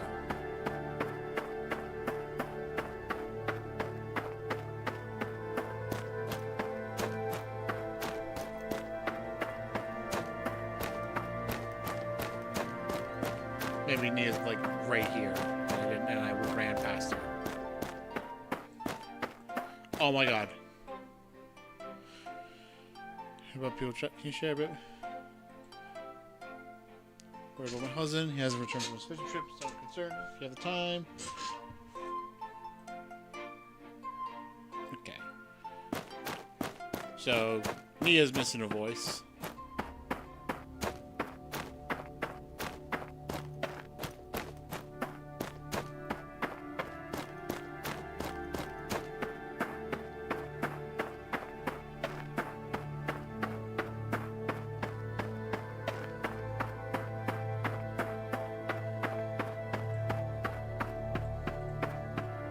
I've never seen so many birds around here. They usually stay in the valley, upstream. I wonder what's bothering them so much. Alright, I guess we're going to Bear Valley.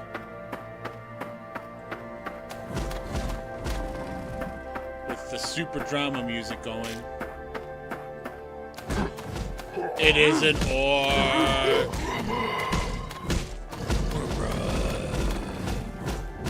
Oh my god. So many bears. Please stop. Oh god. Oh god. Oh god. No, stop. You die, and now you die, and you die, and you die. Okay. I'm gonna first grab this. I need to just quick now. I'm gonna get you, and I'm gonna get this. Of the lich? Ooh. Okay, bam. Okay.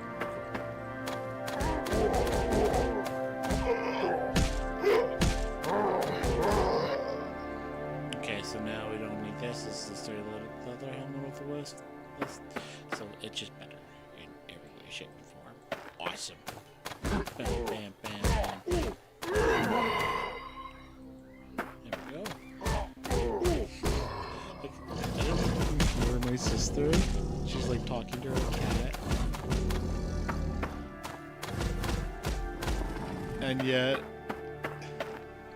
she's every time I make the joke about like, oh, it's your cat kid. She's like, no, he's not my baby. He's not my kid. We are roommates. But then I hear her doing the same thing like people like that do, and I'm just like.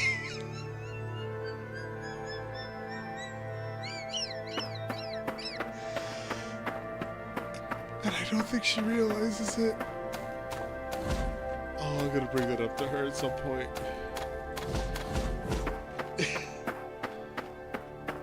Alright, come on, where is it? Oh, I guess we're going. Well.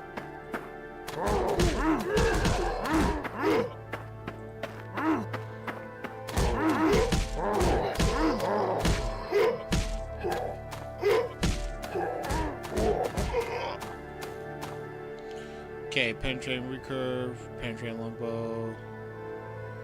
Wait, what do I currently have? Okay, I have the penetrating recurve, bow speed. These are, yes, that's another recurve. 6 to 28, 6 to 30, 57 for 15. Oh, but wait, no, this was. Oh yeah, no, this for 12. Yeah, okay, so we can drop this. And then we have this. If it's 630, that gives more attack speed, a really high attack speed, but this one is. Yeah, I think I might want to keep that attack speed. Yeah, that is kind of a part of my strategy here.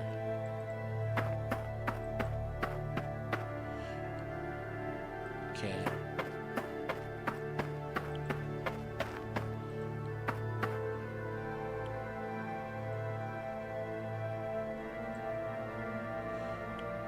Check this one. Wait, what did it say? I will switch these two though.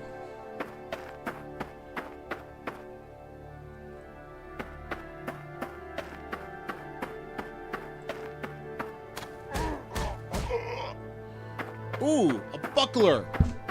Heck yes! That I wanted that. Oh my god, I can use it with a nice.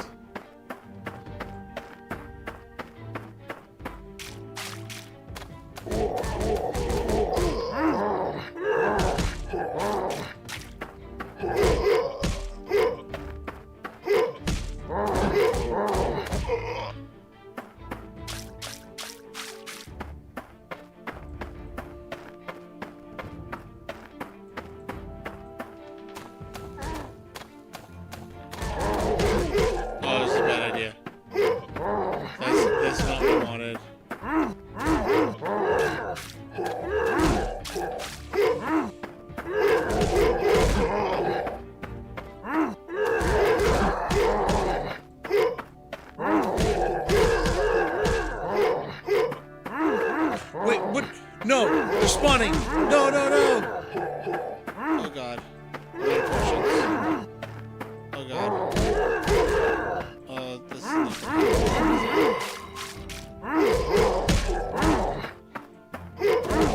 Ah! I'm all the way back here. That's so mean. Wait, why, wait. Wait a minute. Why did they... Oh.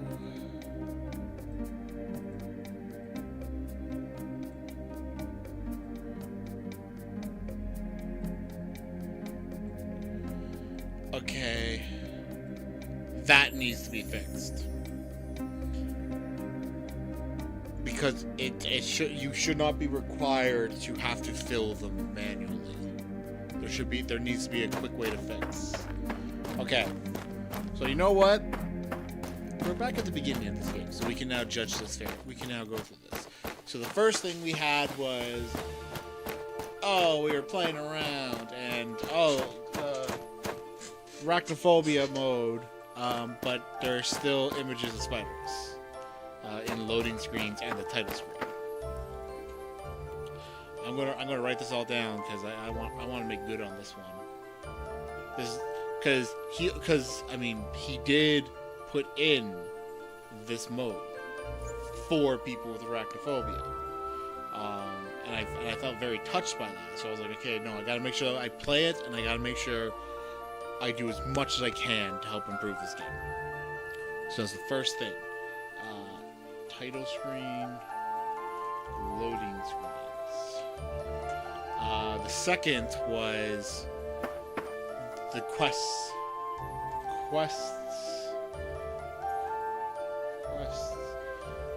from first to NPCs shouldn't be able to get last quest from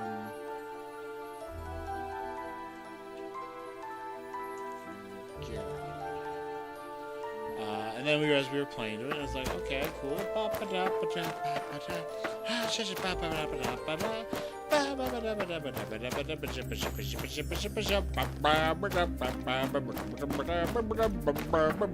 spiders! Oh, that's cute. Silly. Oh, they're so silly. They're so silly. They're so silly spiders. They're so funny, right? How can you hate these funny, not actually spiders? What the fuck? They actually. Oh, forget how funny looking they are now. Oh, I love it so much. It's actually really funny. Shit, I went the wrong way. Okay, I'll grab those. Don't worry, I'll get back there.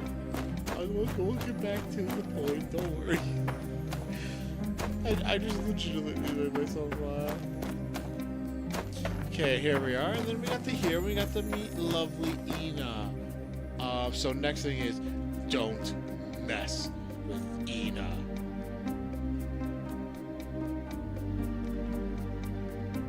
Okay.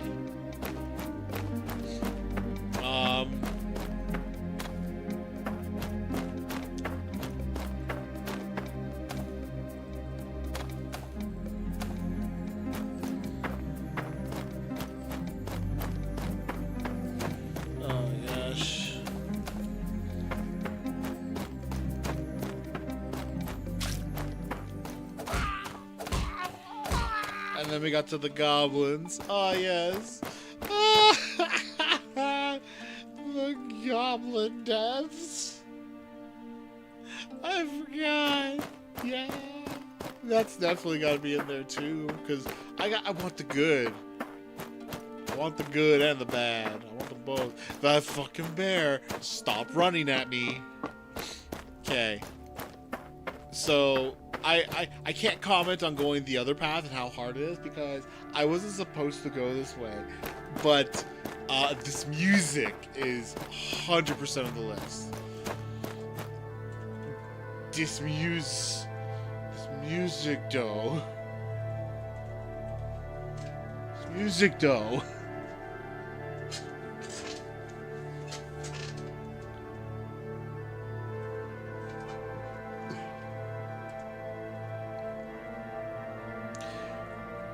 This is beginning of adventure, not final dungeon.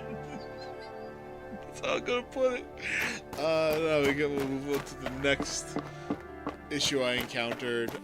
Because nothing else that happened in the cave was an issue. It was just getting funny.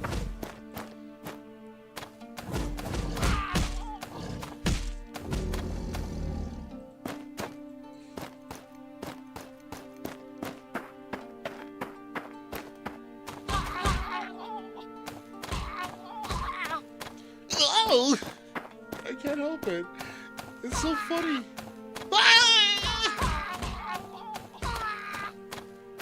I don't know why they're so funny to me. This is fucking shit, man.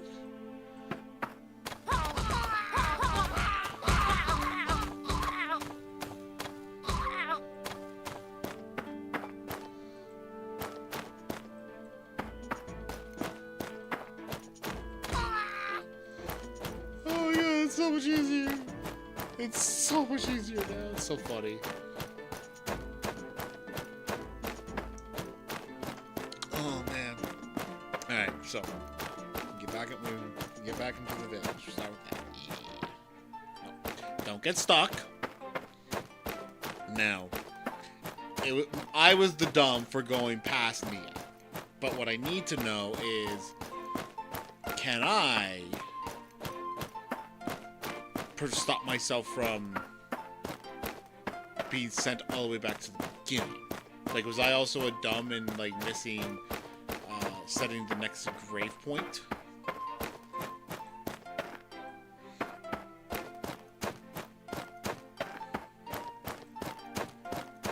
Okay, apparently I should be able to get in here. Oh, I can't see. What the fuck? Oh. Uh-oh. Let me out. Okay. Okay. Oh, God, I saved my ass. Oh. I was concerned there. Holy shit.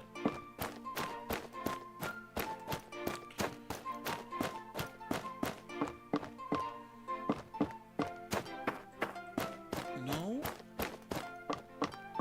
Is there no way for me to save my being here so I don't go all the way back?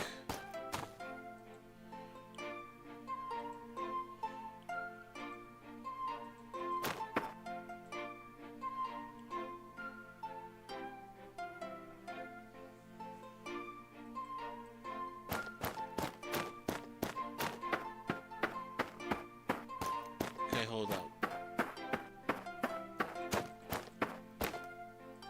Welcome, stranger. Go away. No, that's not right. What the fuck? Is that how the game is programmed? That like right now you just go all the way back to the beginning? No. That's so arbitrary. Let's talk to Nia again. Maybe Nia can give us a clue here.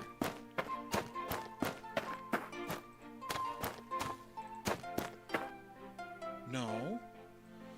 Oh my god. Okay, realization of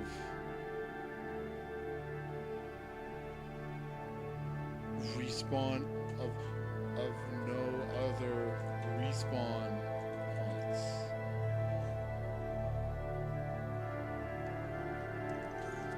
That's what we're gonna call it.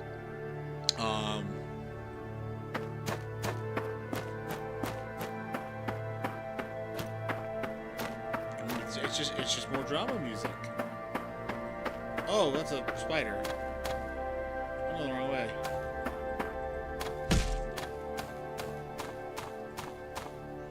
Sturdy Ring of Doom. What's that? Oh, but wait, there was no vendor either. Like there wasn't. I couldn't get rid of either of them.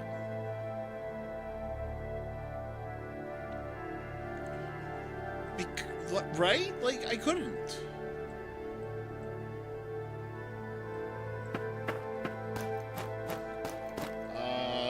No shop vendors?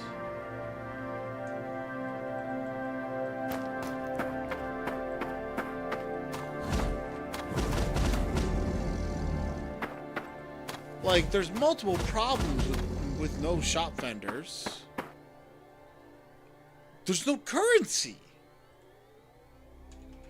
Or currency? That is already a bit like that. That is the thing, because so the reason why that's a big deal is because in these types of games, if you're having difficulty progressing, you need to be able to like get equipment to like help you out or get items to help you out.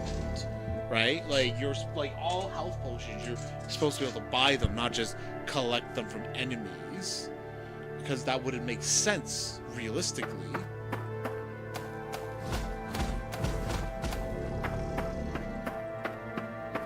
Hello again. Glad to hear you figured out what caused all those birds to show up. Anyway, I guess it's about time for me to head home. especially with goblins and orcs causing trouble in the valley. Oh, hang on a sec. Looks like the fish are biting again. Could you take these salmon home to my wife for me? Tell her I'll be home soon. Just one more cast.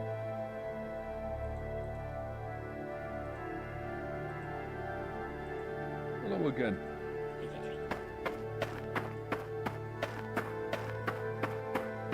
Like that is bizarre if it is set up like, oh no, you go all the way back to the beginning. It's way more punishing than I thought it was going to be.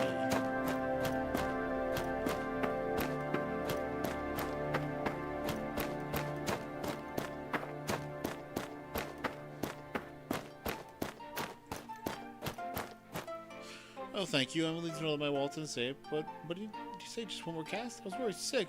He has more than just bears to worry about when he gets home. I'll tell you that. Ha. Jenny's been looking forward to these salmon, so would you mind delivering them to her for me? I need to track down my husband and have a word with him. He needs to learn a thing or two.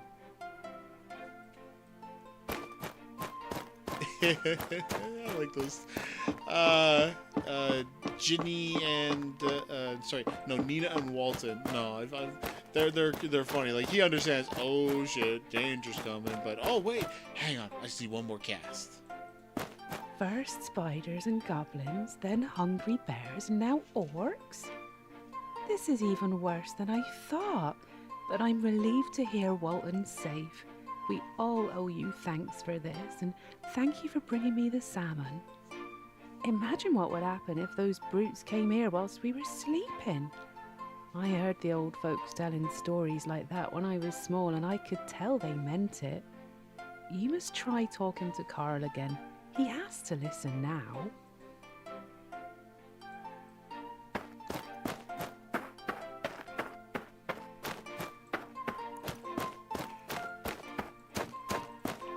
Wait.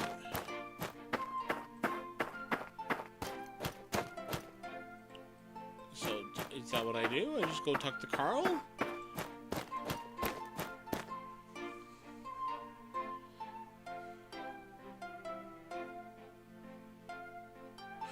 Orcs now, too? Yeah, I heard the neighbors talk about them. That's what I always said, but no one...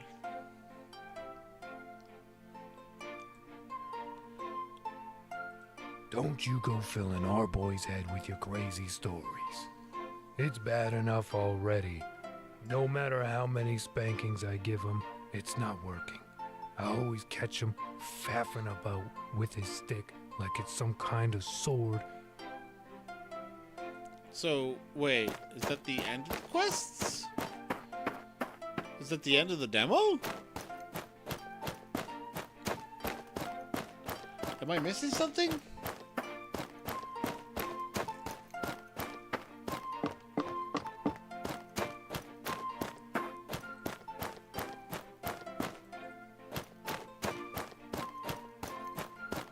No, I can't be missing something. The fuck?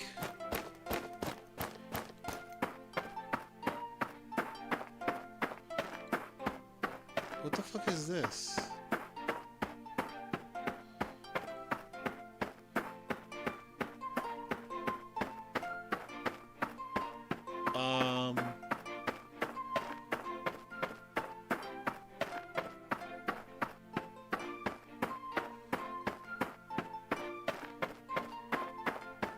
Wait, no, it's across the bridge.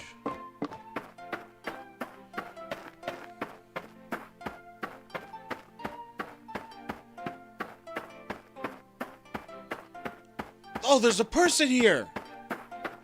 What the heck? Hello, stranger. What the fuck is going on? Why is there nothing here? The Great Unknown? Yeah, I know it's the Great Unknown. Who is Baker?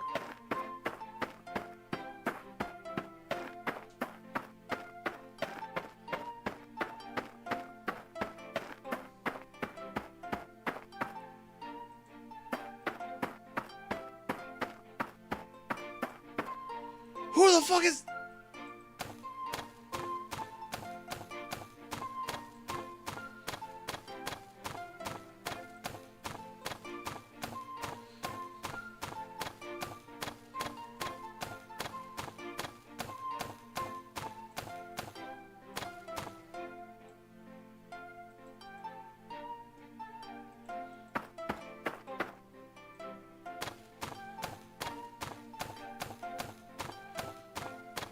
kill you. I'm going to kill this dude. Come on. No, stop. No. No, he's behind the wall. No. Alright, I found him. I'm going to kill you.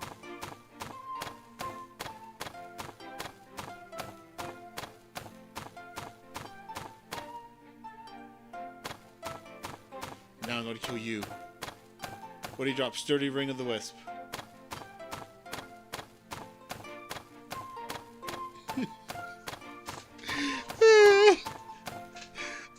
Okay, cool.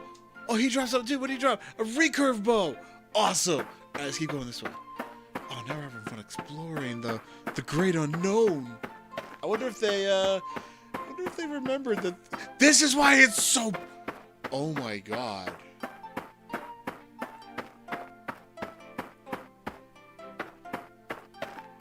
Is that why it's so big? That did they like already design the scale of the game? And it's all here and they're just building it up part by part? Oh my god.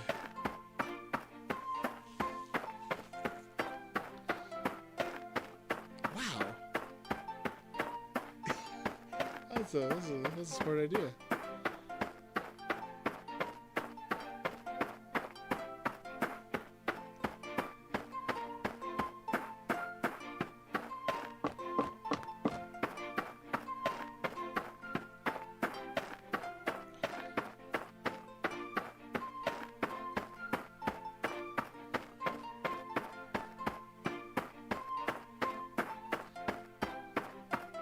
Hey, it's Baker.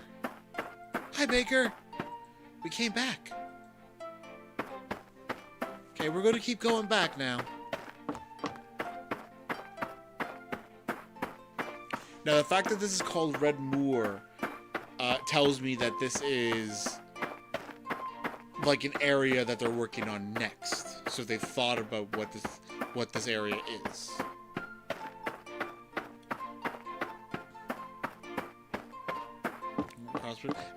And the road goes up to this point.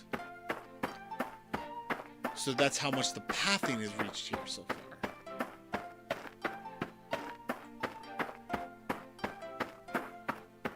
This is wow, that's big. Holy shit.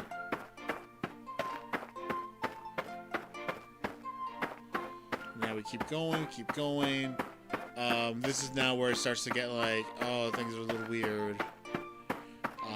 Because like you lose the path and then you get a path and then you lose the path again. But let's keep going back. Stop being on those, please. Thank you. And then you get this, and this would be fine if not for the like this right there, it going that. Okay.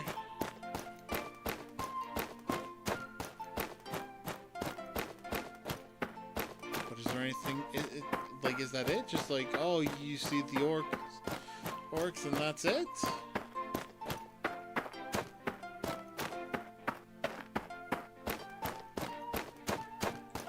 I'm pretty confused by that now. Well, I guess maybe we should go deeper into orc territory. That's probably the last thing I'd have to really do.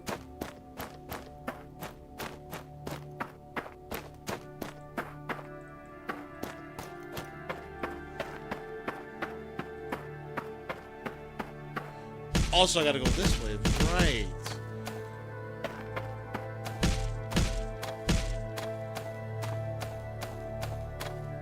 Okay, so let's,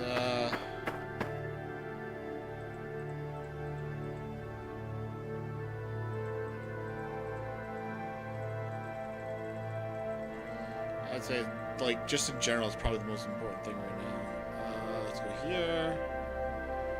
I can now do Fireball. Put another one there.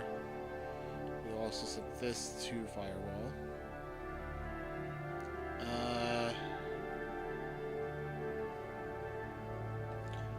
Level up again. And then again.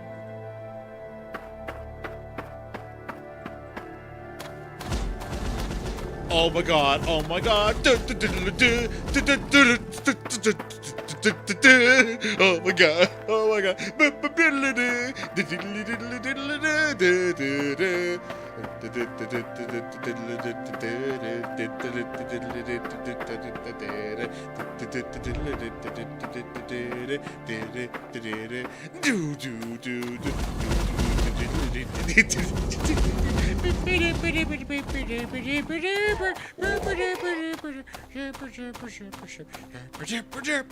You die, orcs!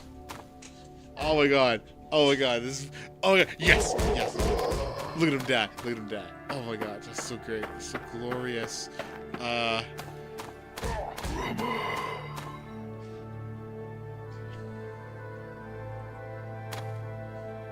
Penetrating longbow. Okay. Penetrating recurve bow. No. 628. I think that's no stronger. 37 to 24.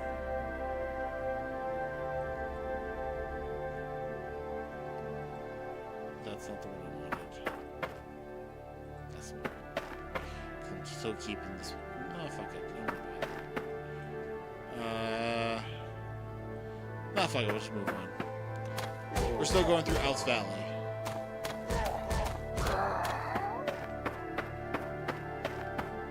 With our super drama music.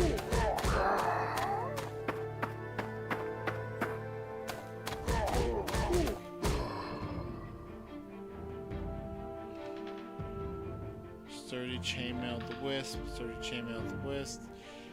How do these compare to 47, 41, okay, 29, 28, yeah. But how about this one? 33, 20, no, because that gives you... actually, no, I could. Yep, that's the one. Do that.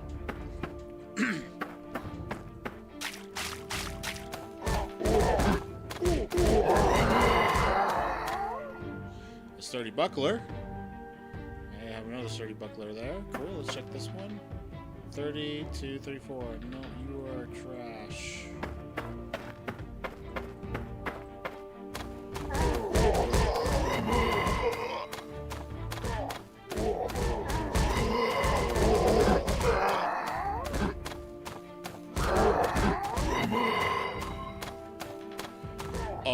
Oh my god. You see that? Oh my god. Oh my god.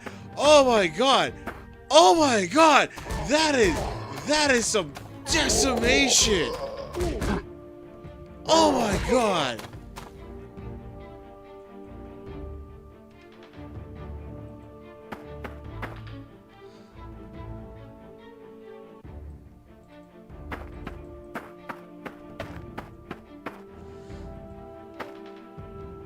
Wow. Like that was like, oh my god, that's so silly.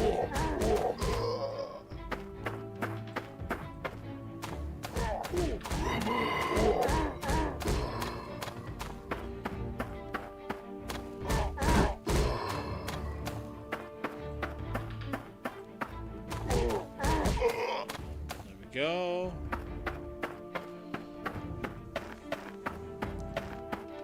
There's nothing this way, so let's go back into Alf Valley.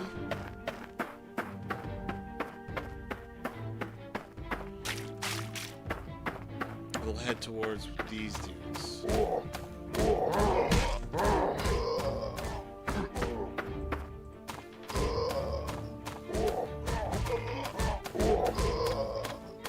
Okay, so let's check what this one was. Nope. No need. How about you? Faster resource speed. No, that one's way better.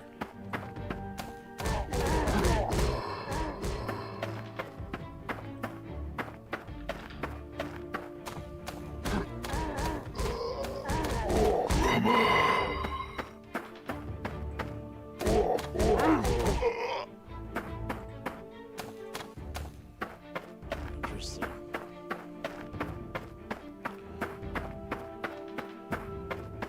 It's a weird way for the brush shop. there's an orc encampment.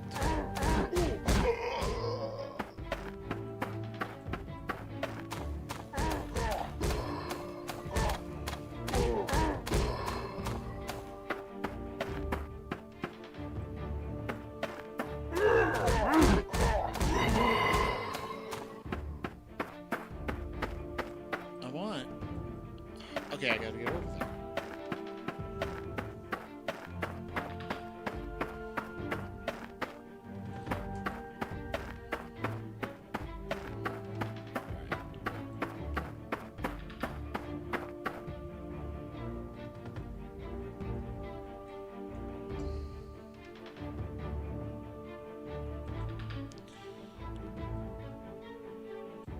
Okay. There we go. Manual load of potions? Because that was like... there was something I knew I was forgetting. The whole time. I was just... This whole time since I kept playing, I was like, what was it I was forgetting? What was the thing that made me... Like, that happened, and then I died. And I was like, oh my god, that thing. And then we started going through, like, okay, I'm done now. Which... in itself has also led to me, like, being nowhere near done with this yet.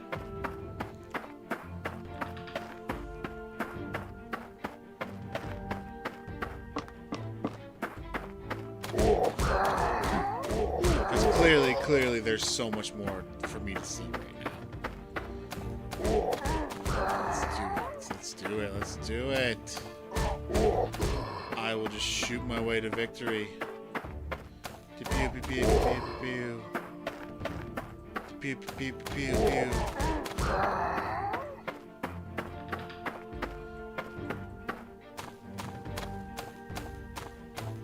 Okay, that's interesting. I don't know if anybody's noticing.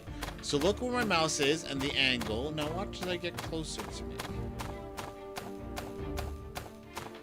Notice how it spreads out.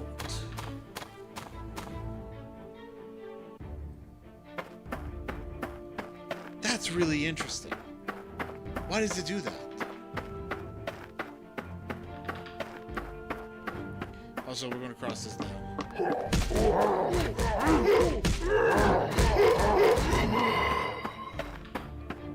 Okay, there's an island here. Penetrating longbow of hurt.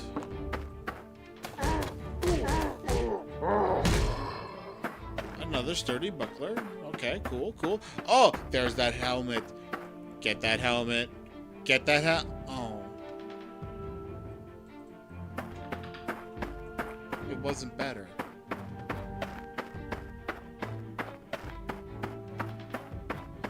That's sad.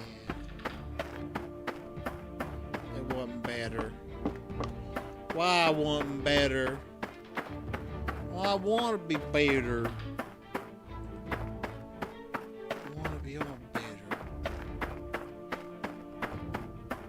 Super better.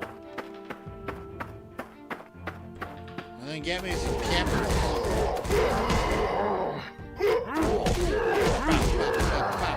Peppers. I need my peppers. Peppers. I need some peppers. You got peppers.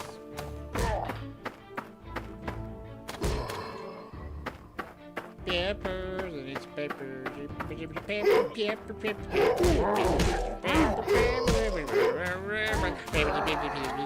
Peppers. I don't know where this is coming from, guys. Please help. Please save me for myself. Please help. For I cannot. For I am not strong enough. You can't. And so are the bears. Oh boy. We say, oh boy, shoot them all. No! Me say no. Now me go and run to... Okay. Interesting thing we learned right there. No bear.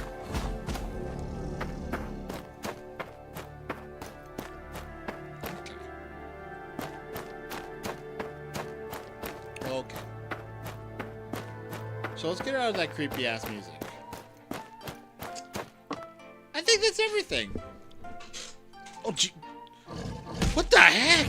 Bears!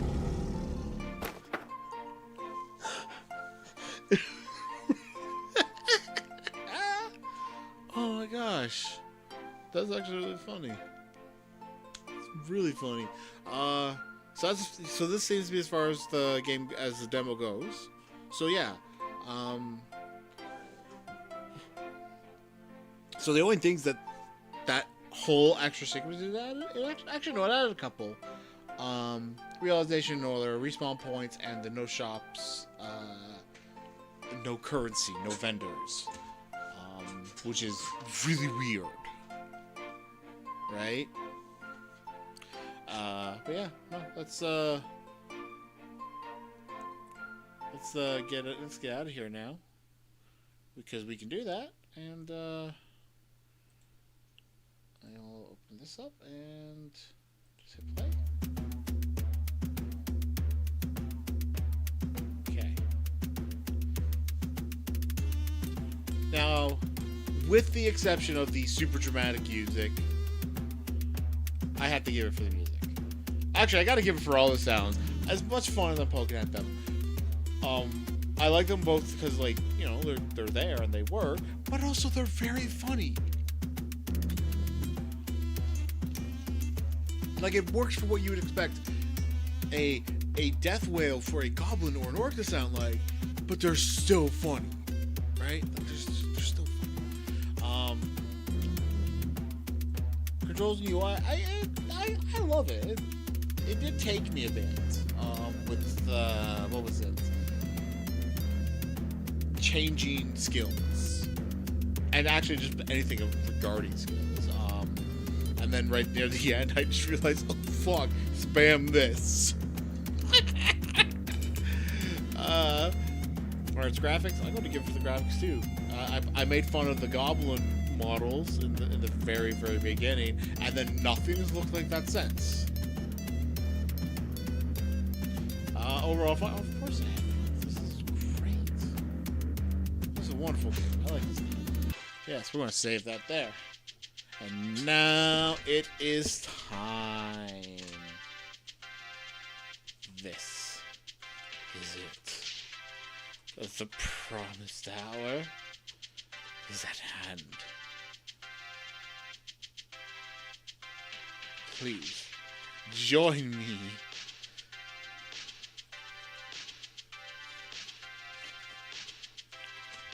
as we rate the final game of Feedback Quest 4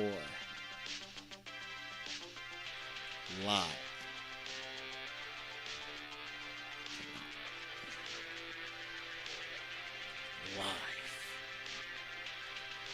It's here. It's happening.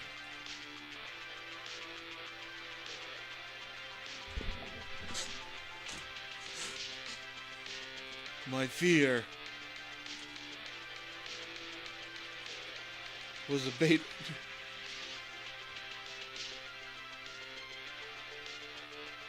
Hey, I'm trying to find the best way to word this. Not just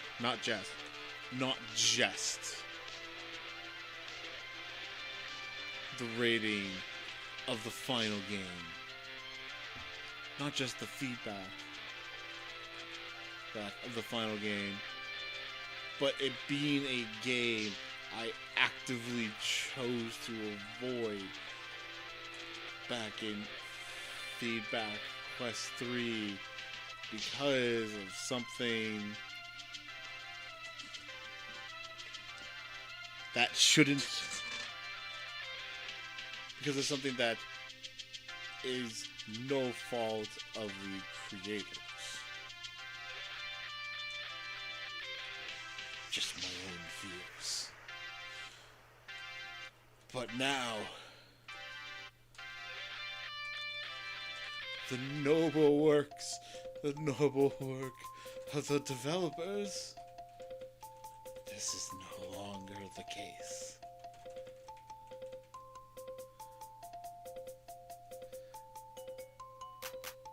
developer.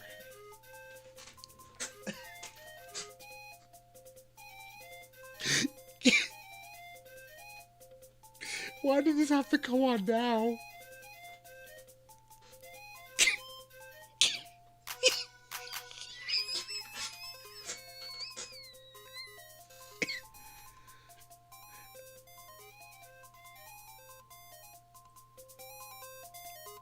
I've realized what utter chaos this song is, and it's so wonderful for it.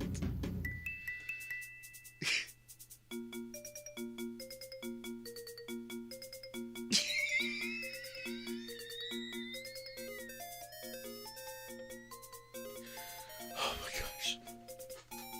Okay. Pardon me as I have a laughter breakdown.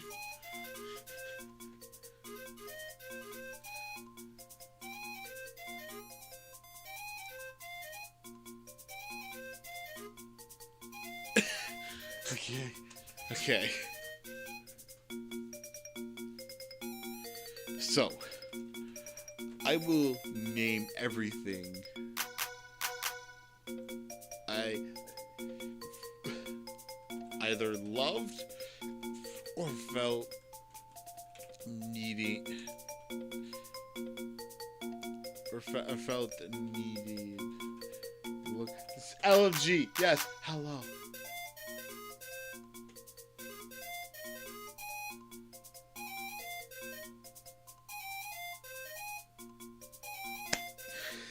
Pardon me. So, oh my god, okay. Needed looking at. Let me just get through this. Okay. I gotta change the song. I'm going crazy. Okay, there we go. Alright, here we go. I go to, okay.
always hit the loading screen.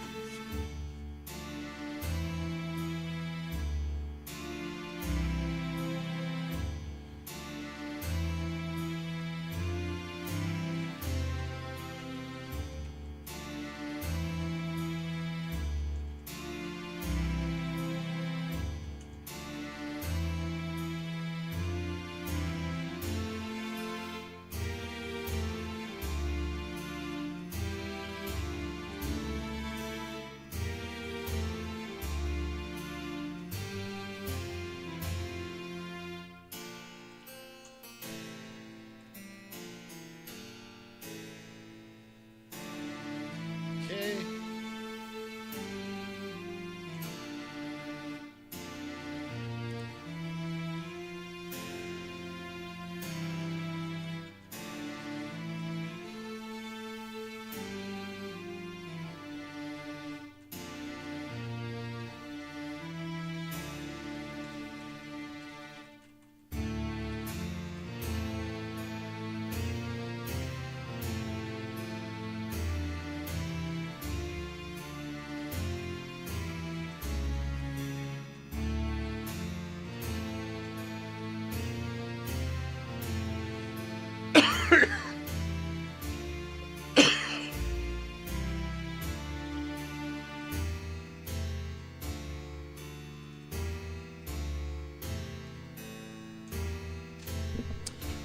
Okay, I think I got that right. Loading screen.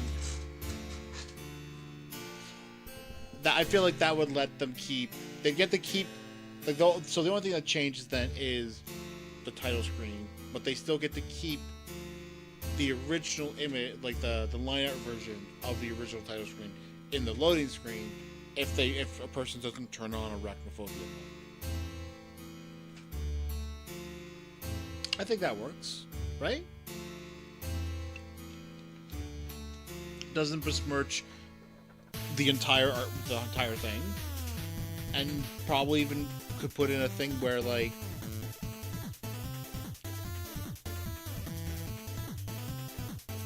an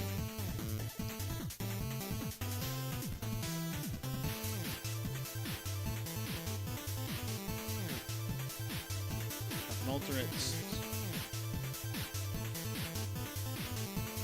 Okay. I got it. Well, right. Okay, no. You're right. That's how we do it. That's how we do it. So I'm gonna change what I'm suggesting here for the loans. I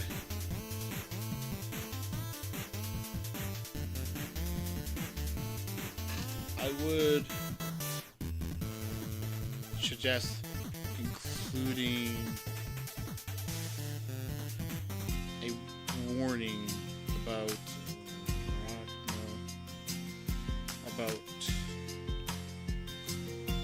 spiders in the game before going to the title screen.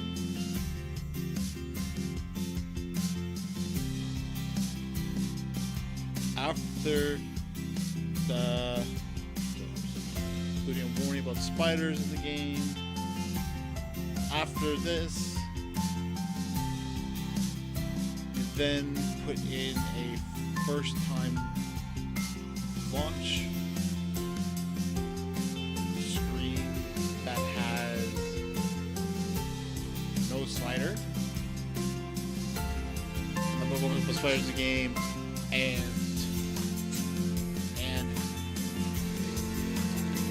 staging of an arachnophobia. Then put in a first time launch screen that has no spider on it. This gives arachnophobics the chance to know and to change the setting before they would ever see a spider. Then you have two title screens.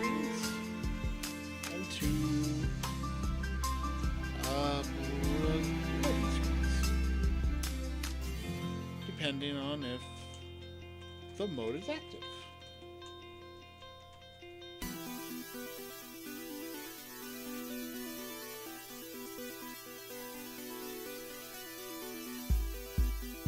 Yeah. Okay, so next, 2 NPCs.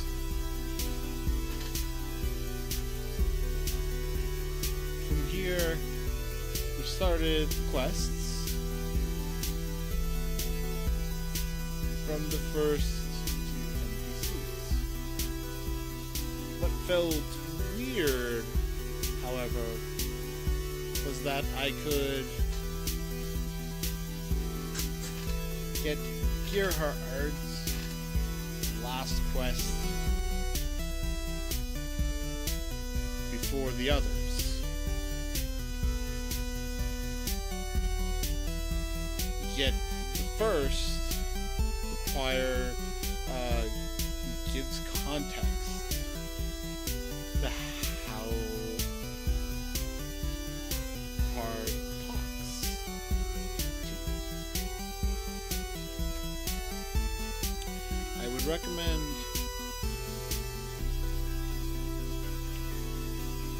recommend adding flag options to when you accept a quest to be a trigger for getting access to a new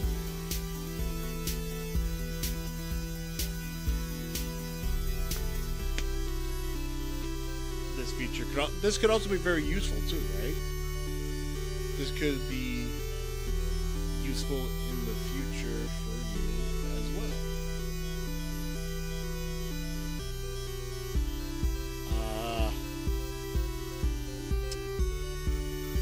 Don't mess with Ina.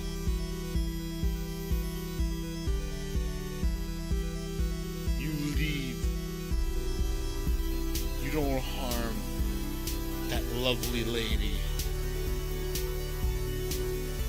of Luffish. Hold up. Wait. No, hang on. Wait.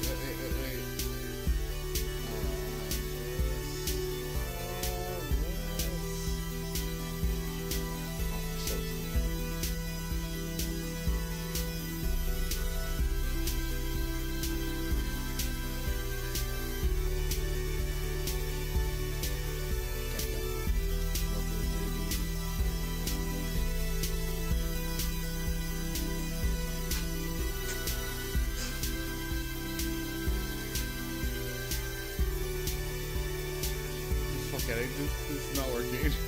Going back. The lovely lady of the luscious lakey lands of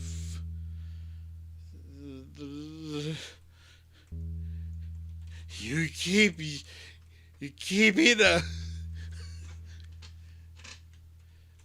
The only thing you need to fix on her is that headpiece.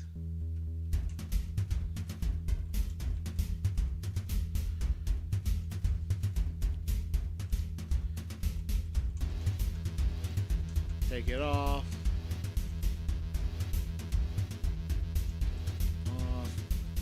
The hair flow. She's fun. Also, give Rita. There we go. All right. Oh my god, I just love. Okay, there we go. Now we're going to the fun parts now of this feedback. Oh my god, the goblins. Oh my god, the goblin deaths. Oh.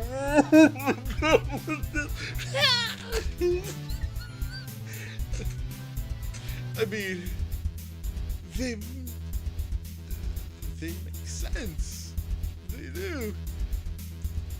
But they're so funny. I love them. Don't change them.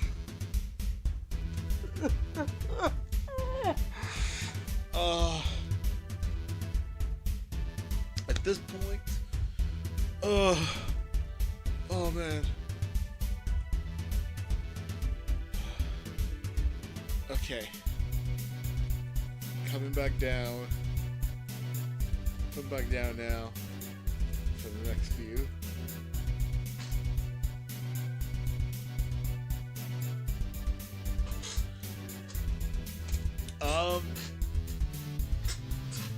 The choice of mute. As I ran into the area where the trial happens, I was immediately hit with the most dramatic music I'd ever heard. Like, it was 100%, 1000% Final Dungeon music. And it just threw me off to be used on goblins with such funny cry, funny death cries. Yuna mode, yes, give him a Yuna. Maybe Yuna mode.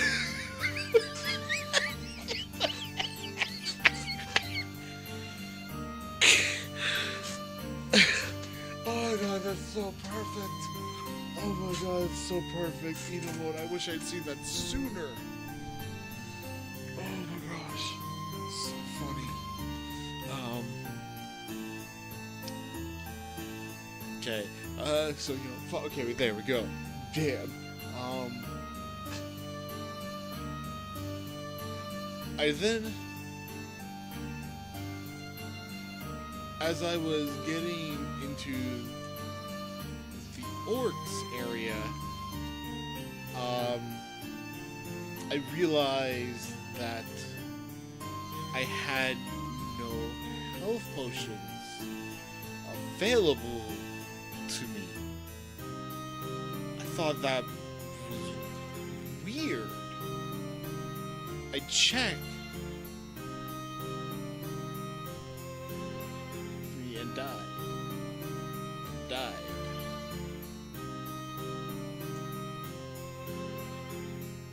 At which point I was respawned back to the beginning. I thought that was weird. No. I had tons in my inventory. So I check, and yeah, I do. So then I check the potions slots, and oh,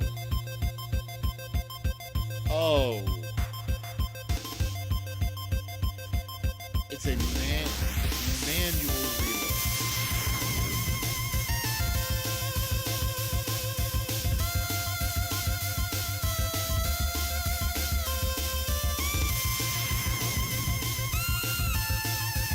It doesn't use from your inventory.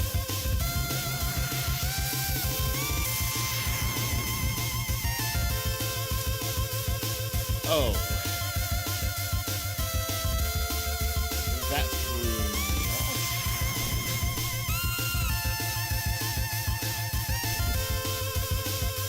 Primarily because I could swear Diablo 2 also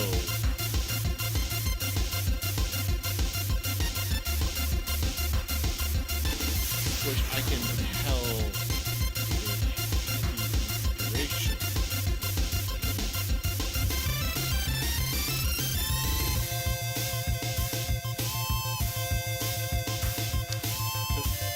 swear Diablo 2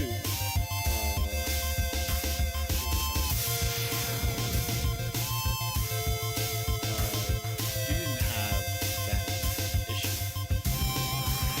Like, they had extra slots, but if you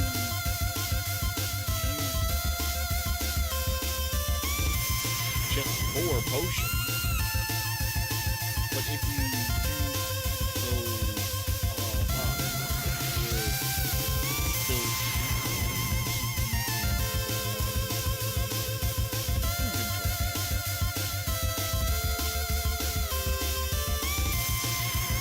so with this, I thought I was done. I thought I had covered. So I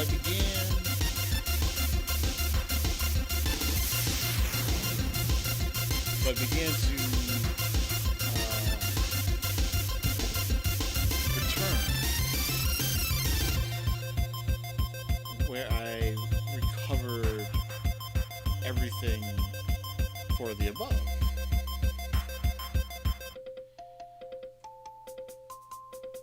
And when so I chose to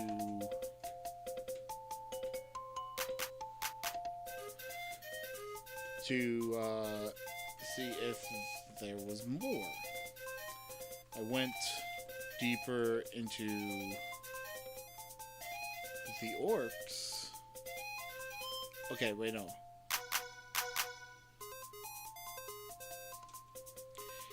And early on, it hit me. I had been sent back to the beginning. There was no closer respawn point.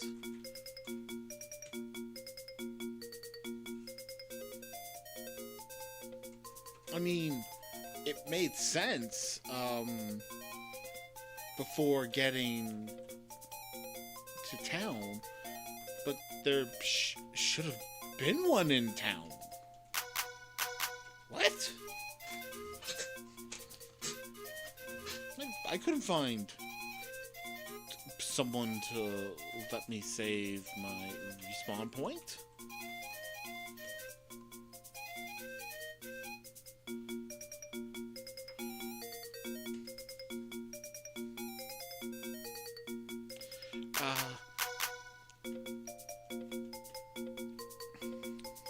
And so we thought. So I pressed on. I had to be sure. There was more. There wasn't more to see. So without quests, I began pushing forward into the world.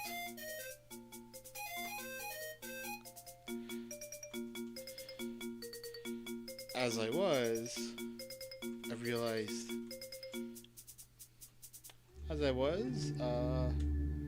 I came to learn that the world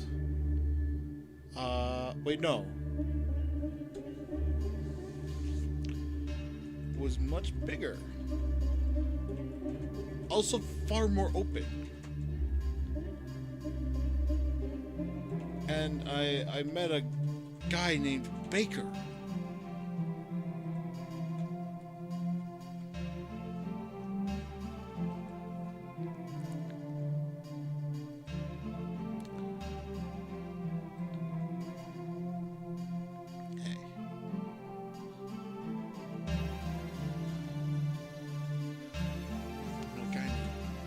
Baker. Then, as I was returning from that long journey,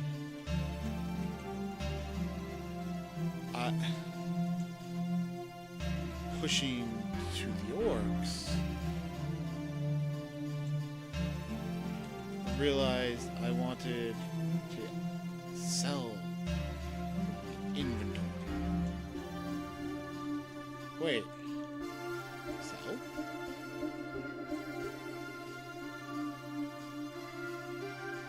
Where's the vendor? Wait. Wait, there's no currency. Really?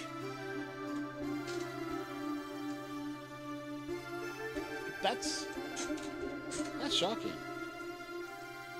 That's shocking.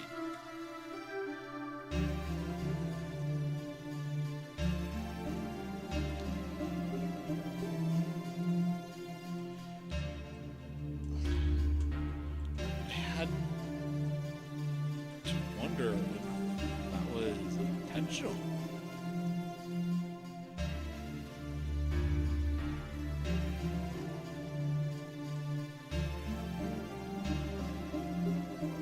Yeah, pretty much. And then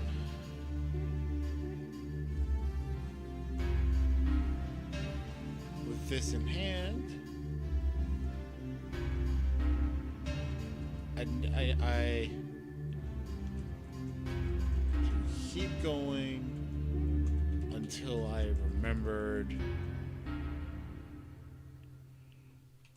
when last I thought I was done.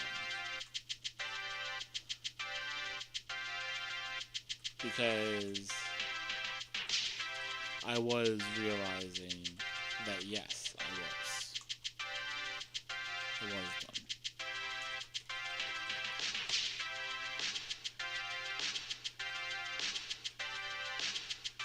Which happened a short time later, when I remembered about manual potion loading.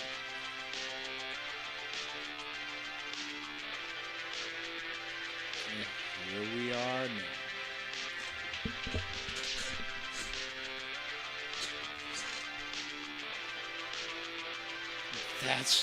That's right, Prism.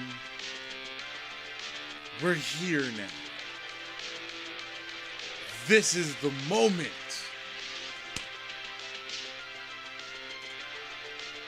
The final strokes are upon us. With you, right?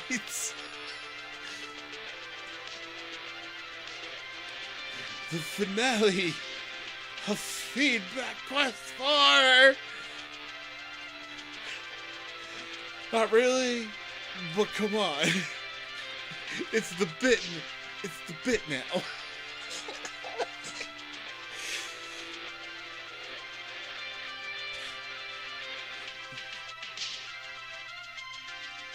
So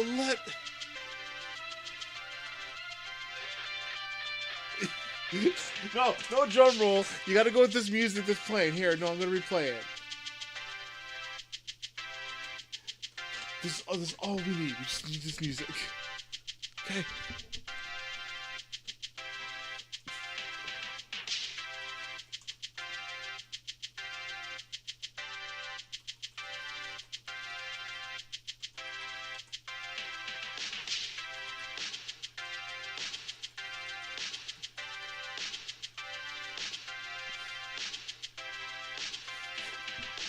The drums jump run.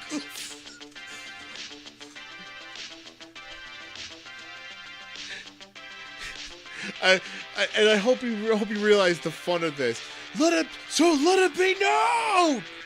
The game's pretty good. Can't wait to see more. I don't know why. Something about that's so funny to me. Oh my gosh. Oh, that's great. I'm so happy with that. Okay, so yeah, no, that's it. Everything's rated. Let's see one thing. I wish I could rate more because I think we still got a lot of games that need a lot more ratings. Only 2 for Robbie Wagner's. Oh man, guys, come on, we gotta get those votes in. Let's see, Demiurgus has 3. Glory's Fool has 4. No, it's not complete yet. It's not complete yet. Also 4. Like, we need to get these games up. We can't let nobody should be under 5. There's no excuse for that. Nobody should be under 5. Bill Dunn's Roman is 4. Unfragment is 4? Really? Man, that's sad. 4? Come on. No. Yeah, wait.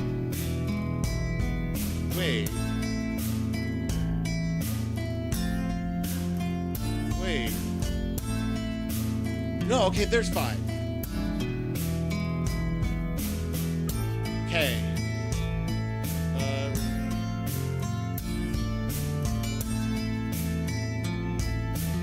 That's 5. Eddie's Warrior got 5, okay. 5, so it was, Ryan Nova. Okay.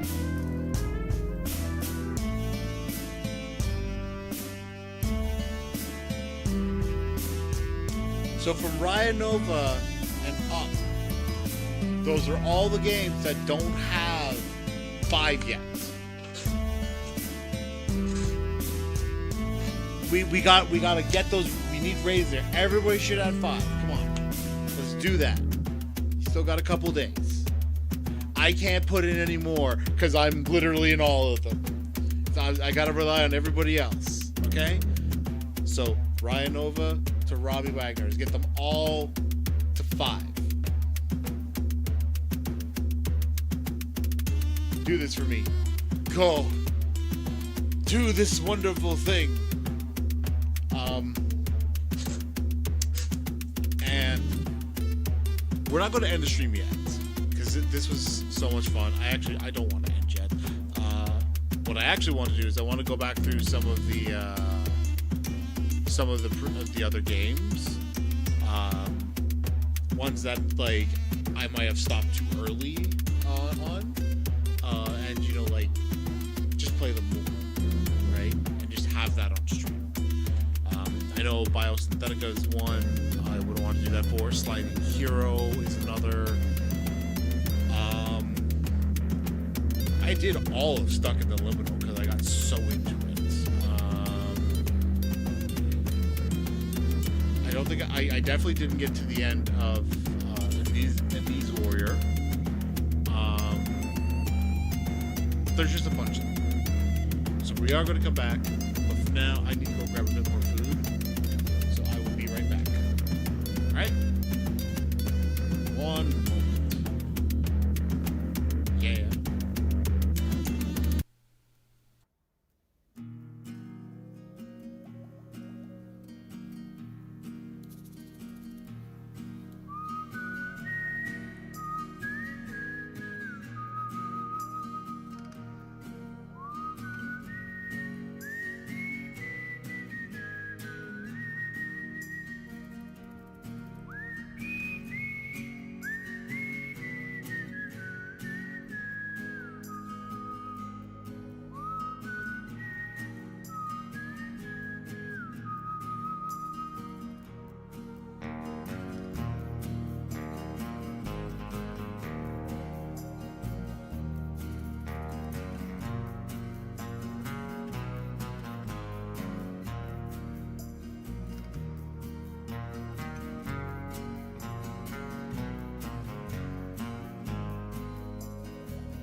Okay. Before we start back up, there's a little something I want to discuss, if you guys don't mind. Now, real quick, I'm not going to name the person who sent me this because I don't know who. I didn't check far enough. But back a few weeks back when we were doing the survey, and I had all these responses. Oh, is it? Oh, shoot. Okay. Well, first off, let me move my mic closer. I think it's just this. I noticed the songs for Trailblazer are a bit louder than others. Okay, how's that?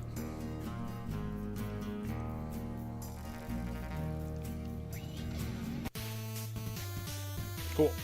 Okay. Perfect change of music. So back during the survey, there was one response I had gotten that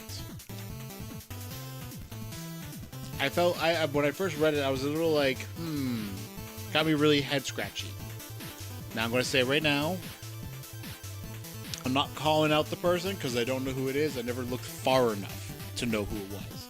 So if at any point somebody who watches this was the person who said this, I'm not saying anything against you because I don't know who you are. I literally do not. It's just, this felt like something that I thought was a significant thing to talk about.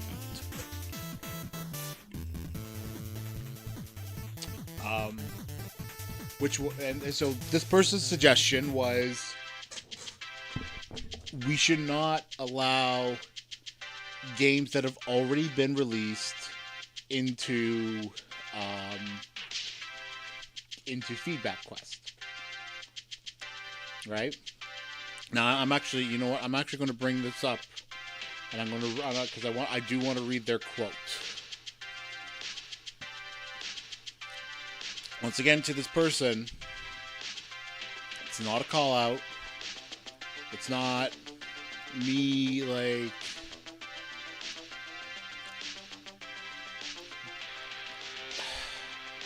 It's nothing against you. It's because I literally don't know who you are. Where is it?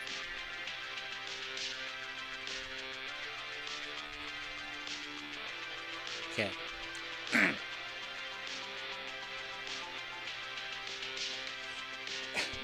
So, they said, I feel like a game which has been released for a while shouldn't be part of the jam. Not that a released game shouldn't get any feedback from the community, but I feel like released games and games under development should be in separate events. Okay. So I'm going to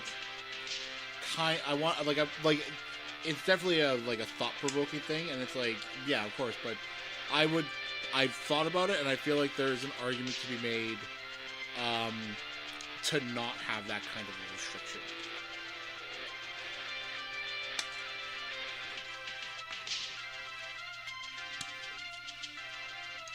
What's back?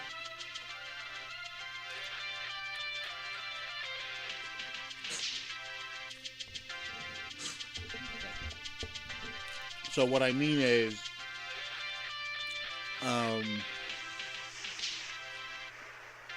first and foremost, but the kind of event this is, especially the mini events,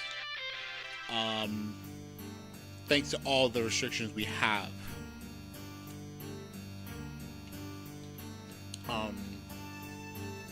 it basically would make it that like a large company couldn't really use the event as an engine for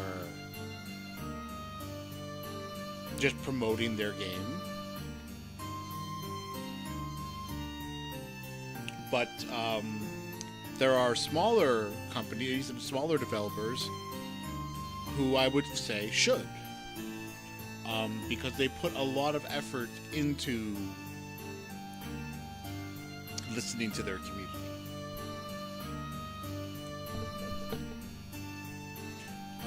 And so, like, in order to explain this, I'm gonna name some names.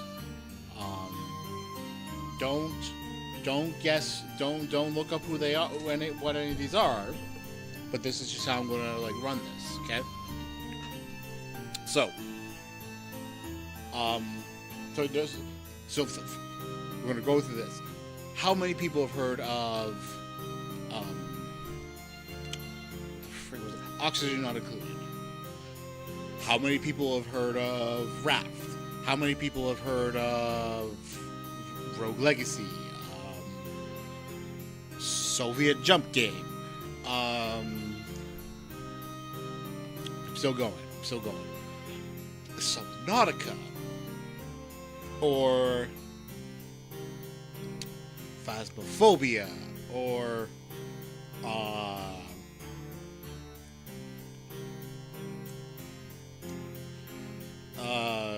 Graveyard Keeper, or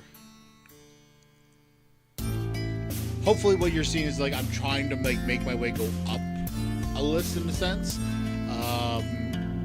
Or Braid, that's one of more well-known new titles.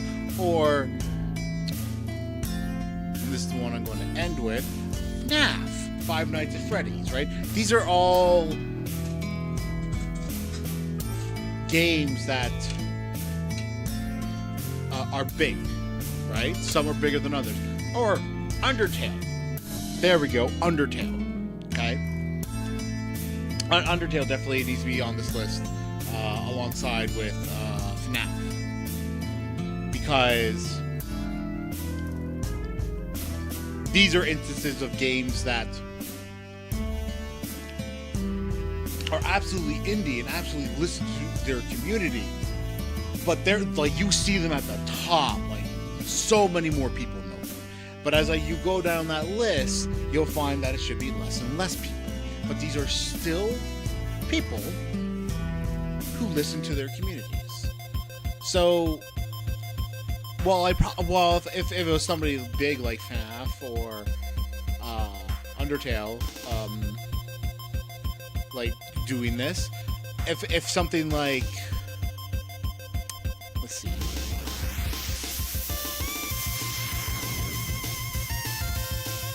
well, honestly, Subnautica or Soviet Jump Game, Raft, like Oxygenautical, if these people were like, hey, can we have our game put in to get like this active review of it,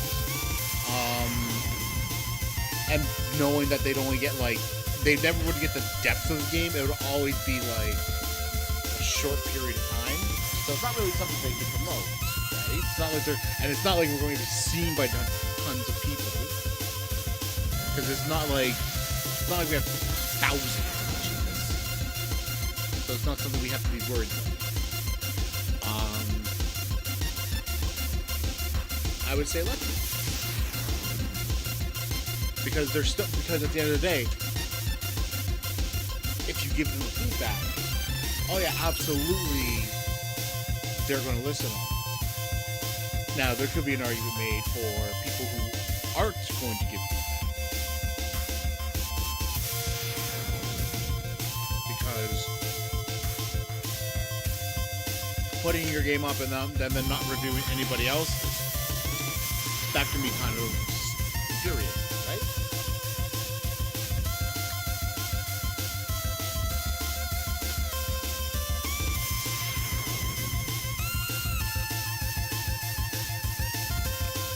And you know what? Somebody else thought that too. About making people, trying to force developers. Okay, here one. We should encourage/require game devs to rate games made by their reviewers. Person A reviewed Person B's game, then Person B should review Person A's game. Which, that makes sense. It makes sense, but it's also something we would never be able to enforce.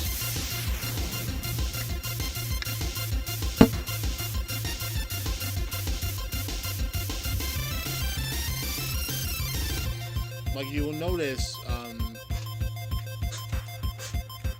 well, first off, if you haven't looked, you should go look at the Jam page. Let me just grab a link for you guys, and I'll post it in chat, and I'll say it out loud in a moment.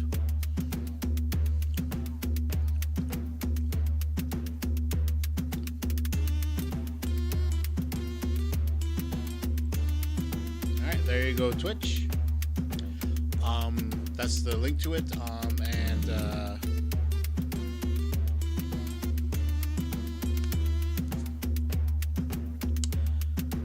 Who's next? All right. Itch.io/jam/feedback quest with hyphens. So,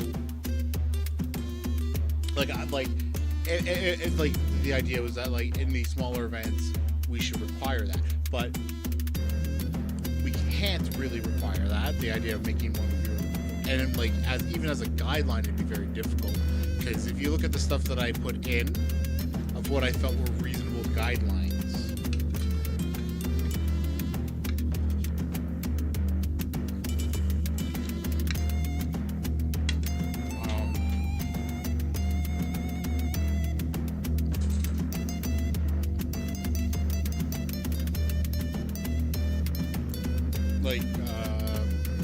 This recommendation to join the Discord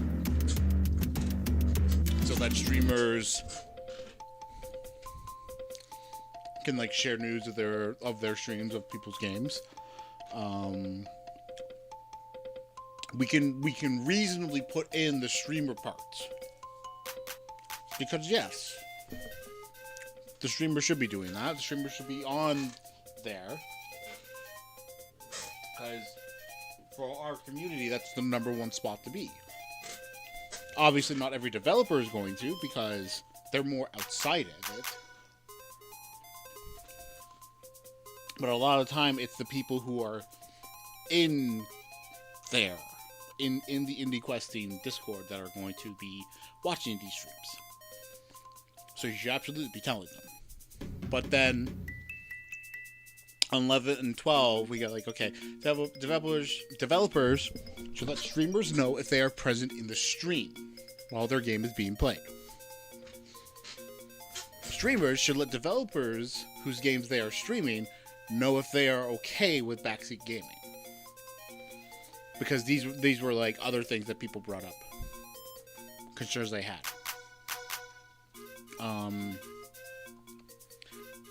But to an extent, like, this is a guideline that's like, it's so easy to do.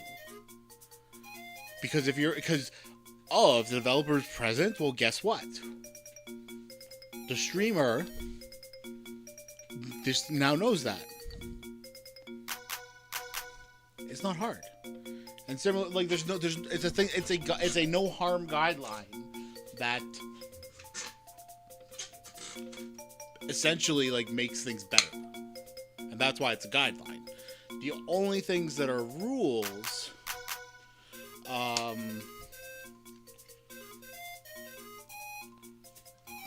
so when you then do make rules, it's like, okay, well, they have to be like, if we're going to enforce a thing, if we're going to say this is a rule and you have to follow it, it has to be enforceable. And so when I went through that, it was like, okay, well, what are the important rules, and like essentially how we deal with them. So it's like, okay, oh, interesting, those links did not go up? Huh. I'll have to check that. But I will get back to that. But basically, it's like, oh, if you're already violating any of those policies, no, you don't even get a warning. You're just gone. We can't have you as part of the event. Then it goes to stuff where it's like, okay, well, if you disobey this rule, you are given a warning. And obviously, the warnings things is all on our end. Not a big deal. Shouldn't be too hard. And then if you get another warning, then we ban you from the event, right? For a period of time, and then once you come back, if you violate again, that's the third time. And of course, like that only applies to the mini events, and that's only because, yes, it's curated, so we're able to do that without coming off as hypocritical or like having any problems. So that's like That's why those are enforceable. From there, all the other ones, if you notice, they're like, oh, game is put on lowest priority level. May result in not being allowed in a future mini event, right? These are now we're into the things that we can enforce, but they don't need to be so powerful. And then after that, we don't get into that. We get into shoulds, like the hook for a description or criticism of the game, right? And like that's how it's all structured. Oh, I do see a bit of a error. I have to edit this right now. I didn't notice that at all.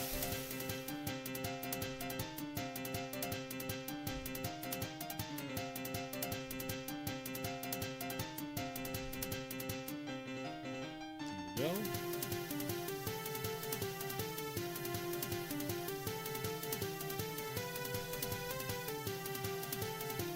Okay, I'm gonna get this ad re-added too. I don't know where that vanished to. Did I close it? Oh, I did. Wait, no, but I saved it. Saved it. Hopefully it'll actually let me do these.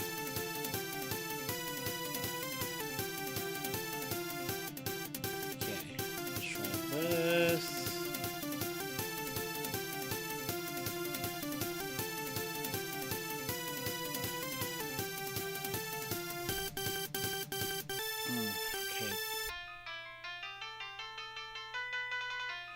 Okay, there, that's fixed. Yes. Perfect. Okay, cool. I got that little bit of editing. So the whole structure of it is just in terms of what's enforceable. So now we go back to this stuff about requiring game dev rating. That is not enforceable.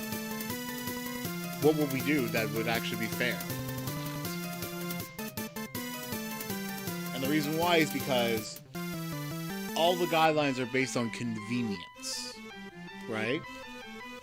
If a developer is watching your stream, it is convenient for them to say, "Hey, I'm here." Or if a developer or if a streamer knows the developer's watching, it's a convenient thing to be like, "Hey, I'm not okay with backseat gaming." Same with all like the other things with the streamers, because like I said, that's we're the expected audience, so therefore sharing in our community should be the #1 spot. And then we like losing my thought because of this. Oh my gosh! What it boils down to is, if we were to require people to do that, it is a rule nobody would follow. And the reason they won't follow it is because it is too unreasonable of a request. Because at the end of the day, not everybody has the time to make those reviews, to play the other games. I have a lot of free time. I work a part-time job. Most shit in my life I don't have to worry about, so I do get a good bit of free time to do this stuff. But if I were submitting a game, I would not expect anybody else to have the free time.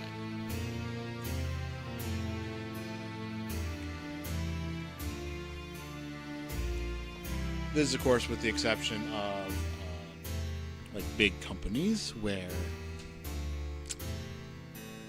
they would have staff. If they have somebody like putting the game into this, they'd have somebody who's looking over it, and that person could easily do that shit and take part in the event.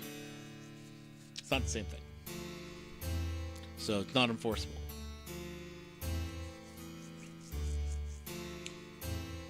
Something, it either has to be enforceable, or it has to be a matter of convenience, or it has to be... As for a rule, enforceable. Which we don't have. People would not, like, that would kill the mini events. Because people would be like, no, I'm not going to go out of my way like that.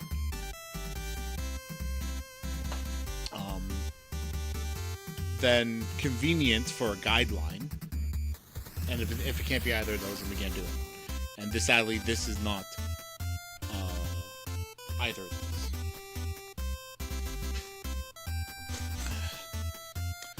Alright. What you doing over there, my friend? Well, I think it's time to come back. Alright. And yes, as you can see, yep. Made it up. Now, I will note, I wanted to call it visual style, but what I realized was that's a little, like, I'd have to have them explain more. Actually, I may still have to put something in there, because what I want is, like in this event, what I want is for when people are looking at the art, that I want them to describe. I don't want them to judge based on is the art good or bad. I want them to judge on, does the art, do they think the art fits with the game? Do they think do they think it fits with the 8-bit style? Do they like it for fitting it? Right? That sort of thing. But I don't know how to put that in. So it's just art.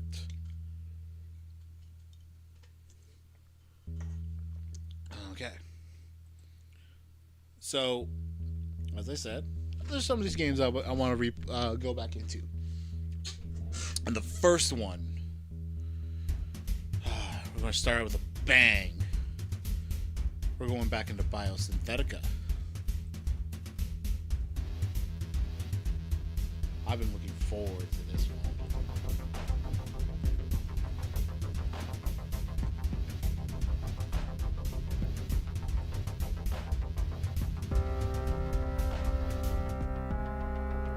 Okay, I think I remember having some issue getting this to work. Ah, there it is.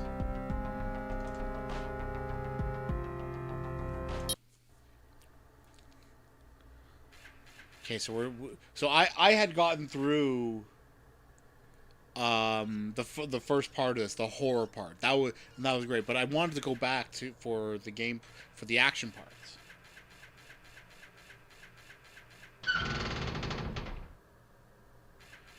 Hello, Mei Shing. Yes, 5 hours, and I'm still going, even though I've done the 2 games that I need to do.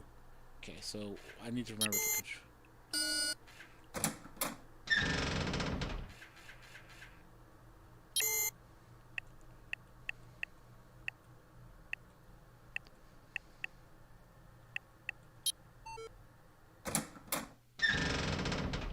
Oh shit.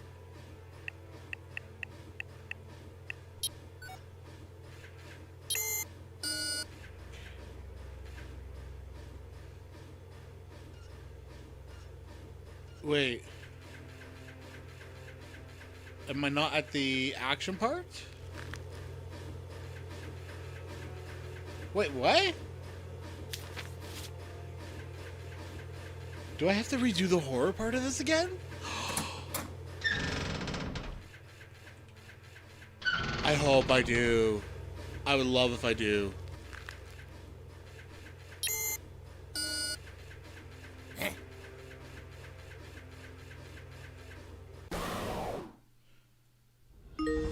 No, it's an RPG! Turbo-Blaze attack!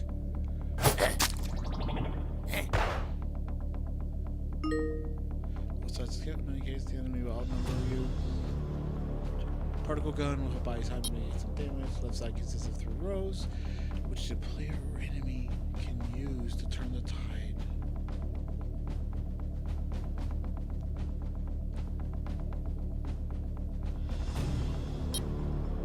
Side, however, only consists of 1 row.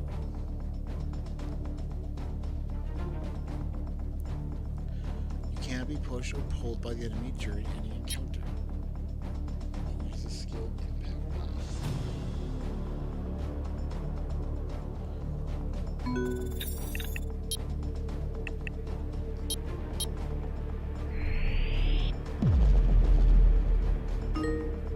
You'll notice at the bottom 3 E cells. 2 were depleted after using Impact Blast. These will fully recharge at the end of the battle. You can, however, find and craft E cartridges to gain back some cells during combat.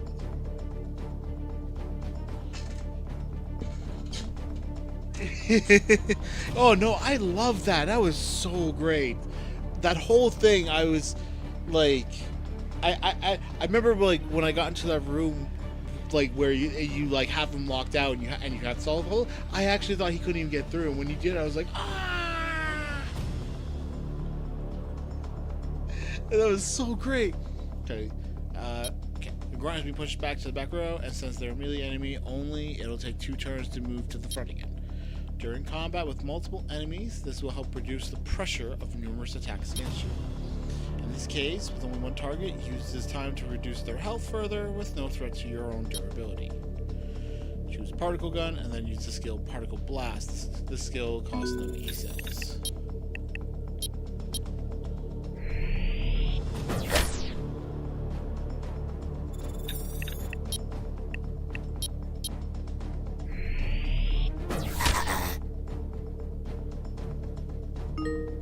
The grunt is in the first row again. Strike them with light attack once more to generate some FDM.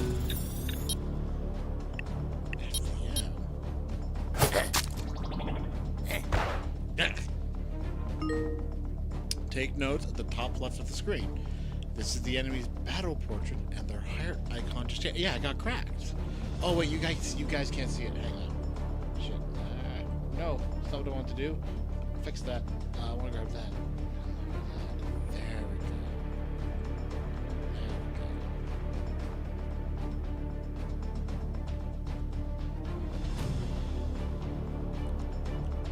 go. Bard clearly knew what he was doing with that, and I love it for it. So yeah, so the heart changed. You cannot see how much health an enemy has. Instead, you'll know which stage they're in based on 3 different heart icons: healthy, weakened, dying.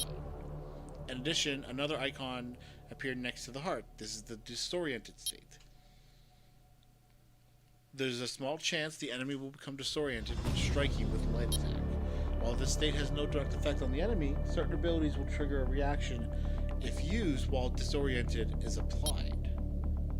Use the FDM ability Brutal Double. You've been granted enough force to do this.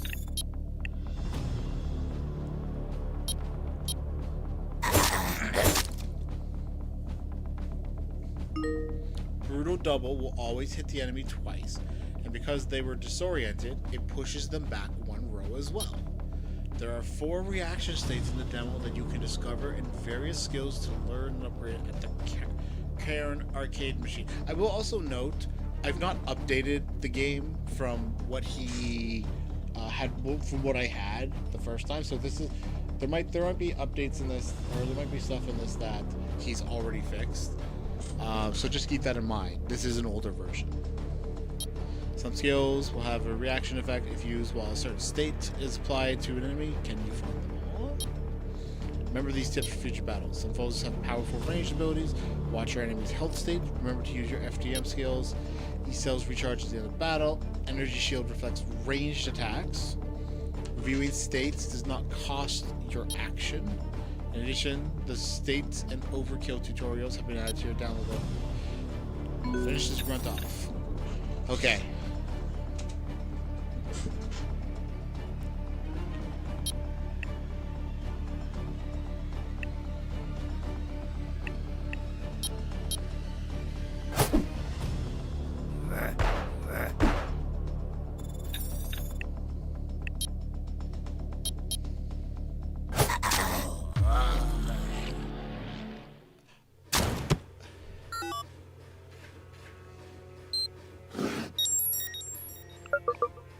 Yay.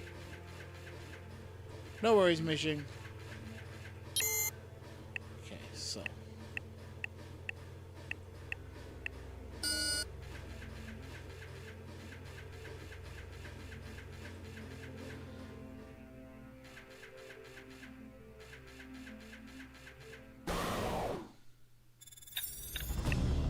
You know what? I'm going to turn off my webcam for this part.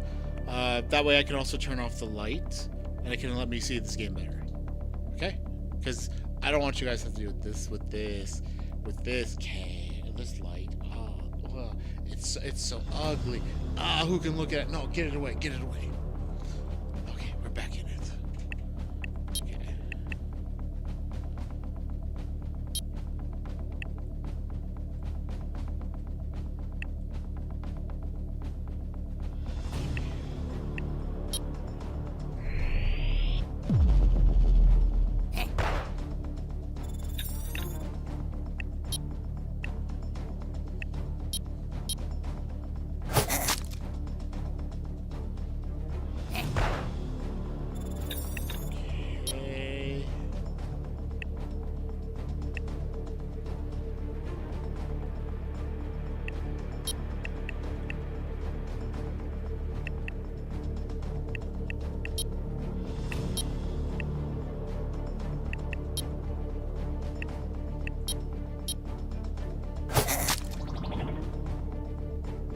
Okay. Okay.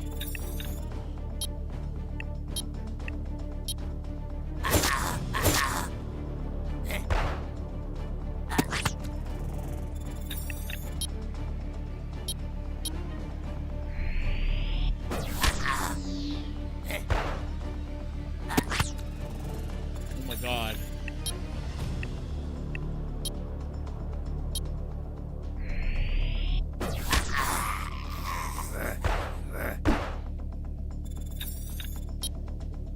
Holy shit.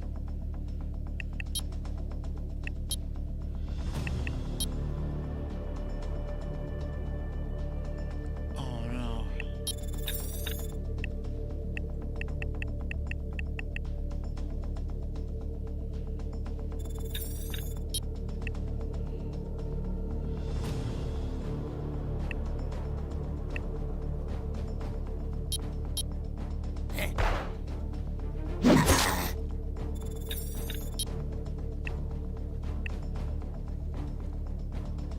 Oh, I see.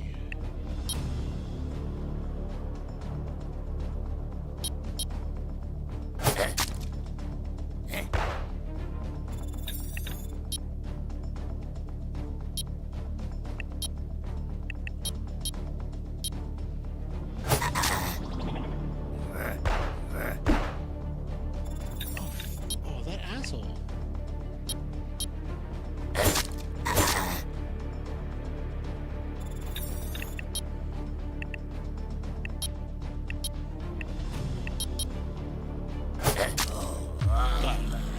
Oh. Wow, I took a lot of damage in that.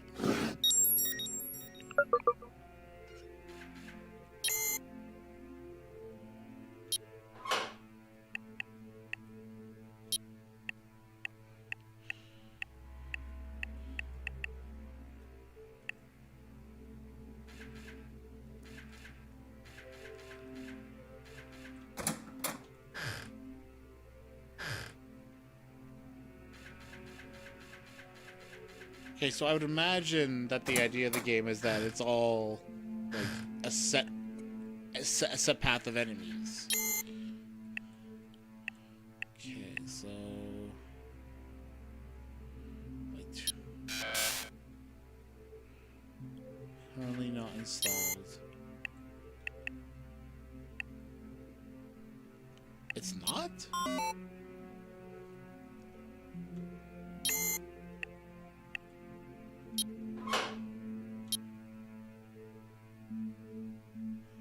I don't need to use that because they do respawn. But how do I heal myself then?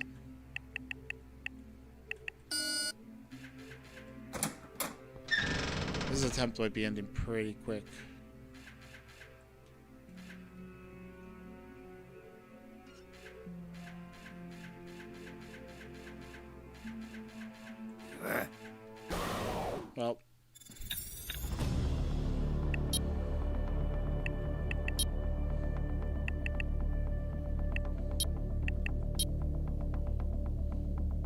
So we'll start with him.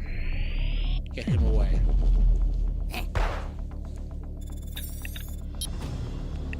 This gives me time with this boy. A very early disorient. That's great. Now the problem is that does no good for...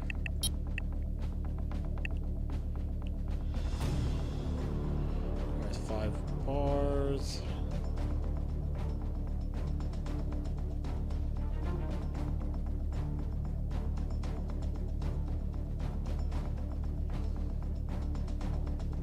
Okay, I can't use that.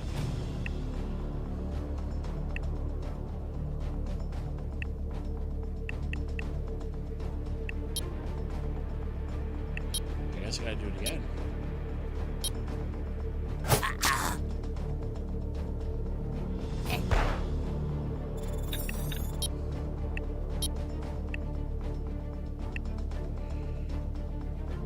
Okay, I'm gonna do brutal double. This guy. Oh, that's right. He wasn't disoriented. Shit. Oh, fuck. I fucked that up.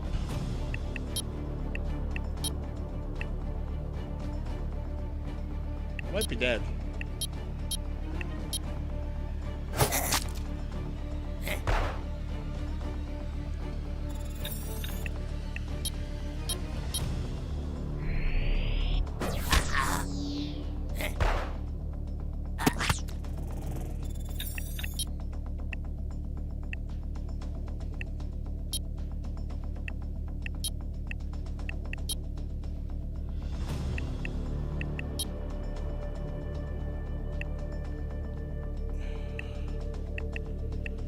Okay, so wait.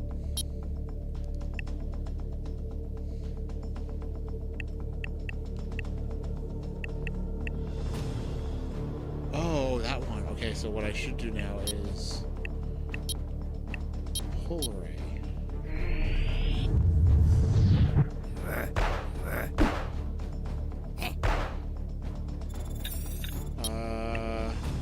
Now I can do that. That. What do you mean?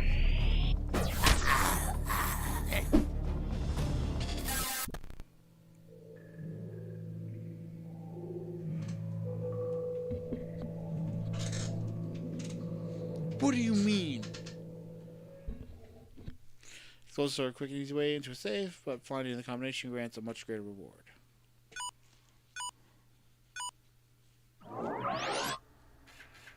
Okay.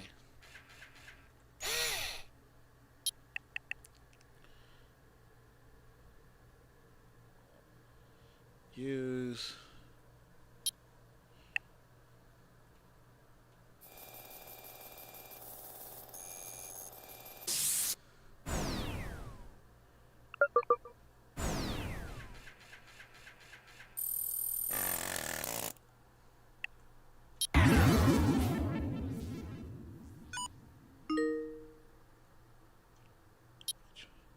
Use them outside combat because of the time. Favorite act until you rest or respawn at the robot unit. There are more repair cells to find, which will expand. Ooh. Oh, nice. Okay, let's do this.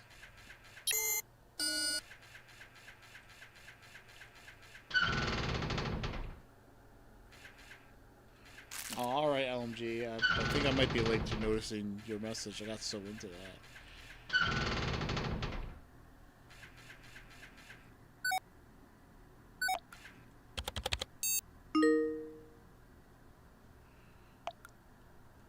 Right.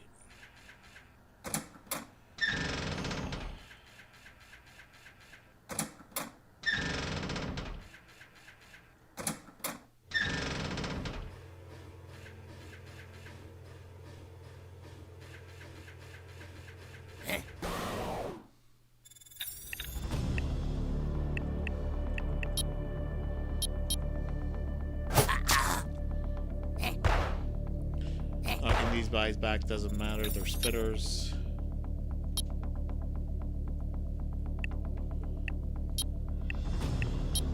pretty sure it doesn't change the damage. Unless I do it with this, I do it like that.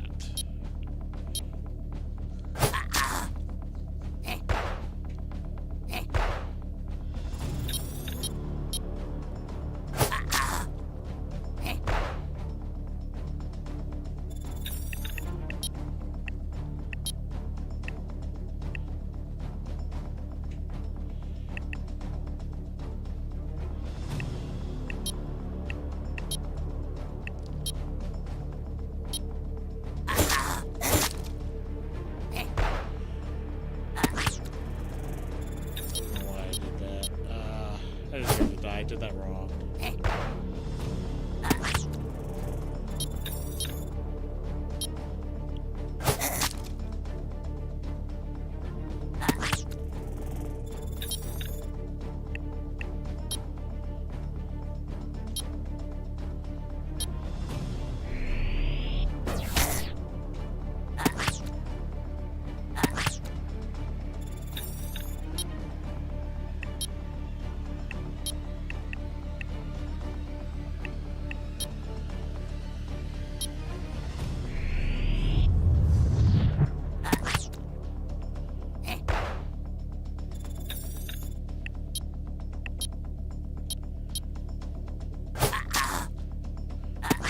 Wow, my god, I actually died the first enemy. You asshole. You die now.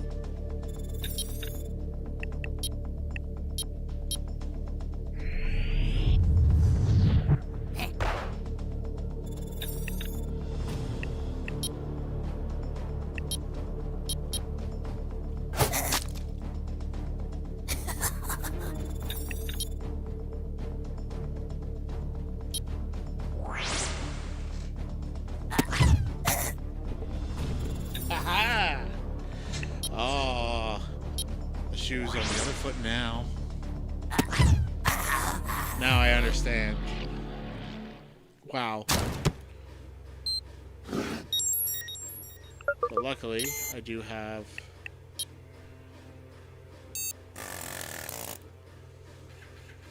Okay, here we go.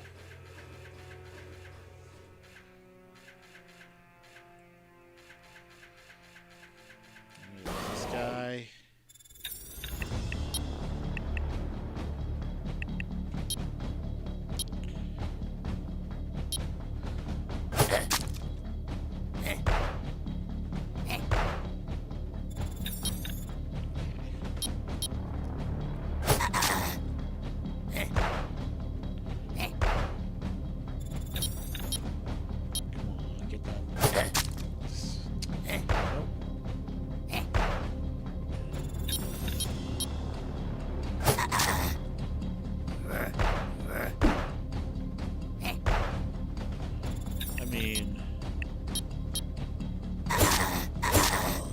Go. Oh, you're still going to stay in range? Okay, sure. I'll do that. I'll wait till you back up, buddy.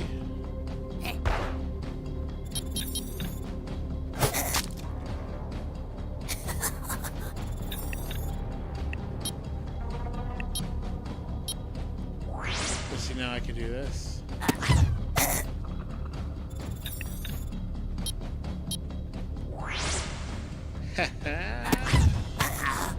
Look at that 3 damage. That's so cool. He fell into my trap. Ah, now I'm getting into it.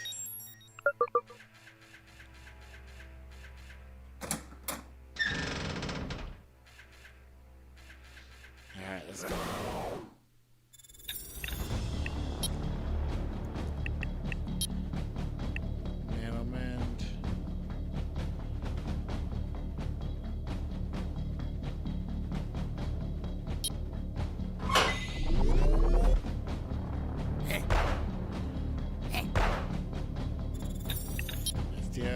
So we're going to do lights on this guy.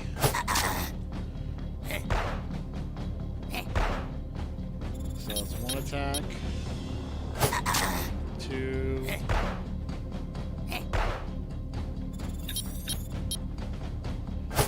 3.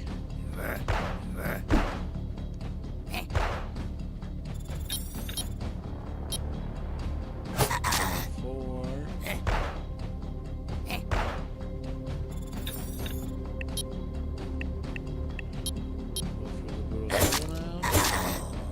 Is dead? Now I've beat up this guy for a bit. And get him to run away. Should be this time.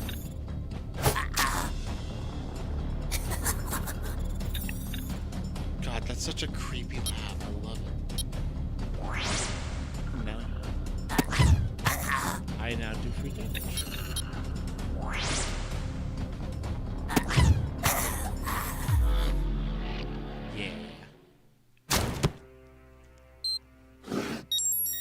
That's another one in the bag.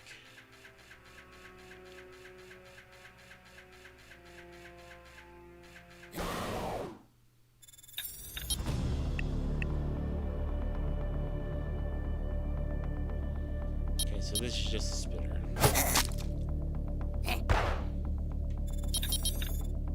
So this will go very quick.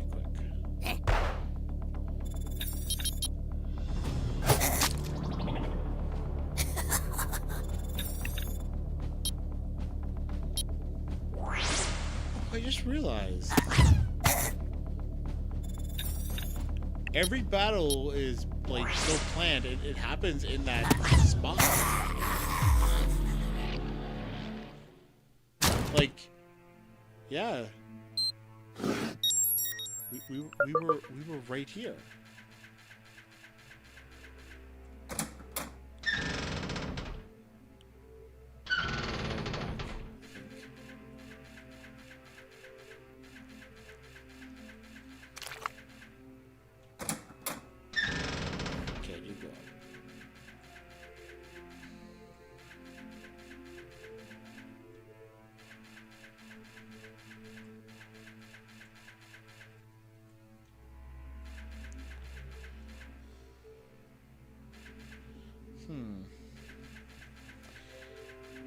I'm gonna go back this way.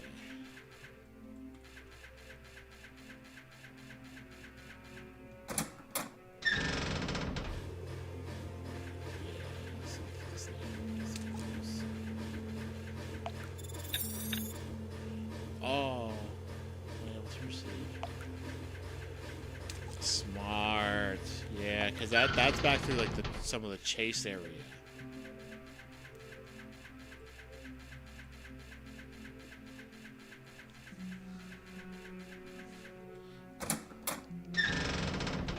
That's very clever.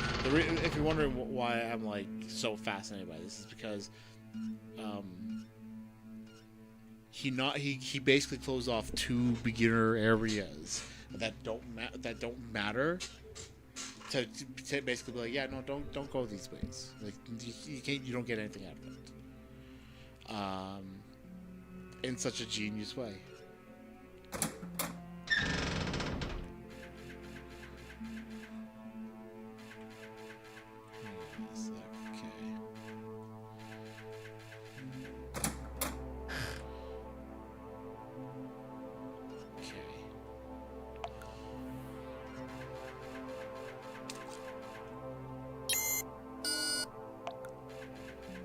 Where do I go from here?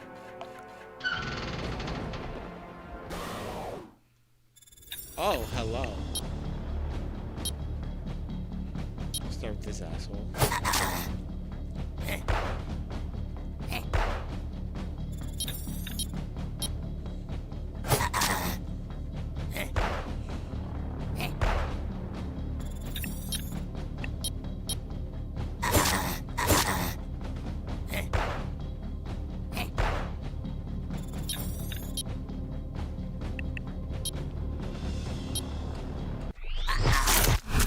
Oh my god!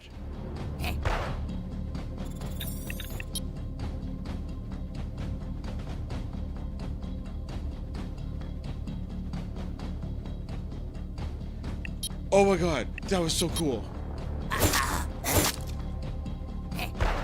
I now just understand a big part of this game.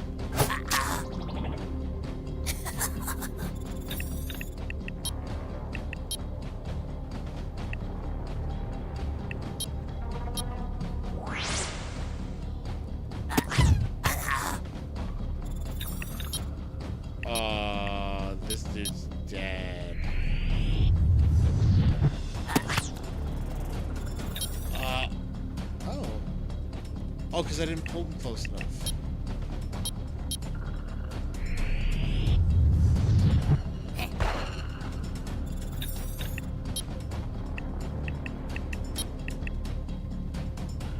Really? Okay. Really? That was a waste of time. Why didn't you give me overkill yet? That was so cool. There must have been something I missed about it. Anyway, I'm about to die now, so it doesn't matter. Oh wait, I have a...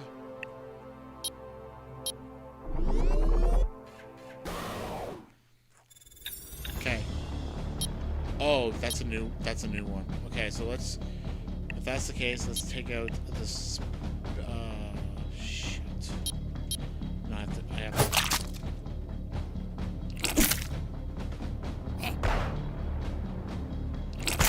Oh god, no.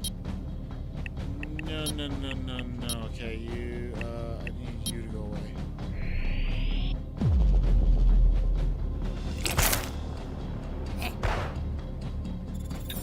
I hate that I don't like that ability does not do damage.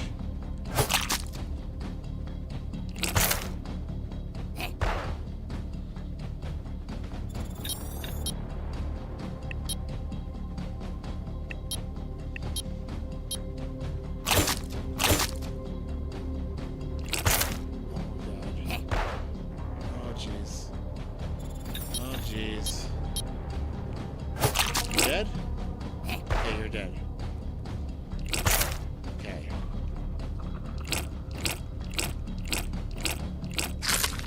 What? What? Uh-oh. Oh, okay. This, oh no. Oh no. Oh no. Oh shit.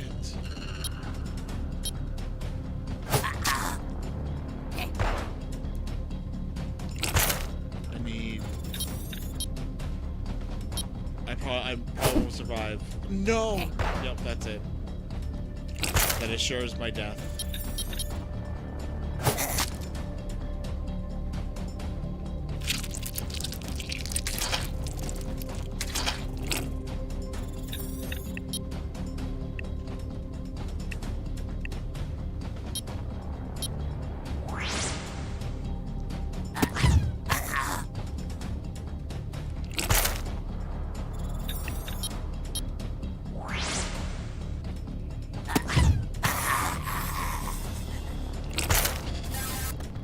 Yeah.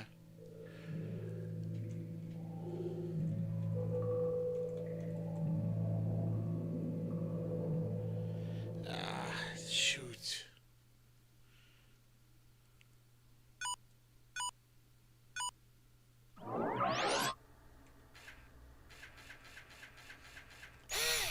Okay.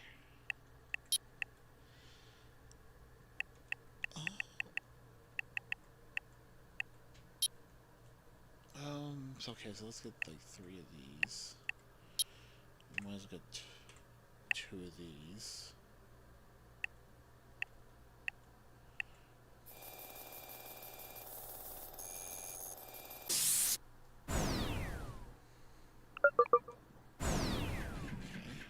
Let's just get...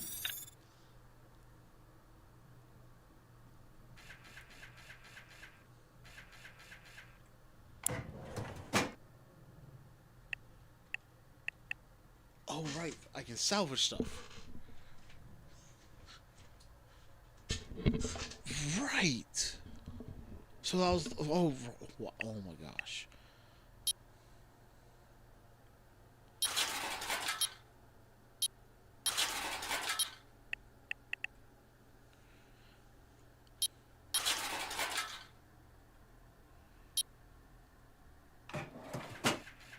Nice. So basically anything you find out there, you essentially keep. Wait, what was Arena Bot? Oh, that would be useful.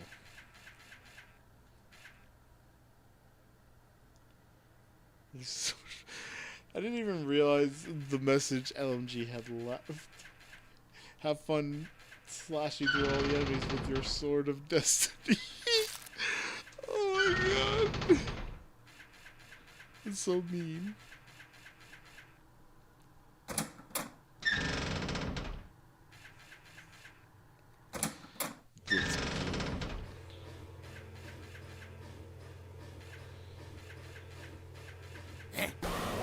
Yeah, and you can't really sneak up on them. Okay, so first thing I need to be able to do is crush one of these guys.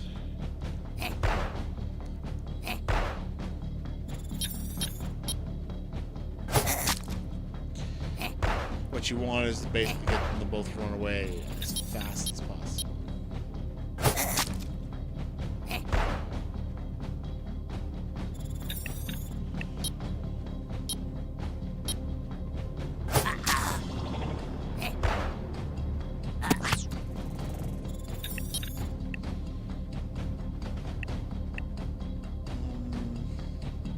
No, because I won't have enough then.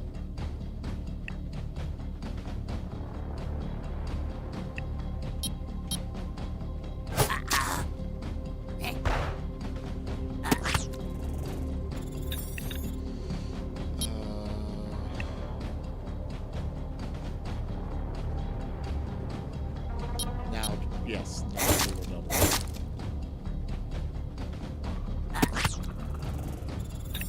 Now, if I do the one with the barrier,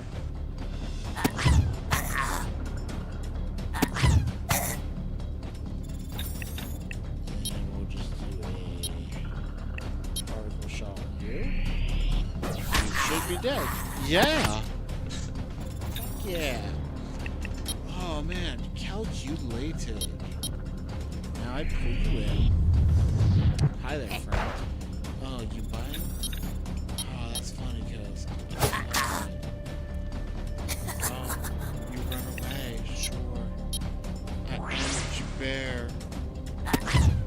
Bitten down. Yes.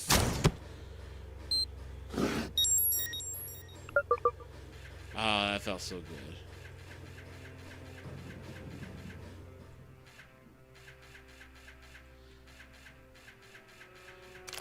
Now, one thing I'm wondering is, is there like new items for me to collect?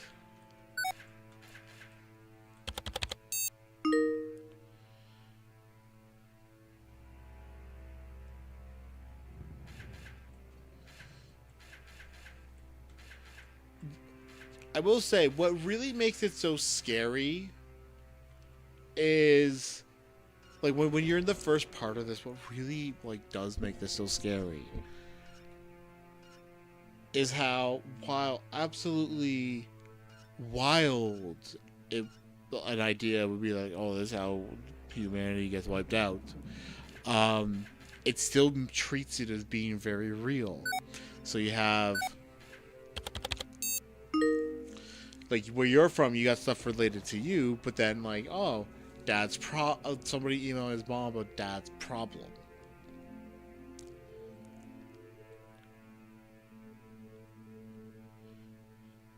Right? And that feels so real, but it also tells a very important part of the state of the world. When this stuff all happened. I legit like this part. Okay.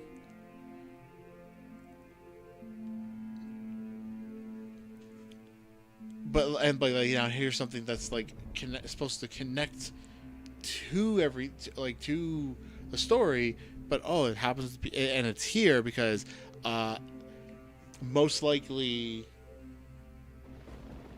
like, Elise is the person who built the robot.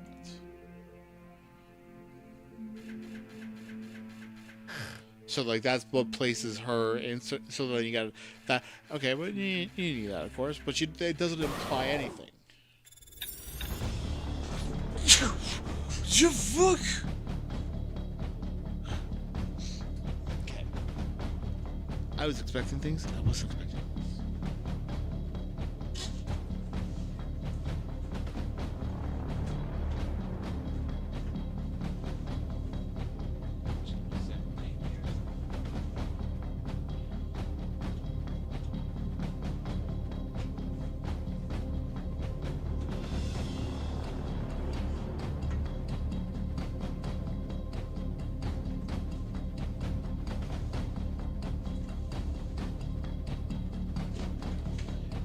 called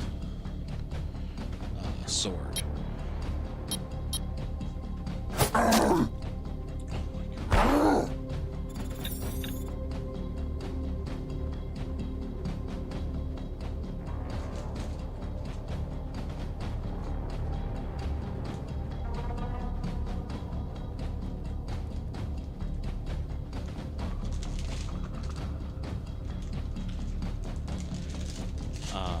So, I just want to say, so everybody's in bed in my house, except me, because right now it is 12:04 a.m. and I don't need to be in bed for like another 3 hours. I can be straight for like 3 more hours. And it so happens that my sister's cat is here. I think I mentioned it. And he's just hanging out in my room. He's just laying there. And he's been doing it for a while now. It's like, really, cat? You like me that much? I'm touched.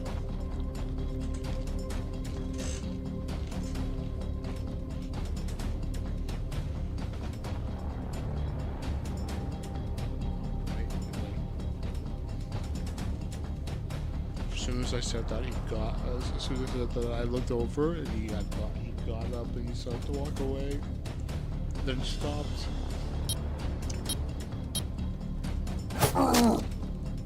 He stopped after I noticed him.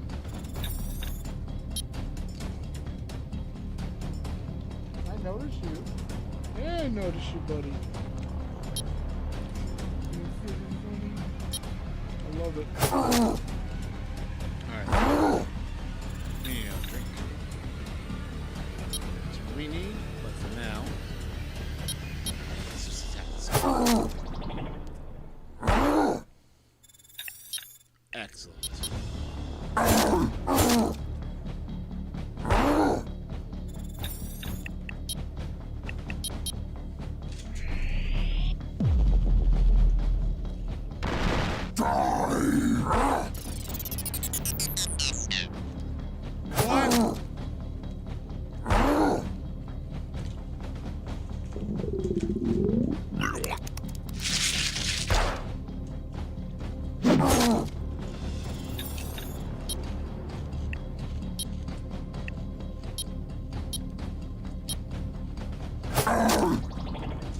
What? Yep. Wow.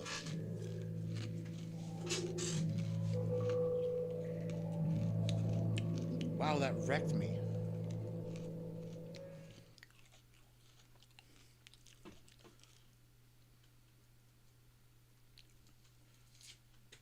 Why is this not coming off? What the hey?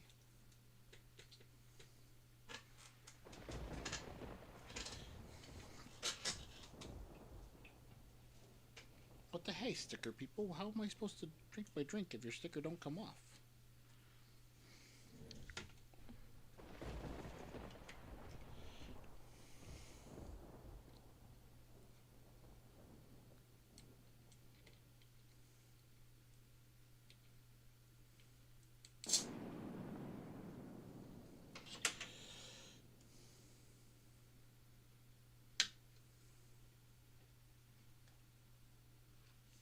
There we go.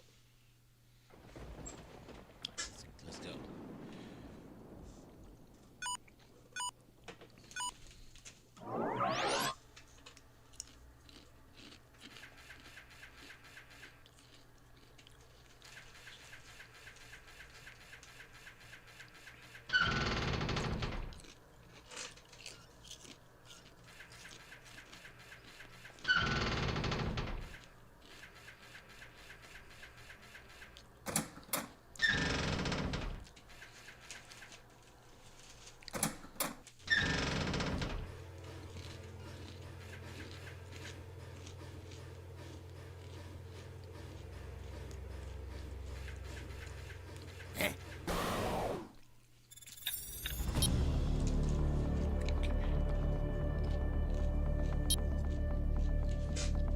Let's begin once again. Underdark Breach.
curious now.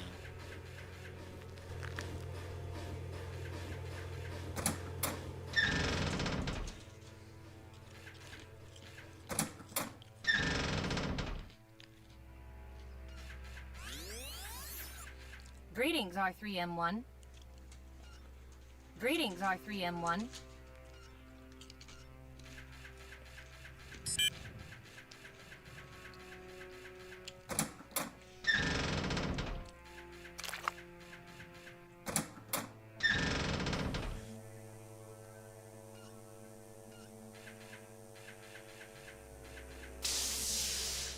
Shit. So I gotta turn the energy off of this.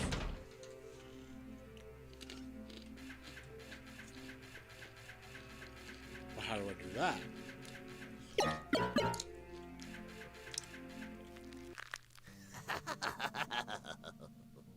No, no, no. Please, come closer. Yes, closer. Don't be scared.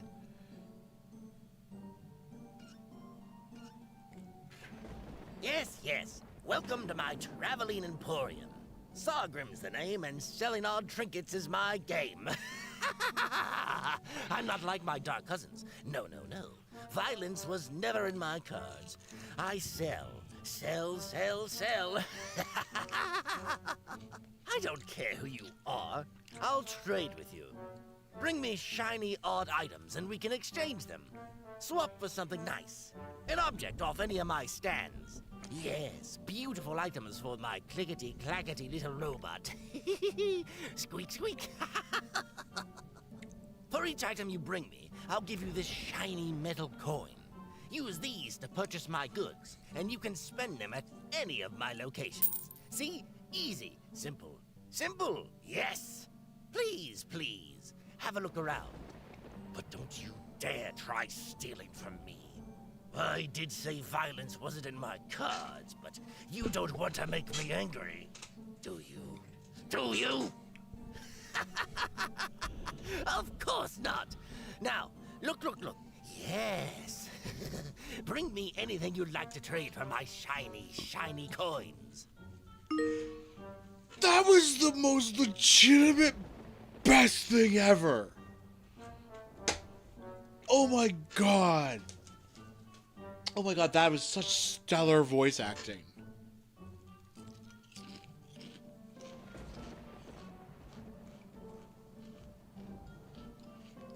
Oh my god.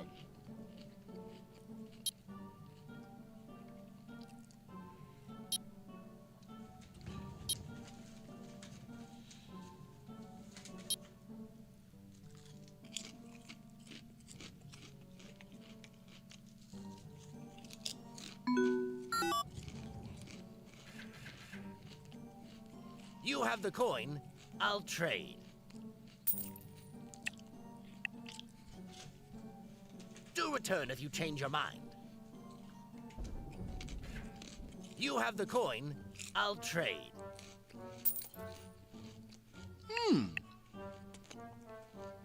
Do return if you change your mind. You have the coin, I'll trade. Aww. Do return if you change your mind. Ah, yes. Yes, yes, yes. You trading? Ah, what do you have for me?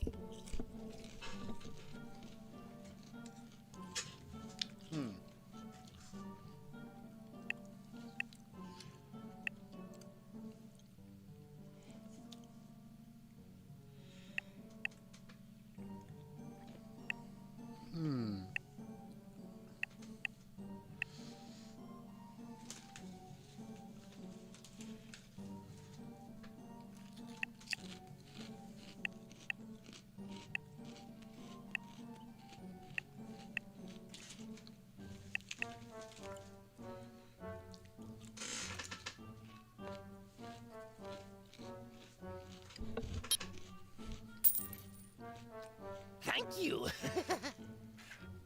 Be safe. I like him. That was really cool. I like that guy. Okay, Okay, so I was trying to figure out how to turn this off, but I didn't know how.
Wait, what was...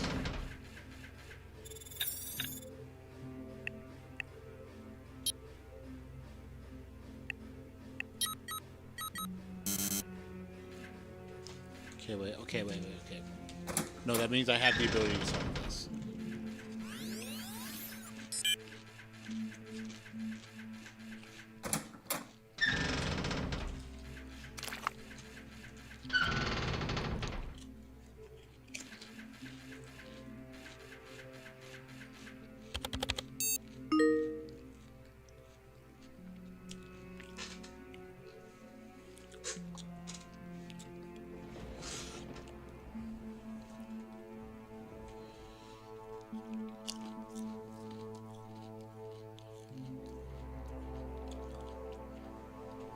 Okay, so a guy whose last name is Varen.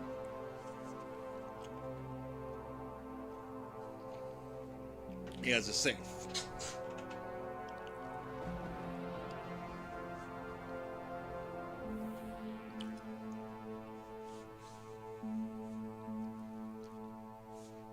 And so the number is going to be like 1021.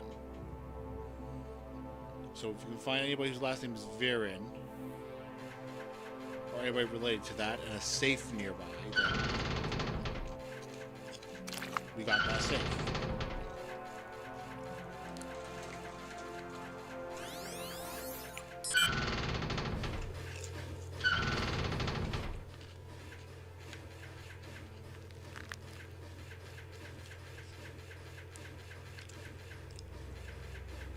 So let's move on. Ah, that's right. Here are some units.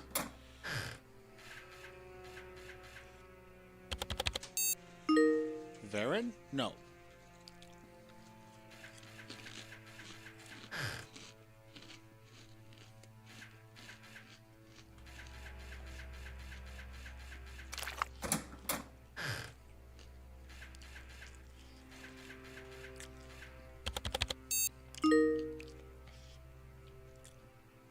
No, no Varen.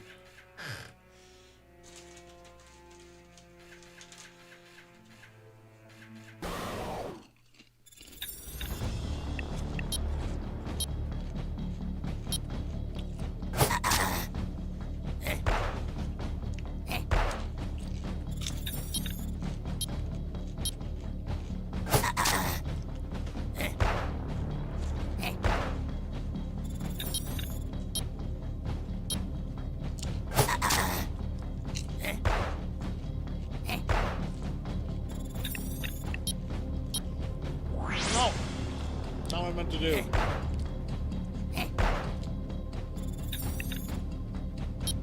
Damn it.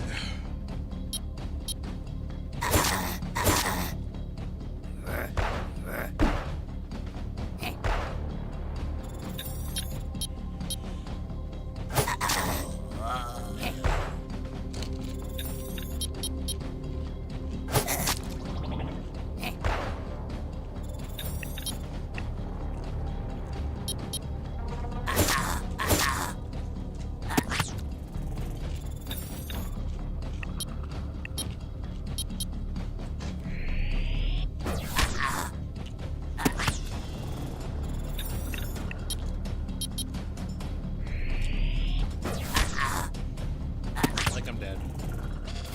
Ah.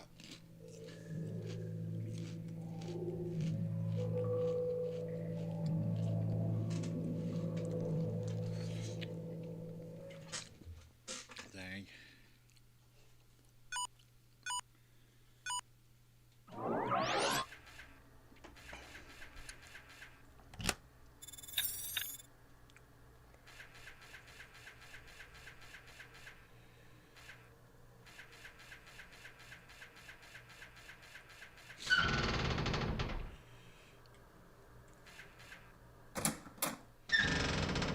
Wait a sec.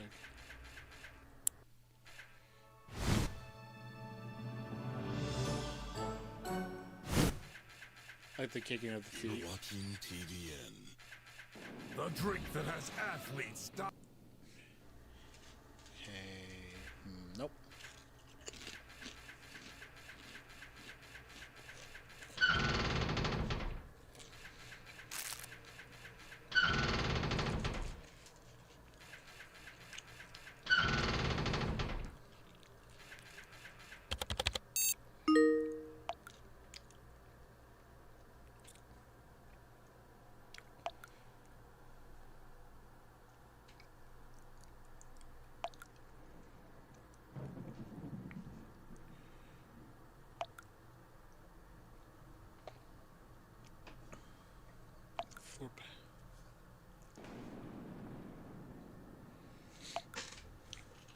Okay.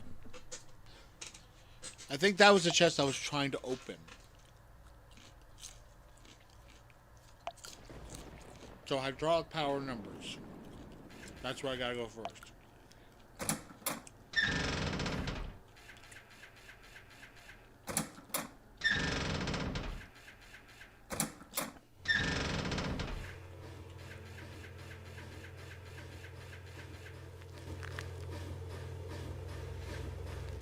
It's not hydraulic power.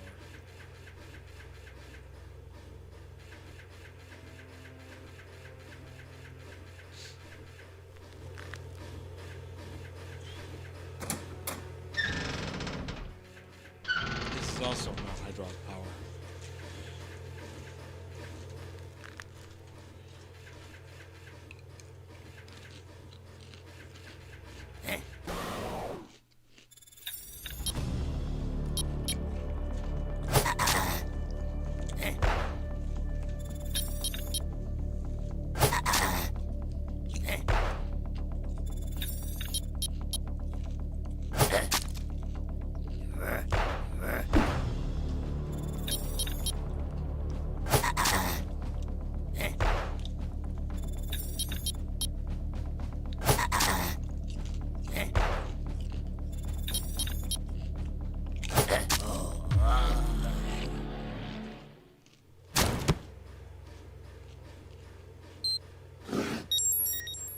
Alright, let's move on.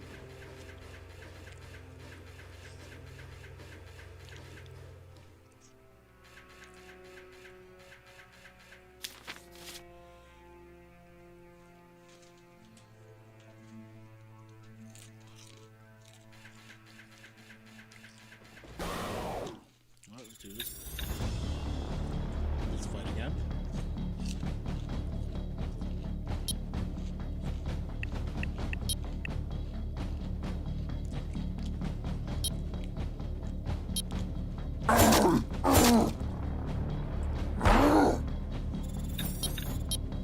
Alright, put myself in.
Hello, this message is for Dustin Heron. This is Daniela from Yellowstone Adventures. I'm calling today with some rather unfortunate news.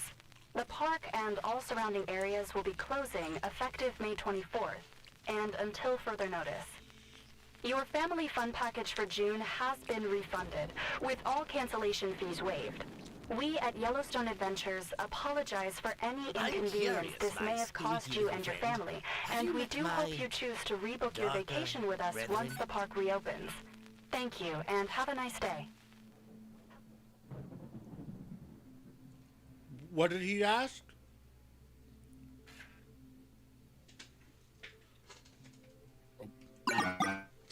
Ah, yes. And how do you feel when you encounter them?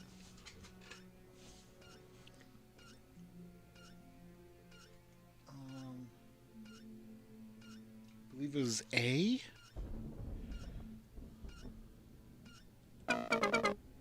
Oh, not quite what I had in mind. Unless you have an idea to kill them all.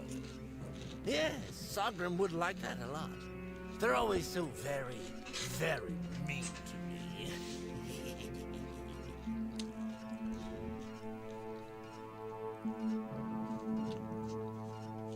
That was wild.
That was so real.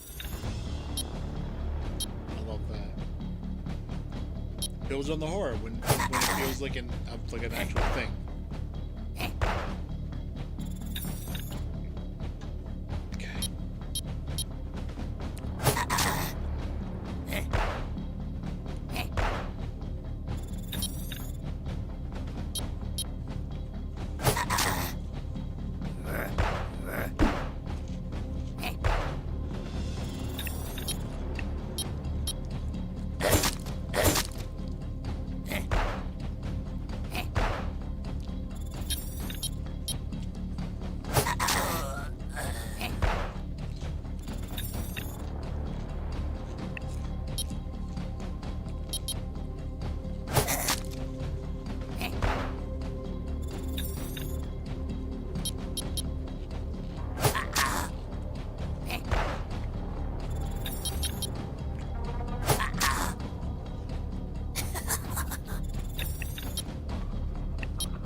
No, it wasn't this way.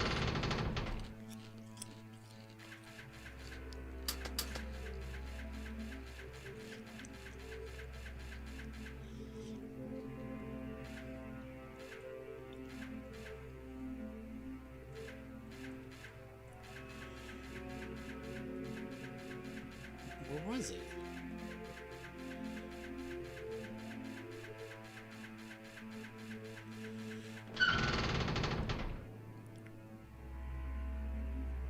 Weird.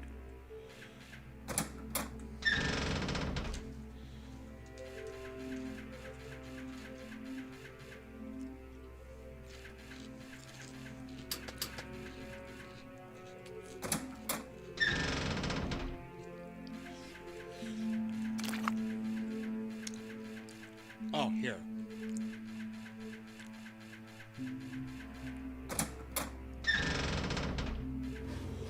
Two, 4, 1, 3. Okay, so 2413, and that's the code we need for Electrical East.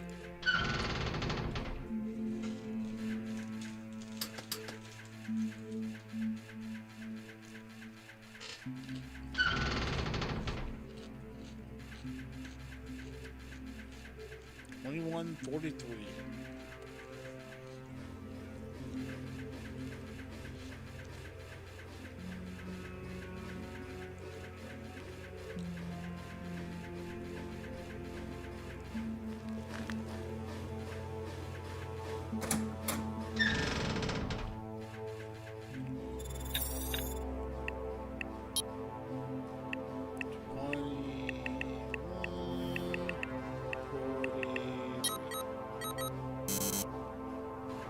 Really?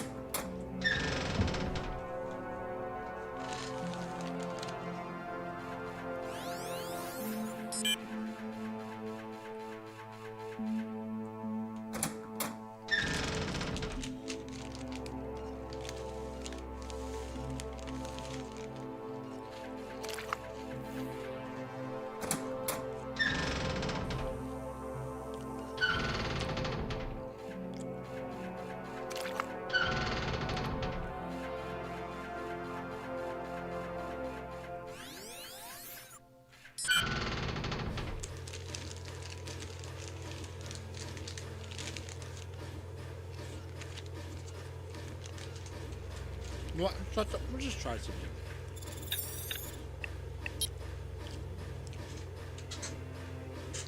So, one code is 2143. We know that.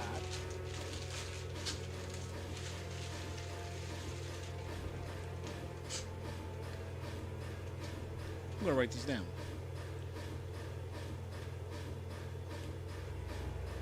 So we knew 2143. We also knew 1021 for October 21.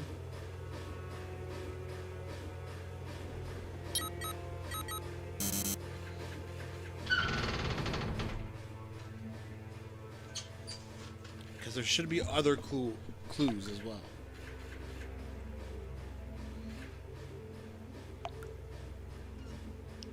You know, hang on, let me write this down just in case.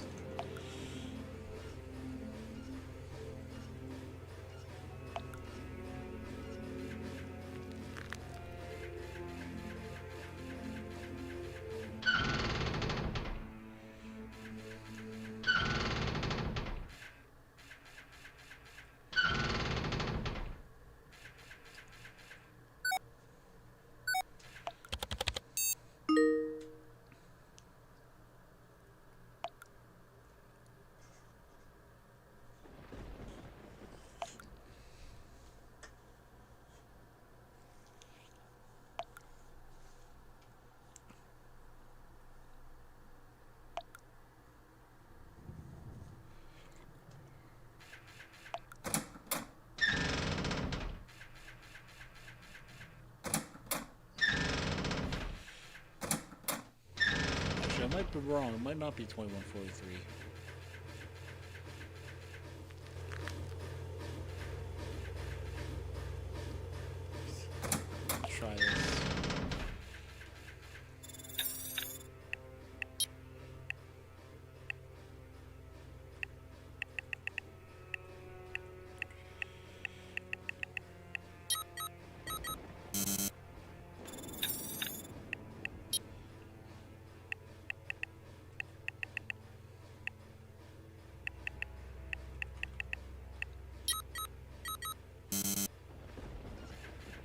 Okay, so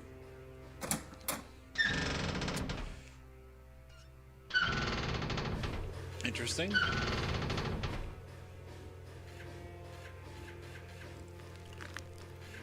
I want to keep these numbers written down just in case.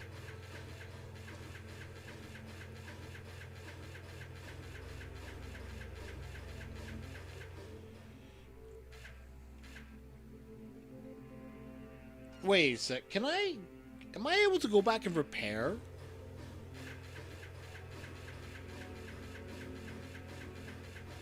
Or will that, like, reset enemies?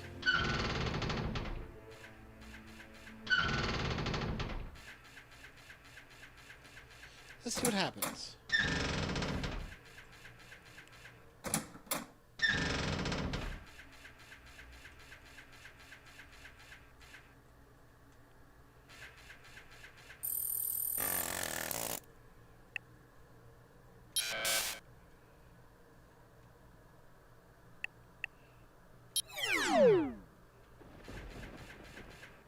Yep, that did repair me.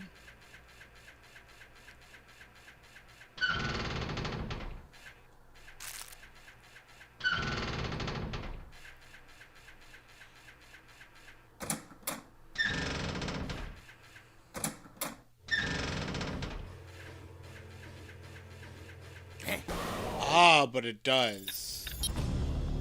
Interesting.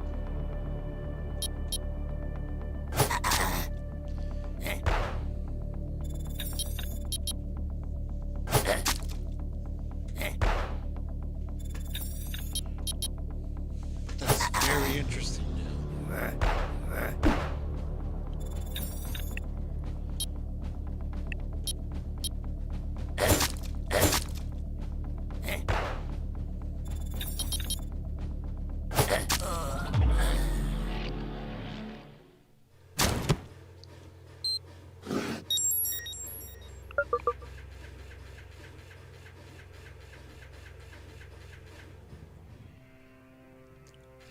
By the way, I realized I should explain parts of how all this connects is what creates how it's so horrifying. So,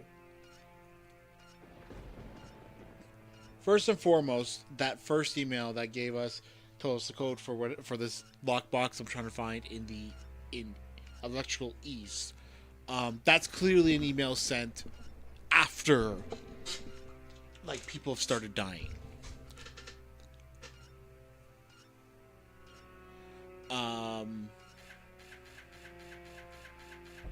But it tells you, like, it gives you an idea of how recent this was.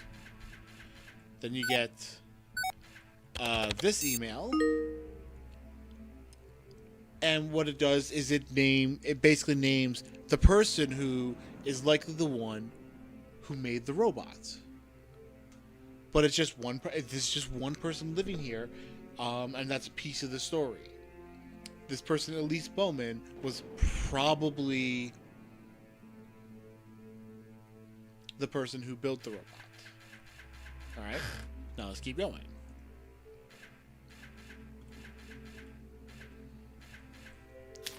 This is just the thing that teaches you how to use the computers.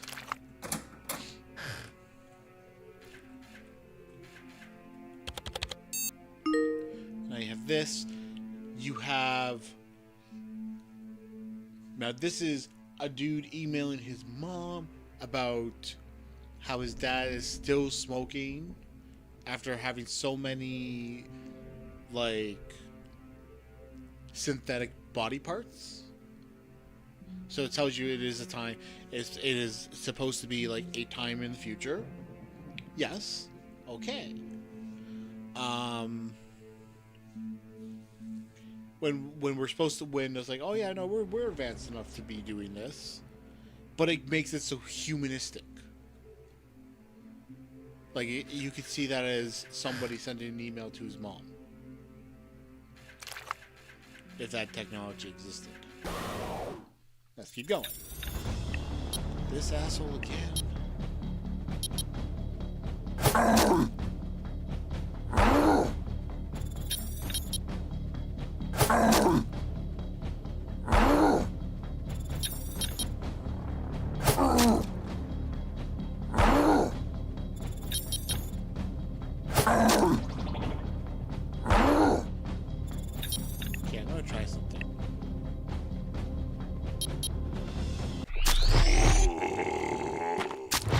Oh! Oh! Oh, I love that. Oh my god, I'm getting better at the game too. Heck yeah. Okay, so then now we're gonna go find the next thing that tells the story. Helps. Hello, this message is for Dustin Heron. This is Daniela from Yellowstone Adventures. I'm calling today with some rather unfortunate news. The park and all surrounding areas will be closing effective May 24th, and until further notice. Your family fun package for June has been refunded, with all cancellation fees waived. We at Yellowstone Adventures apologize for any inconvenience this may have caused you and your family, and we do hope you choose to rebook your vacation with us once the park reopens. Thank you, and have a nice day. So, if we had one email who set up the person who built the robot, right? That's like the Biosynthetica thing. We have one person who established it's in the future, where like people can have synthetic organs, right? And now you got this one referencing Yellowstone. For those that don't know, Yellowstone, a national park, has a volcano, or I believe it is a volcano that is, they expect to erupt in the near future. Yellowstone National Park volcano. So the Yellowstone caldera. The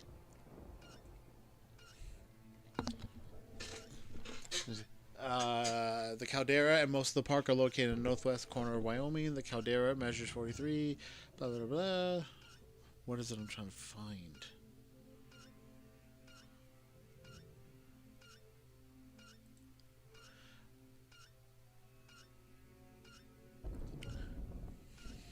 Okay, so it has a super volcano.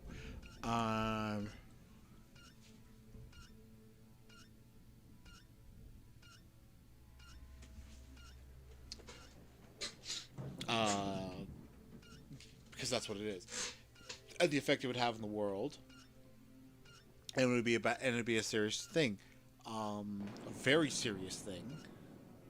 So this is now somehow, I'm guessing in the story, the eruption is a huge part of how things happen, how these creatures came about.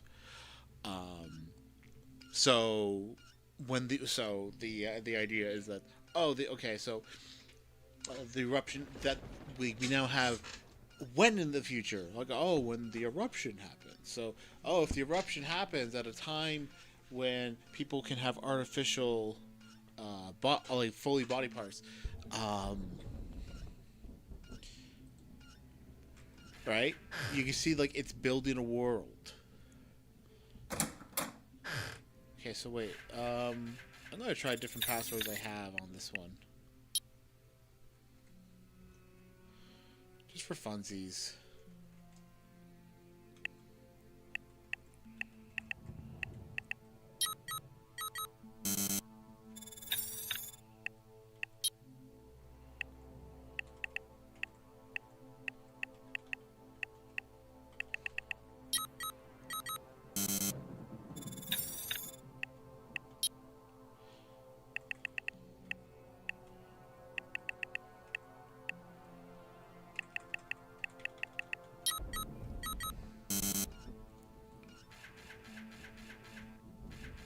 And I tried 1021, right?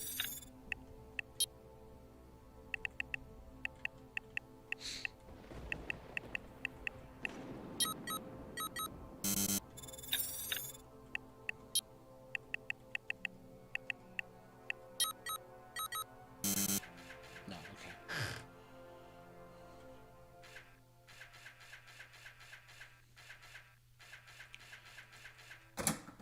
But you kind of see what the game does bit by bit. Now this is to give you the realism like, of this thing happening. And what it's trying to give you is it's trying to give you Carl's number for IT, 99276. Because that's another code for something, 99276. But it also does it in such a way that it, like, develops the world.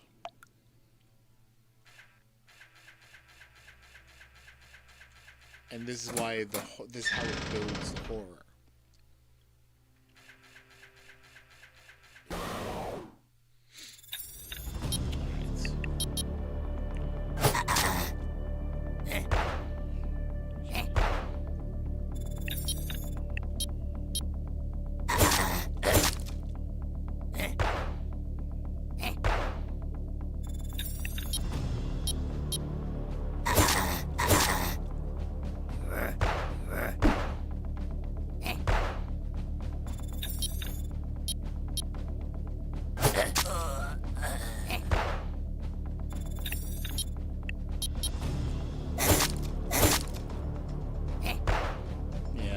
After this turn, he should run away. And that means this is not. Because now I just gotta do like one of these. Well, two. Looks like it'll be two.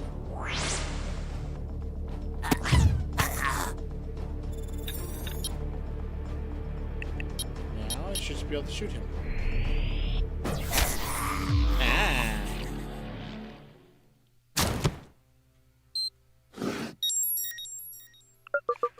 Give me my stuff.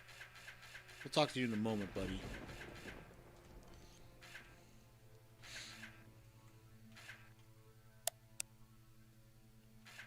No, give me. Oh, I can't find him anymore? Okay, fine. But I wanted my goodies. Oh, you. I probably could avoid you, but I don't want to. It's an easy fight where I can easily build up FDM.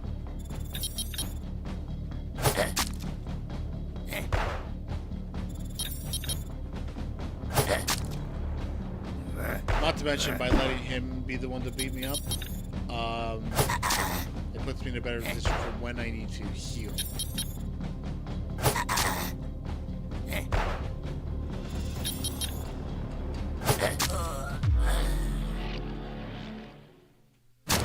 That's pretty good. More scrap.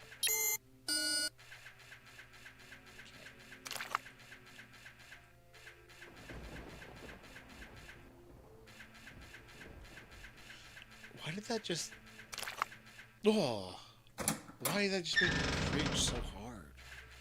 Oh, wow. Ugh! No, stop! Stop-oo! Stop it!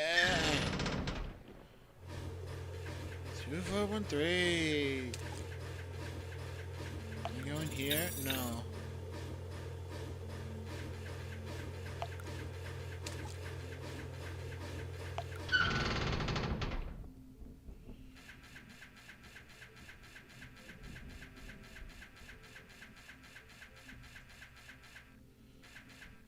I wonder if I could get back in that path, though.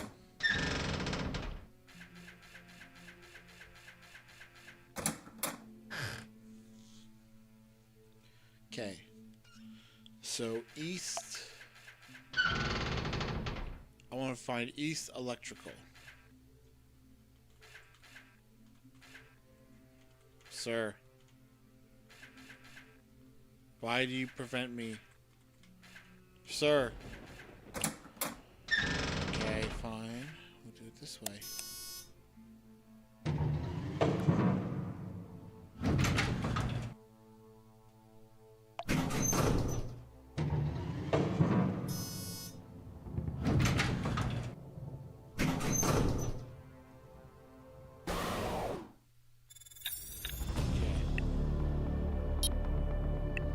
Start with brutal double.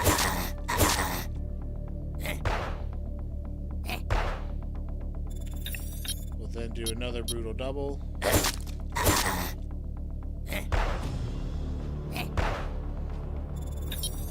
Now we attack. One One more attack should kill that guy. Oh, shoot.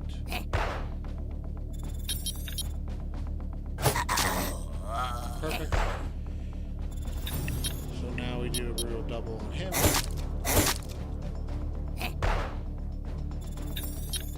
Attack. Hopefully it's not too much. Shoot, it is.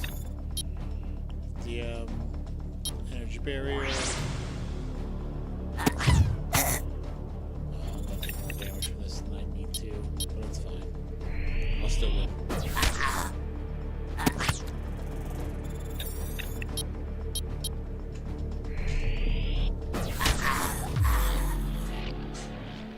Yeah. I get way better at this game. So let's go to repair cell. Perfect. Okay, so here's the...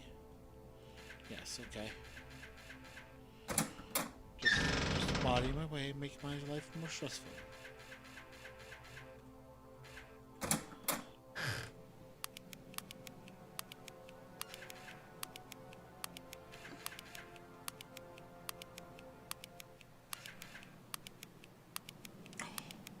Somebody's here. Somebody's here.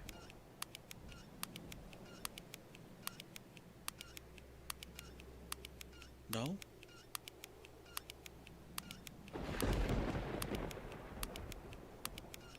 No Sagrim?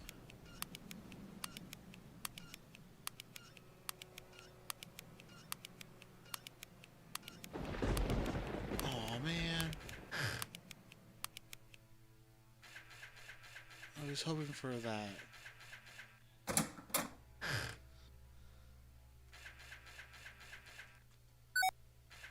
Okay.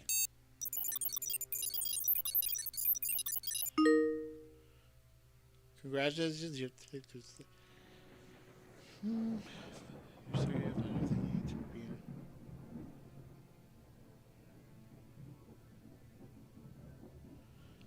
Okay. Now that it's done doing that, I can read it. Welcome to Nano Cleanse. Congratulations, you have just taken the first step to living a healthier, happier, and more fulfilling life. In your starter kit, you'll find everything you need to begin your monthly cleanse. Each of the 6 syringes is packed full of nano-robotic units that will release into your system. Within 24 hours, these molecular machines will get to work scanning, targeting, and eradicating harmful tissue, cells, and bacteria. This method of preventative nanomedicine has been proven to greatly reduce the risk of cancer, heart disease, diabetes, and other chronic illnesses. Frequently asked questions. Is this safe? Yes, nanomedicine is 100% safe. It has been clinically tested and FDA approved. I love the fact that it actually says approved. So,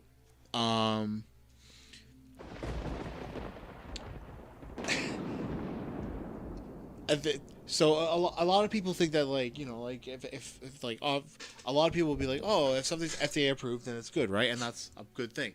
But what you actually don't know is there's another level, and it's called FDA cleared. And there are a lot of things out there that are FDA cleared that are dangerous, or that could be dangerous for you, that they sell as products. So if you ever hear about something that it's like oh, if this says FDA cleared, I would not trust this one bit, because it wouldn't have any provenness to it. But it says FDA approved, which means it has been proven. How long do antibiotics stay in your body? They range in size from 0.1 to 10 micrometers. Within 48 hours, they start to break down until entirely disintegrated. This is a completely safe and pain-free process. How often should I take a NanoCleanse? Once a month. Your starter kit has a 6-month supply. Will this affect other medications I take? Nano Cleanse has been known to cancel the effects of some medications during the 48-hour cleanse. While this typically isn't harmful, please consult with your doctor to discuss your current medications and how our products may interact with them. Right? Like, dang world building. That was a good world build there. I love that. And I didn't get to see that before. Okay, let's see what else is here.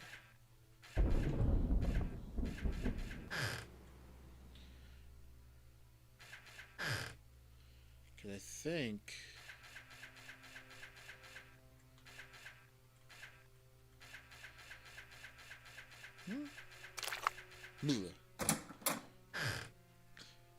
Still give me a chill.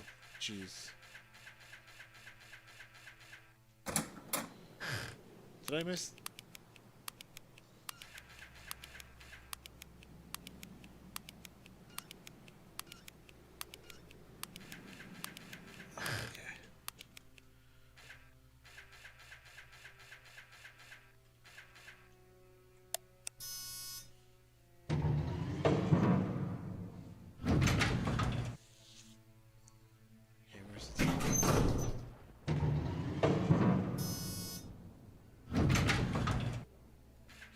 Does take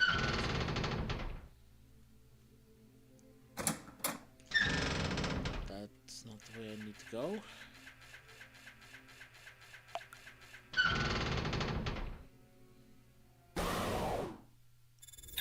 This jerk mobile. It's been a while since I felt you here.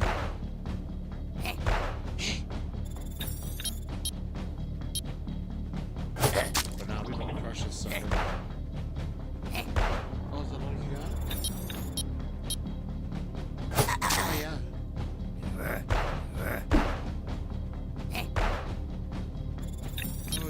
Like, oh no, damn it, I did it again. Okay. Okay, shoot. No. Oh no. I'm dumb. I messed up. No. I don't know why I'm trying to be super quiet. What? No. That's what I gotta go with.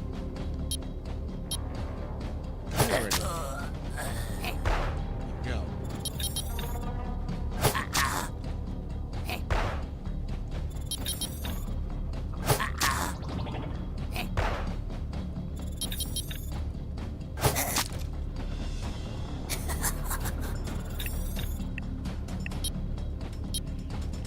Energy barrier.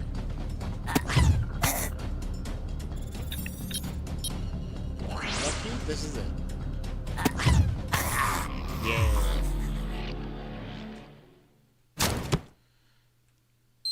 Man, I do love the fact that what? What? You guys see that, right? That is there, right? Hang on, can I get my mouse over it?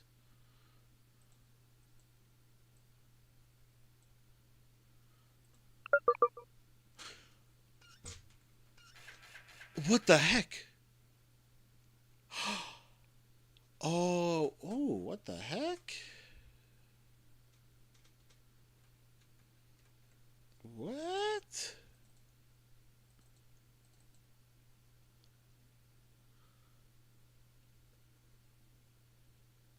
Oh my god, the file's not there. Oh my god, no, it's not there. No, it's actually not there. I don't know why it's not there, but it's not there. So, I'm pretty sure it's supposed to be there. Yeah, see, and it's like, it's just supposed to occasionally happen.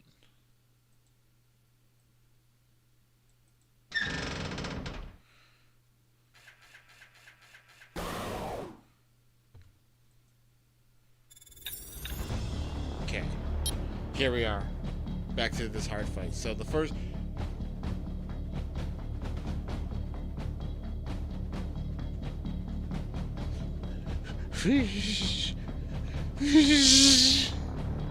You know what? I will try, like, so if Bard wants me to, I will seriously record myself trying to make wind sounds to give him to use in the game. I'll do it.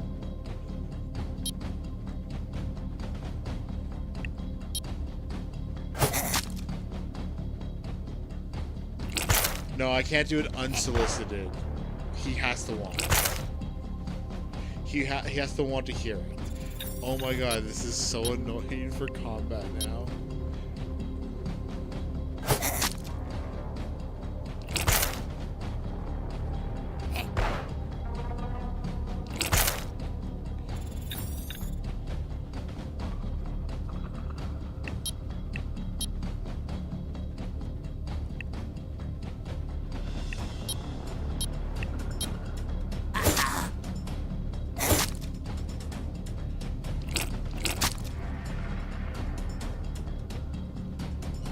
What? Did he eat the other one? They're different than normal stuff because they impact how that enemy takes damage. This is indicated by the enemy's heart icon near their battle portrait. This must be removed so you can deal normal damage to that target again, but each state has certain powers to do so. And then we're doing state tutorial. There are only 2 right now, more beyond.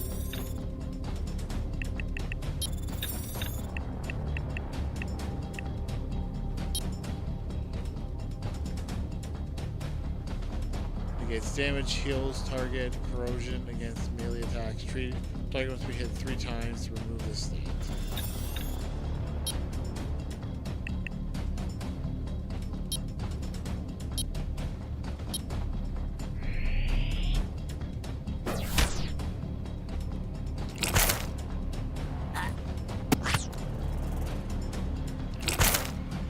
Okay, what I clear. Okay, no, what I need to do is I need to take out these slabs.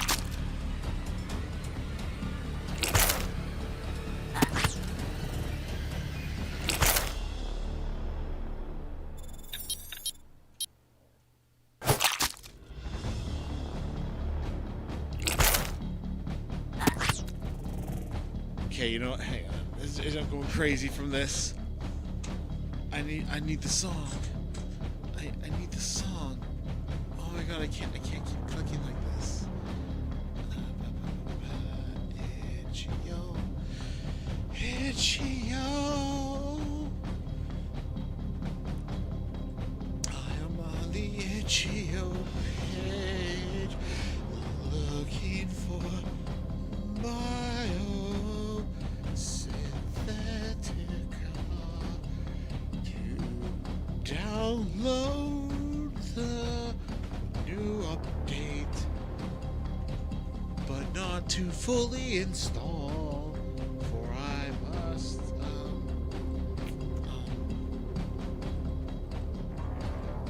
sec. Perfect.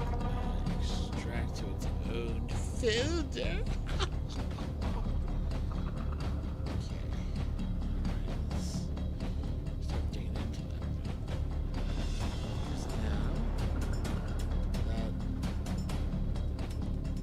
It's also not there.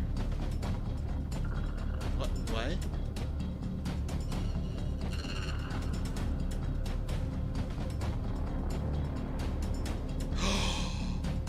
Oh, I see what happened.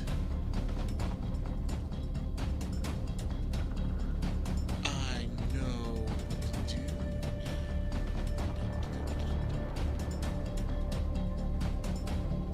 I just want to say this music is really good. I don't know if it's original or not, but the music is just really good for being a like whether if it's original to the game. Oh my god, it's fucking amazing. Even just for being a song that's like paid for, it's still really good. It's a really good choice. Don't knock it.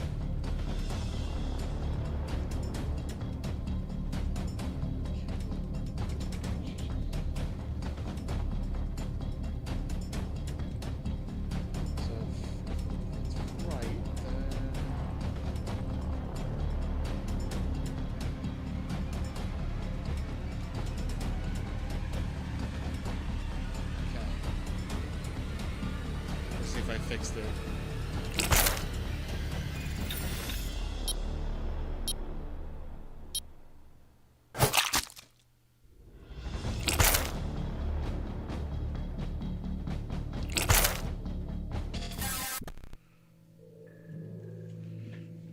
Oh, it stopped popping, but I don't think it triggered the sound. Interesting. It was calling it, but not using it.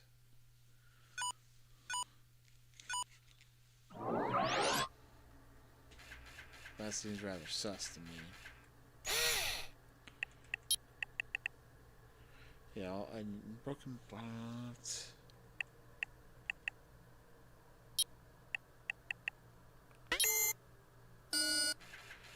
Let's just go for now. Essentially, all we need to do is just keep fighting through. Progress further, get more information.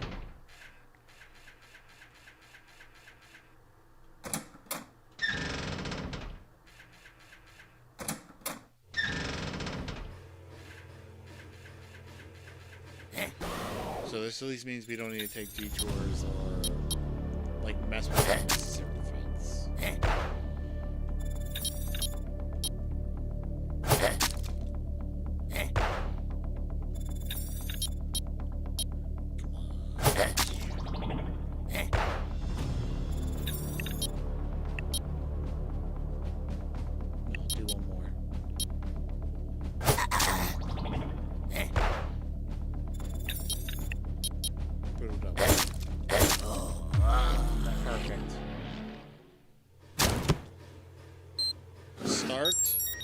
But not a ton. 5 grand.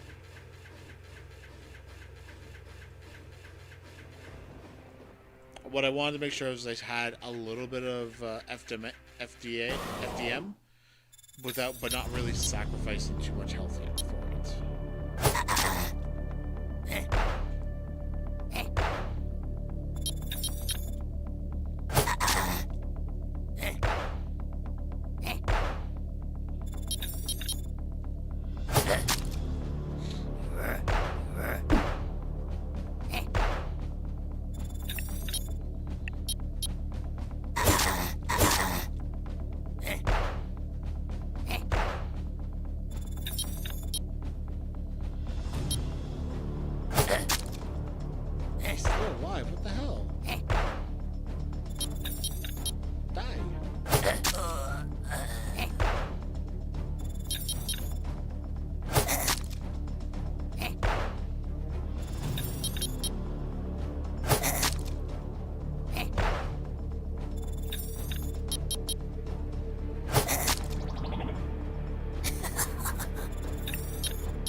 Save it up for that moment. Moments like that. Free damage there. Okay. Now we don't need to dilly-dally any side rooms. Moving on. Okay. Now if we can, we want to avoid both these guys. I don't think we can avoid the bottom guy.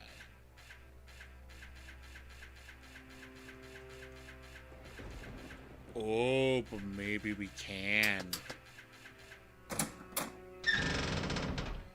Oh, nice. Perfect. Oh, I love that. That's so excellent. That's so good.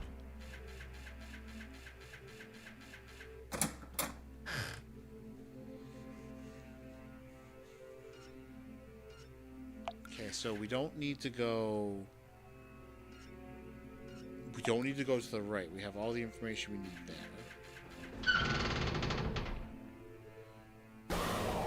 Yes. How? Well, why is there more of them now? Oh my fucking god, game.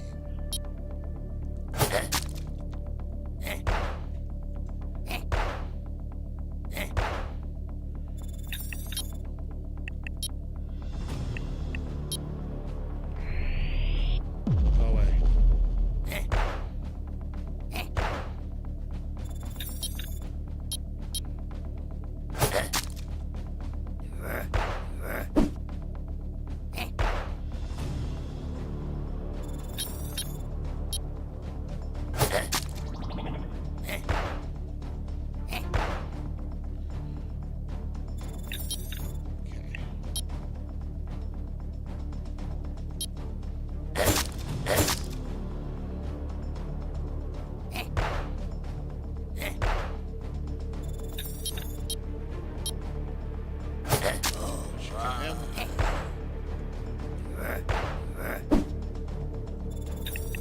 Okay, now I'm going to use it.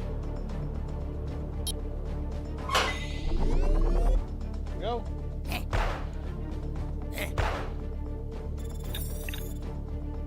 So now we start beating you up.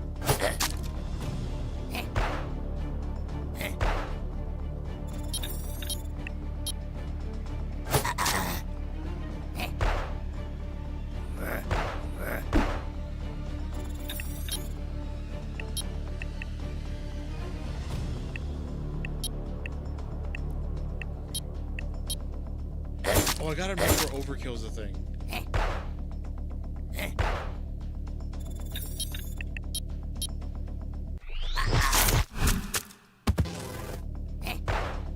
Oh my god, I caused panic. Okay. What does panic do though? How do I use panic?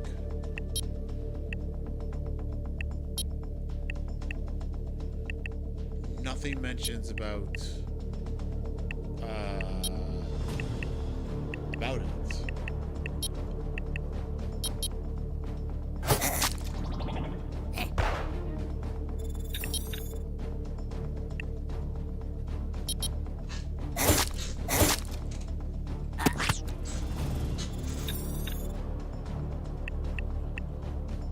Oh, I pushed him back. How though? Oh no, he was disoriented. That makes sense.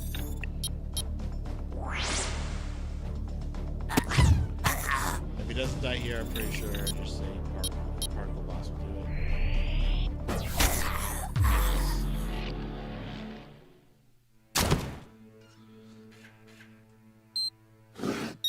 Could use nanos. Because I don't think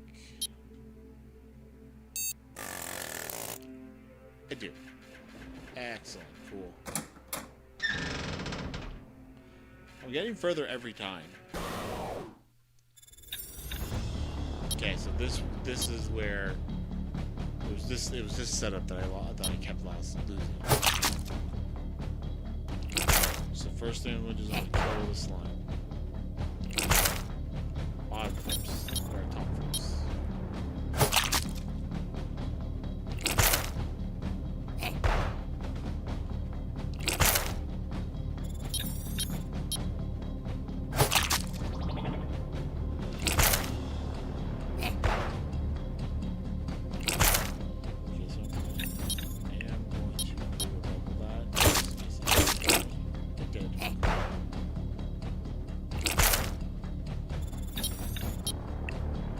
Beating up this one.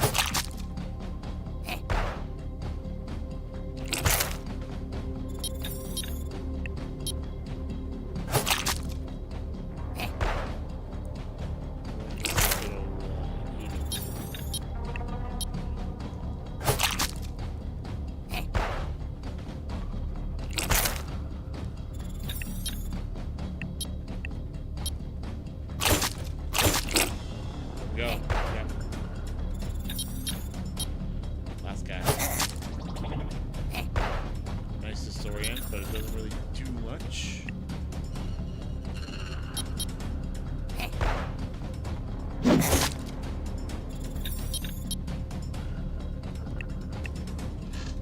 Is there? Oh my god, there is.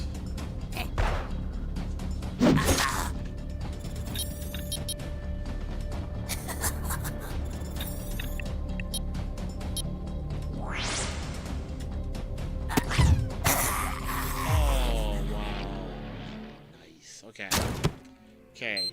Now that I know that, I'm gonna remember that more. Because if I'm going to just take the damage anyway, I might as well be doing the heavy attack. So. Turn on this computer. Typey. Mom, I really need you to call me back. Please. You and Dad aren't answering your cell phones. They're not even going to voicemail. I'm scared. They closed school early after the president's announcement. We're in Zone 3, Mom. That's a primary ash zone. They're saying the initial explosion won't kill us, but the odds of our survival aren't good. We need to get out of Nebraska and head east. Not sure why I'm leaving you this message on your work phone, but please be on your way home. The neighbors are all leaving. Even Dustin and his family are gone. They're saying the eruption is going to happen in less than 24 hours. Anyway, I already packed some clothes for us. Please get home soon. Love you, Mom. So that is, again, setting up more of the horror. So obviously we were told the idea of like how, oh, it's going to be like everything that was going on was like, oh, the synthetic parts thing, and oh, hey, it's in the future, and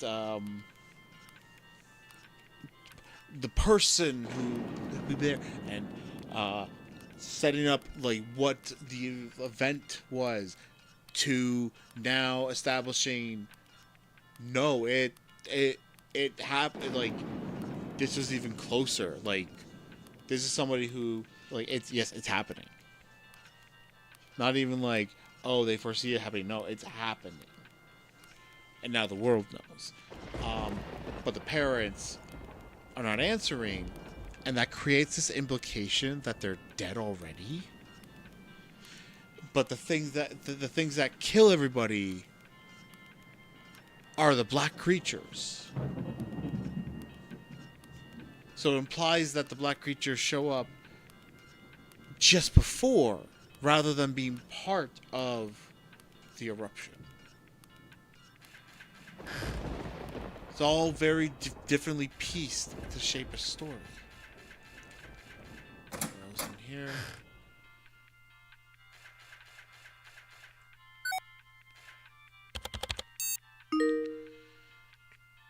Troy Brown, Stephanie.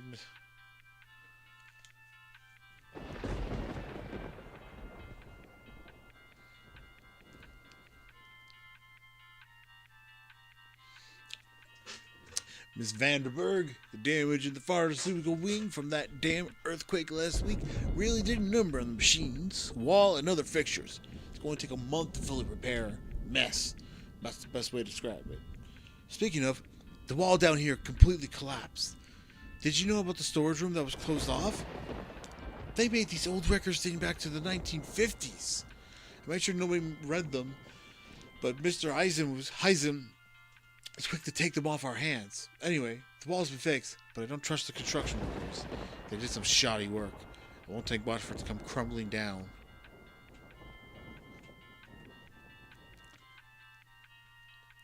Thank you for the update. Please watch your language when sending company emails, though. This is a place of business, and our messages can be pulled anytime. They fixed the wall. What about the machines? We need those up and running immediately. The walls, ceiling, and other fixtures can wait. We have orders to fulfill, and with our pharmaceutical wing currently out of operation, we're losing money. As for the storage room, we were not aware of it, but Mr. Heisen was only obtaining those records in case they were confidential. The last thing we want is a lawsuit because we let proprietary information out from the previous organization that was here. Anyway, we thank you for all the hard work and extra hours you put in. You're doing a great job. Please extend my thanks to your amazing team as well. Stephanie Vandenberg. Okay, wait, no, I need to, like, read. What did he say that, like...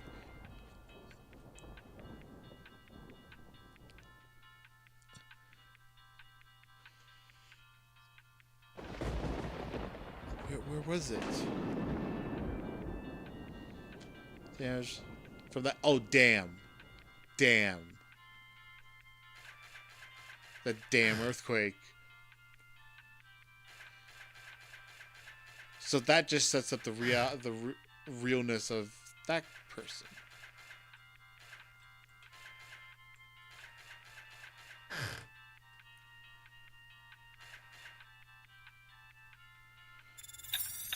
Okay. Oh no!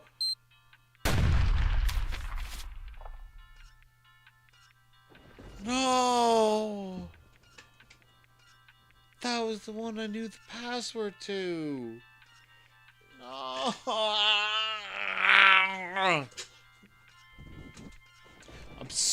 You gotta be kidding me. All that time, and that's where I make the mistake. I'm so upset.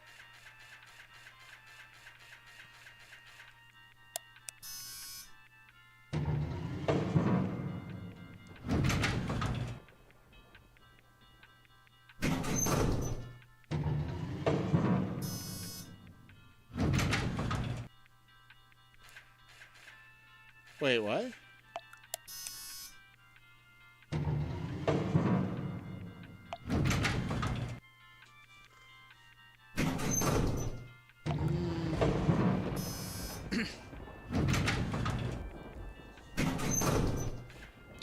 Hold on. No. What? Where do I go?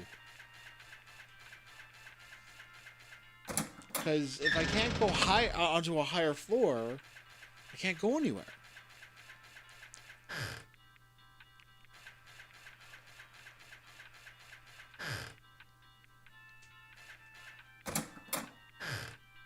You gotta be kidding me.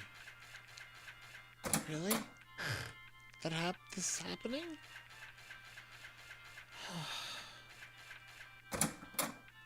That's disappointing.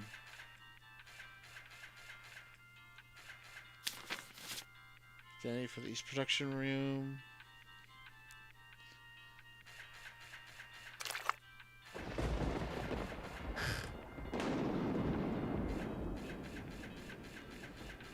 Come on, no. Okay, we'll go to the other side. Maybe there's something else over there.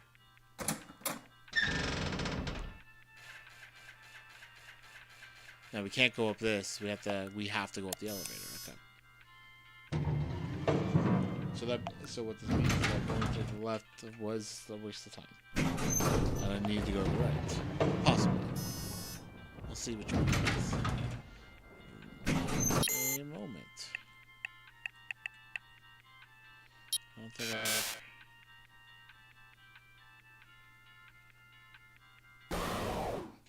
Ha. Ooh. Okay. FD booster. Cajun battle and map. Cajun battle. Okay. So the first thing I'm going to do is I'm going to impact blast him away.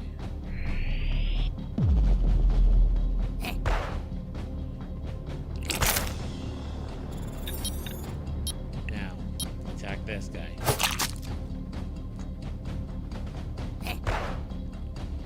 Take some damage. It's fine. Go again. Okay, so far so good.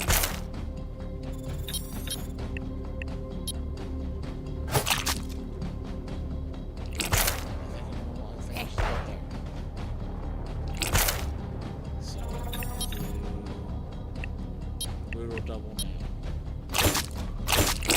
Yes. Alright.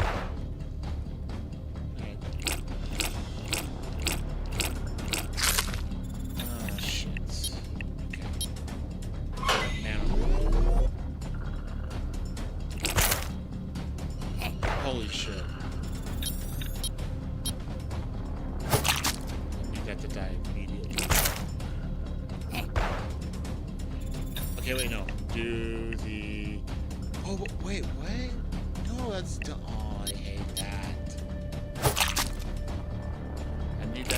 him.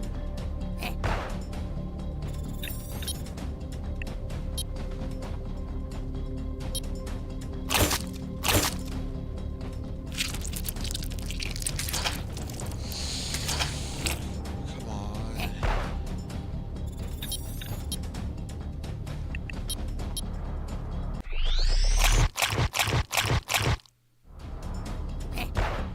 Perfect.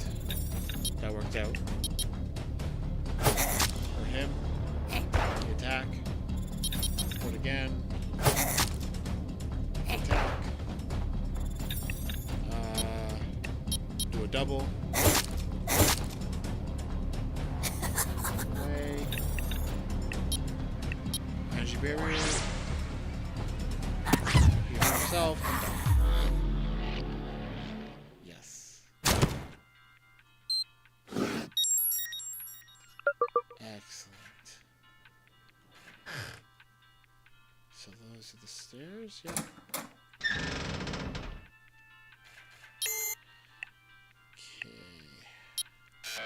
No, okay, I can't. That was yep. Can't do that.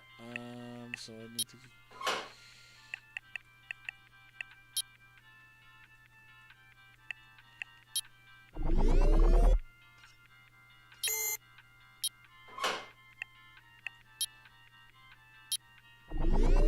Okay. Give me one moment. I think my sister's cat is asking me to do something so he can go to sleep. So I'm gonna go do that.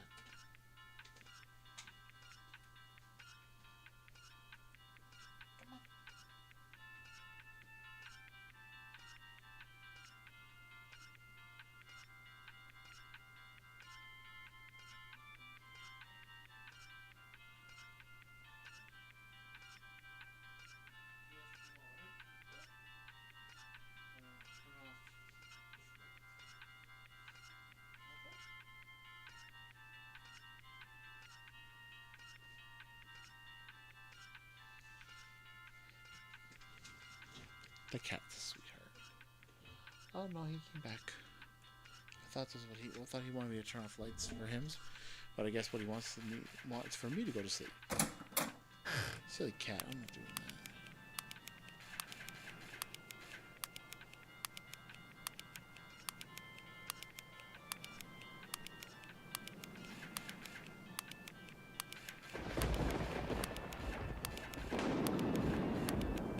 There needs to be a creepy conversation in here.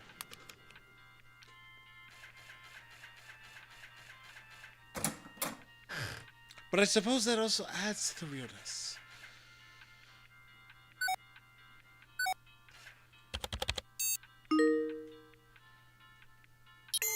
Okay. That was regarding time period. Oh no. No. Oh no. Really? That's it? No. I want more. Where am I supposed to go?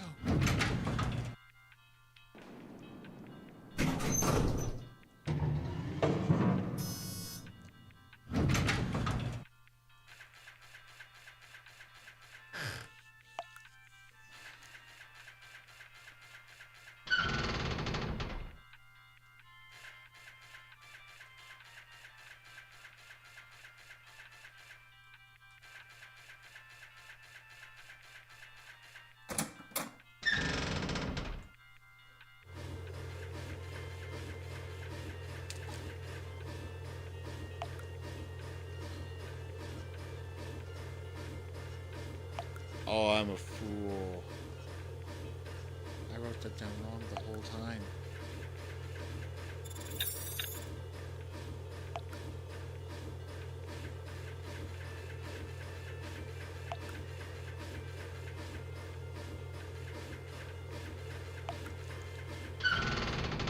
Did I really do that?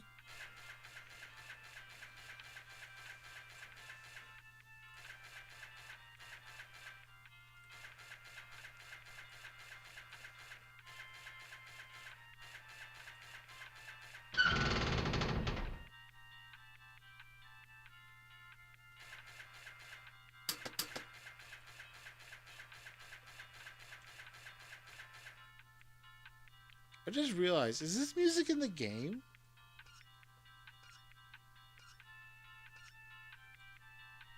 Yes, it is.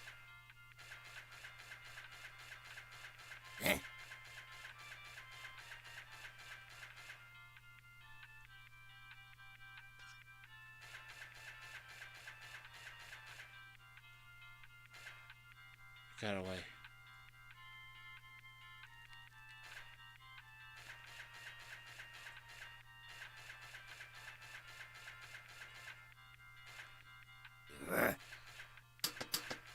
That's not fair.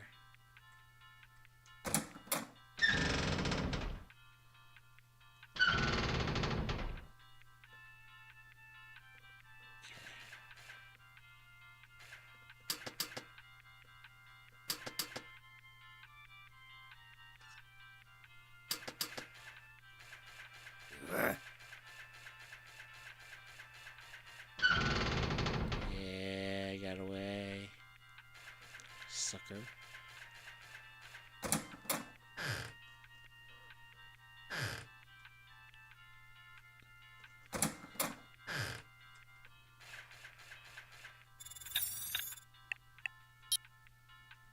Two, 4, 1.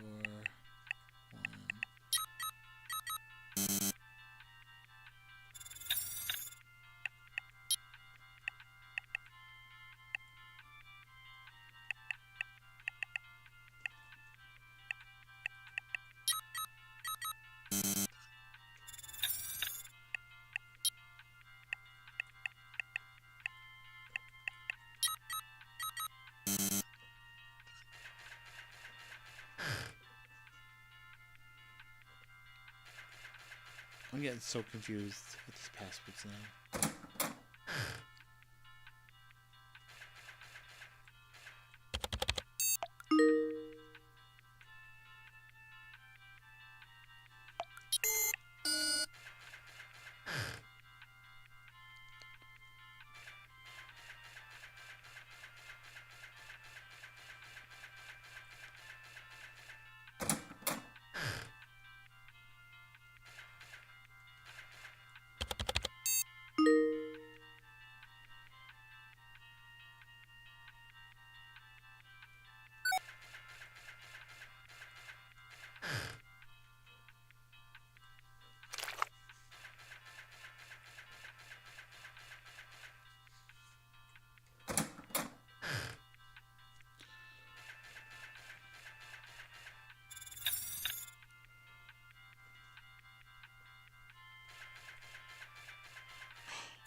Okay, it's the Elise part.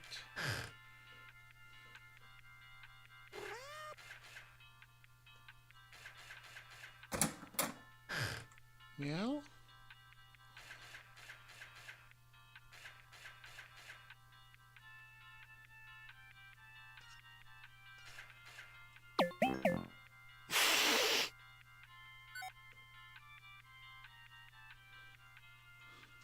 I believe.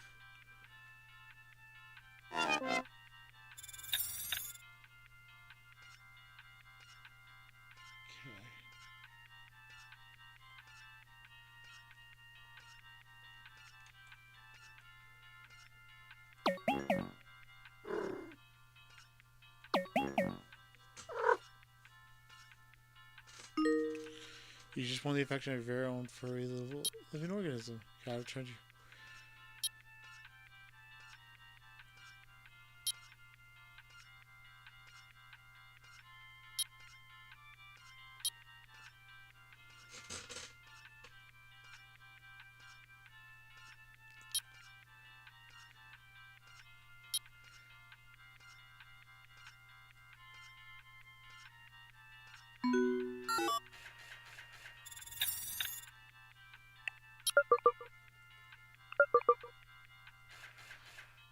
Yeah, he did. Oh, wow. Yeah, I like that he did make a point of saying, take these things. Because it is not something that people would obviously think.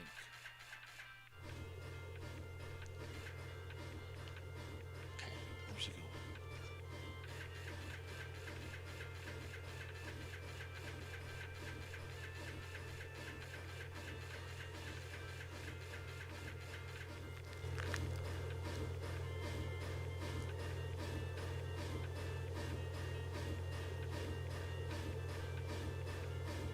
It's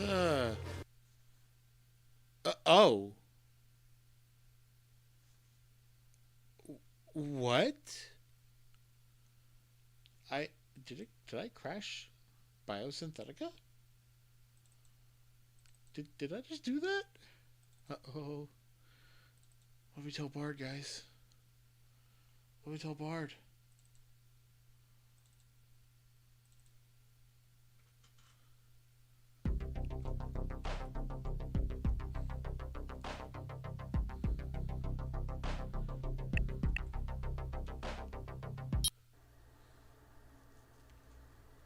How far back did that set me? How much information?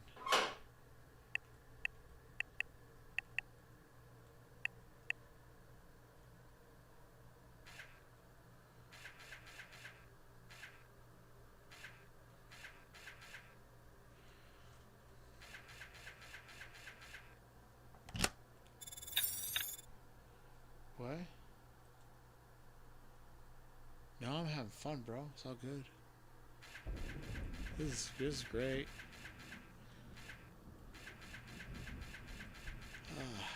Well, I mean, it's gotta get the cat. Luckily, I now know where to get the cat. So let's go get the cat.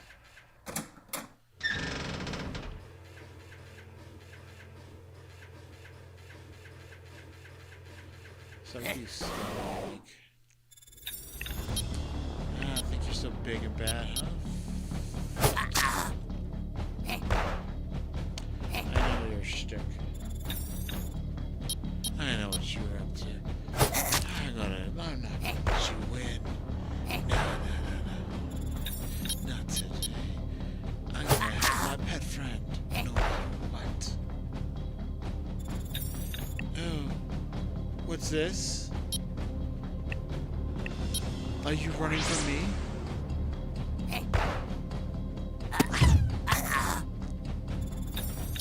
I did that wrong.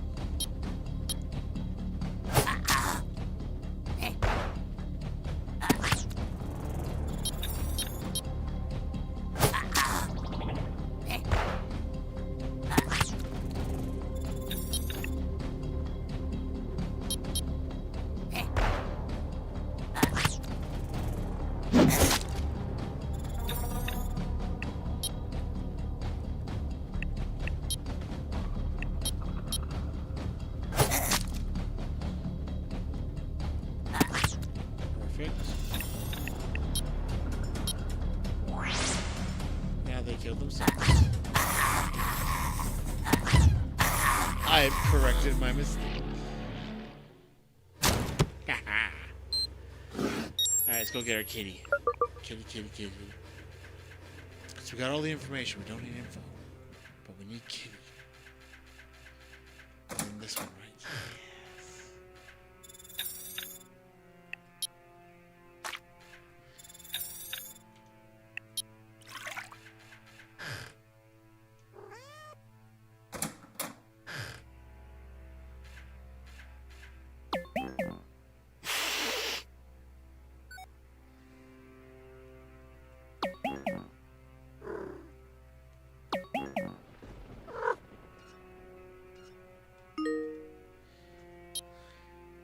Yeah, okay, there we go.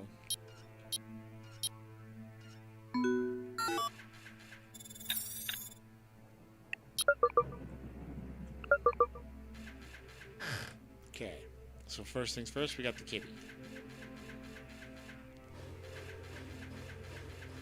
I think the whole aspect of the cat being alive is very important too, because it doesn't just mean that they like got on this planet and killed everything. Like some things have escaped. because of essentially a like second sense. Or whatever.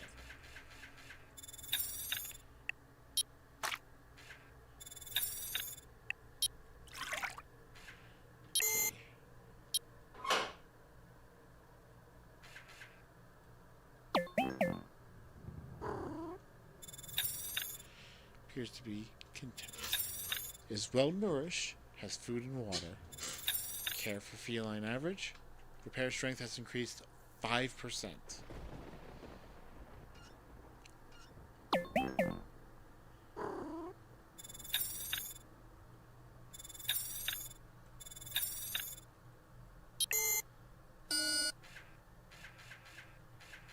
Okay, that's cute. Ah. That's cute. That's cute.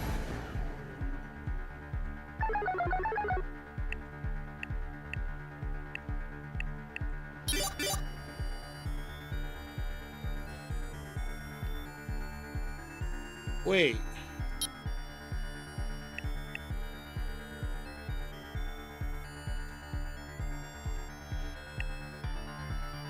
I'm able to learn more skills.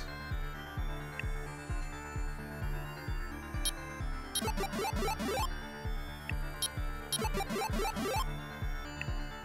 you kidding me?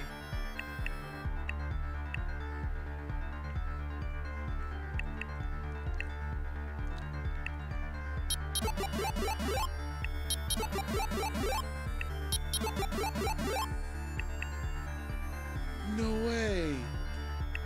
There.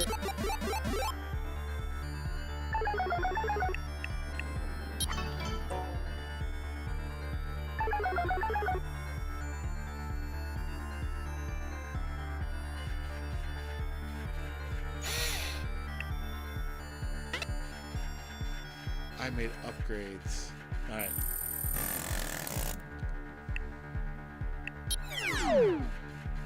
But now that I know these are things.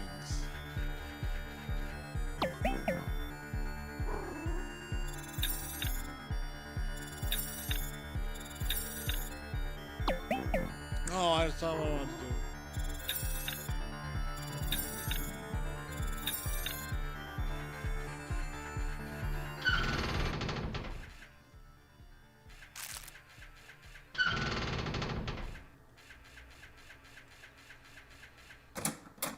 Okay.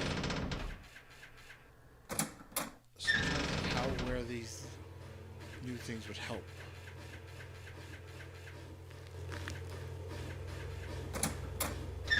We'll start, I think, like past here.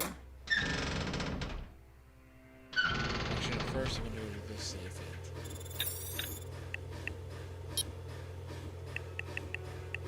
2, 4.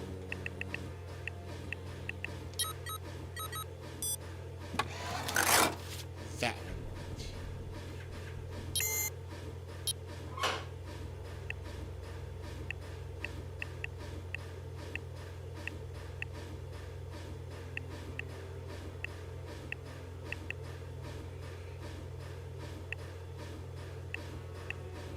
Where'd that go?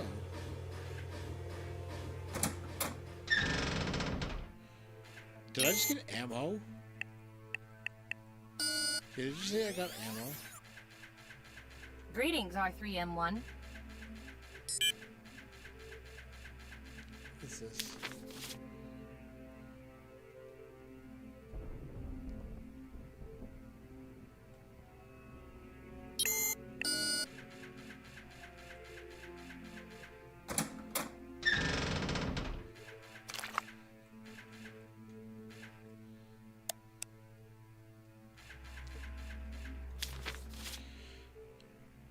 Okay, and that was a code. 2, 2.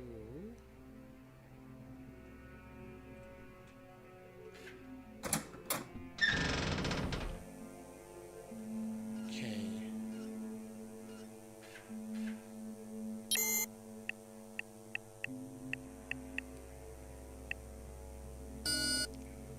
I think.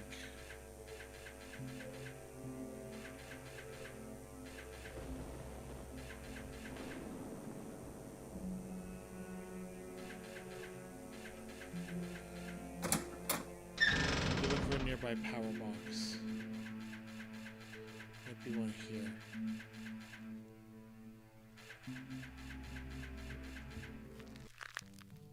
Welcome back, my squeaky friend. Ah, yes. Yes. You trading? Ah, what do you have for me? Okay.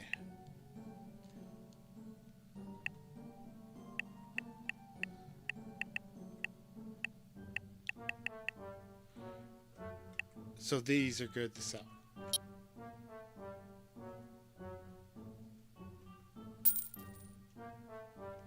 That's a good bit of coin. Thank you. Interested? Do return if you change your mind. Interested? I don't have enough for that. Do return if you change your mind. You have the coin, I'll trade. Do return if you change your mind. Okay. Interested? Wonderful! Enjoy! Oh, I still love this guy. Do come again. I need to ask Bard about that person. I need to know who that is. I enjoy that voice. How the fuck do I turn this off? I don't remember. I don't know how.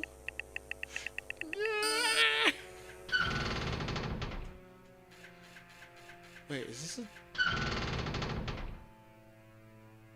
Yes, it is.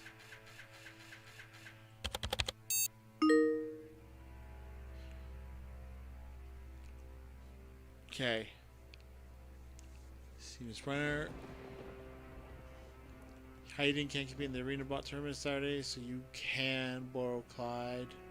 I need to swing by my warehouse to get the code for my safe, though. One thing is, the combination on the post-it is wrong. We did that so nobody would steal it. You know, gotta be compliant and keep our passwords safe.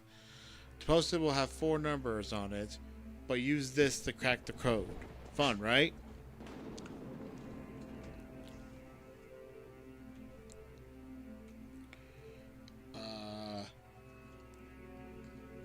The first number is a 2.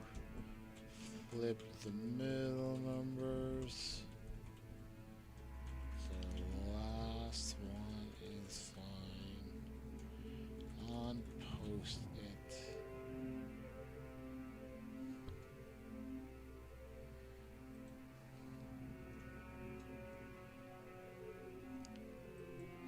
Have fun at the tournament, don't break the law too bad.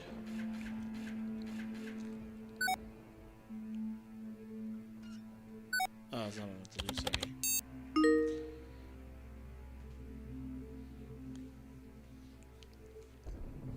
That's a question. Yes, this is about October 21.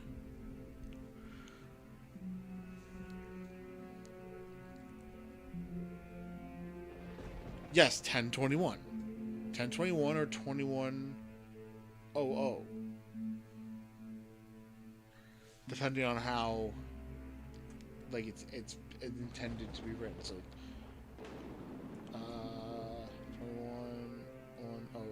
21/10.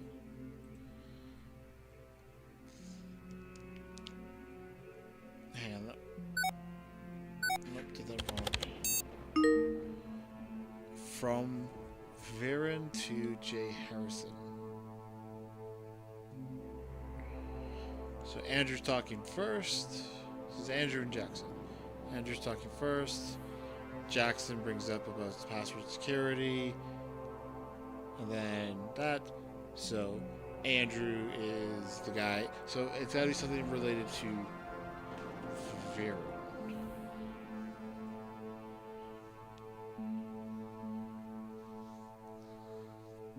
Or James.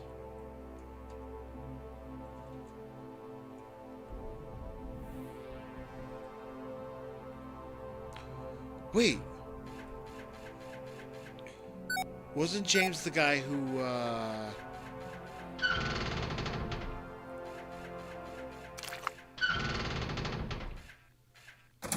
Okay, so wait, hang on. Because here's a post-it. Yes, we got that.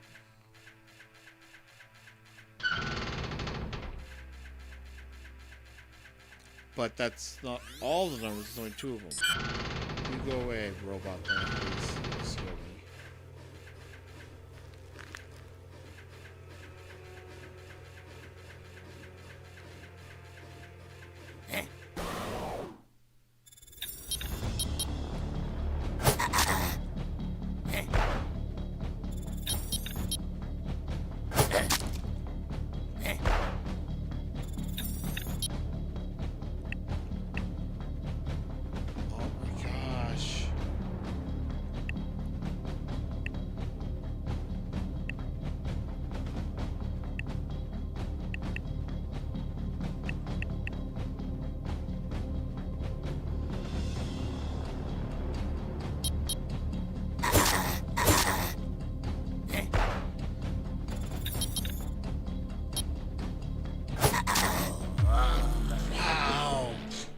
That was so different. Just from getting those skills. Wow, wow, wow.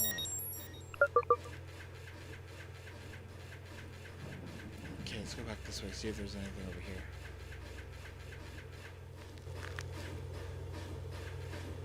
There's a puzzle here.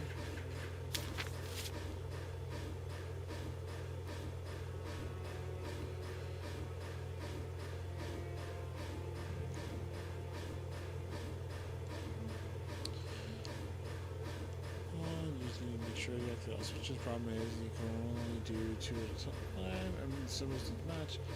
Make one mistake, those 2 will turn off, and you need to try it.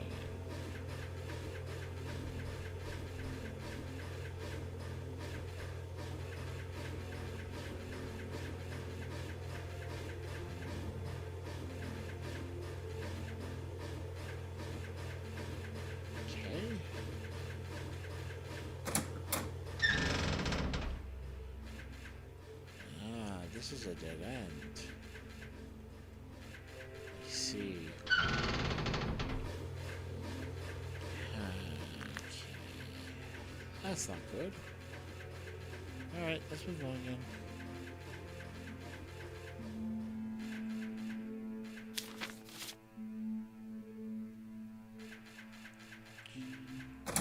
So now we have the name James. Because now I got that right. No, not this one.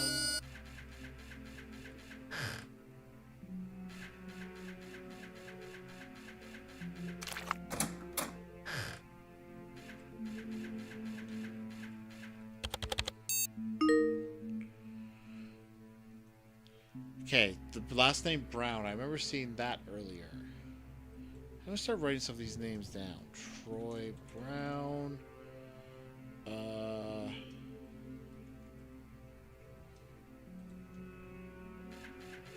I swear I've seen like some other shared names.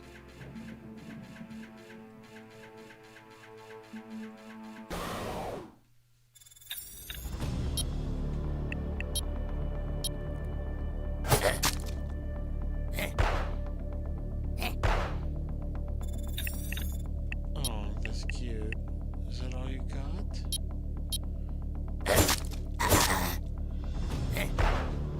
I hope you got more, friend. I'm stronger than I was before. Because now I understand the game more. Oh. Oh shit, I forgot overkill.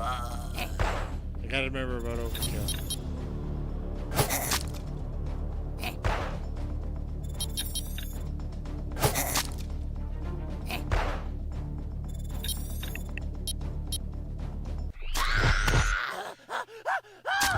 Oh!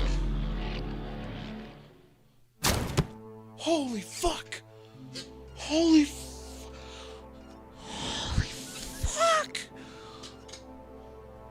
That is so brutal! That is so fucking brutal! Holy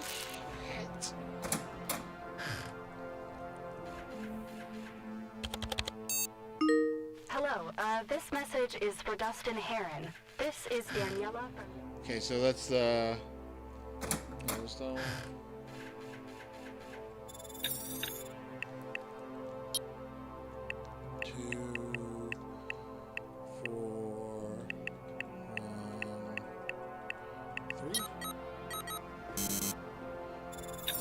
Okay, so let's do the next one, which is 1 0 2 1. And then this one is going to be 2 1 1 0. Nope. So I'm going to try 3 6 1 8. Okay. And now we're going to try 7 2 5 4.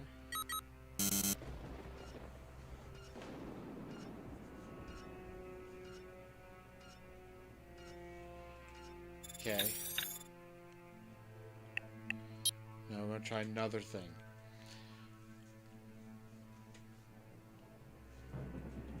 So let's see, 2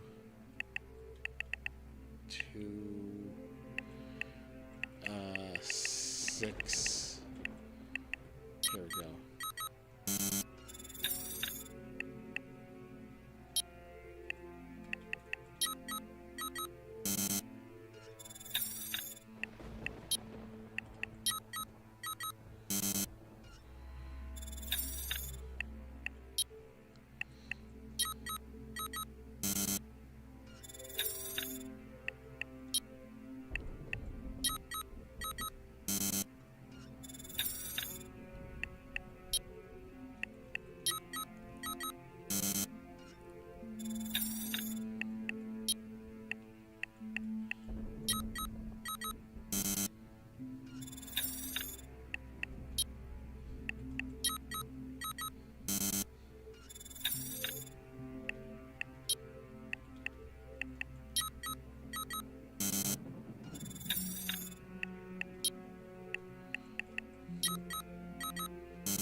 Do this again.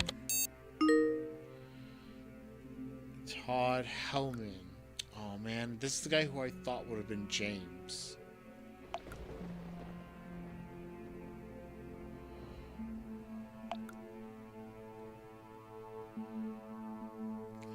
Todd, Becky, and Carl.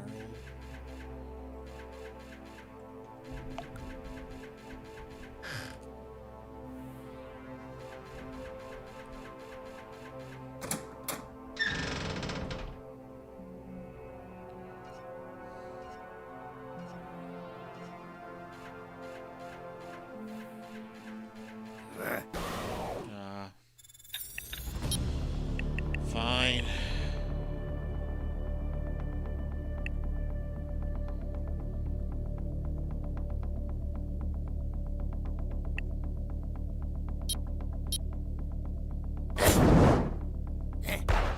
Oh, dude, I burned that guy. Oh my gosh. Strategy has changed.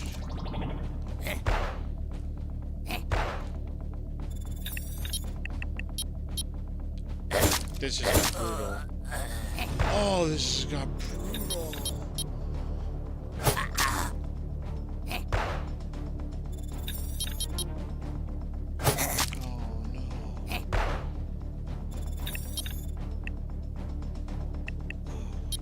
no.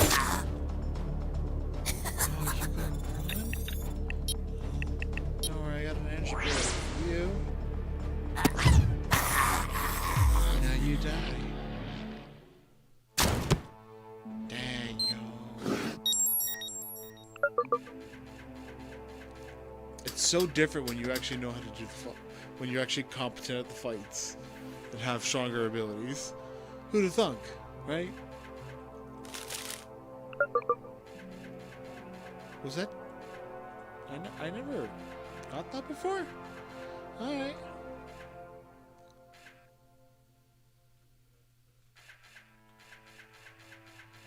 I was like, wait, why is it going so silent?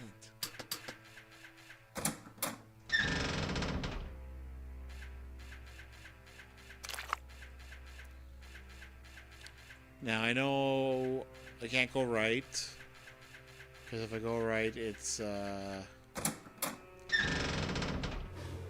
this room, and there's bars beyond.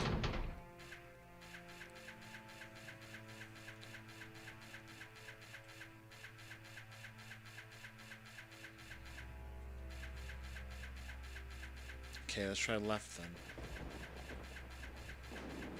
Oh, what's this? 6457. Oh. 6457. This is on another post-it. So this could be the one that is supposed to actually be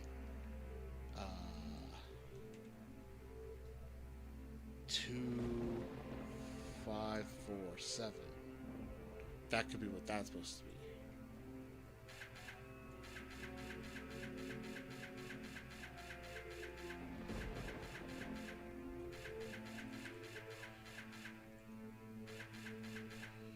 Interesting. Oh, but I didn't do what I was supposed to be doing. Let me see if we can get in here.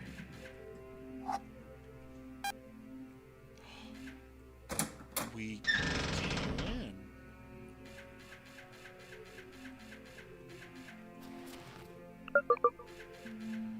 Instaport.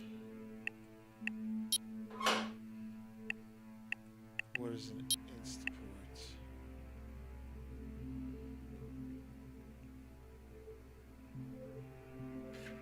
Oh my gosh.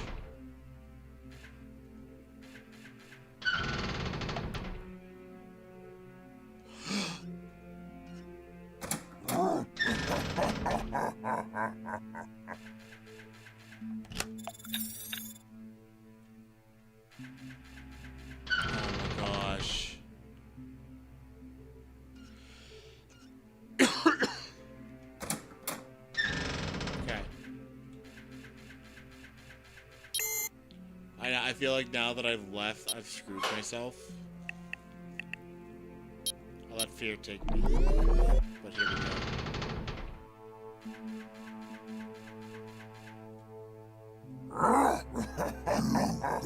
No further.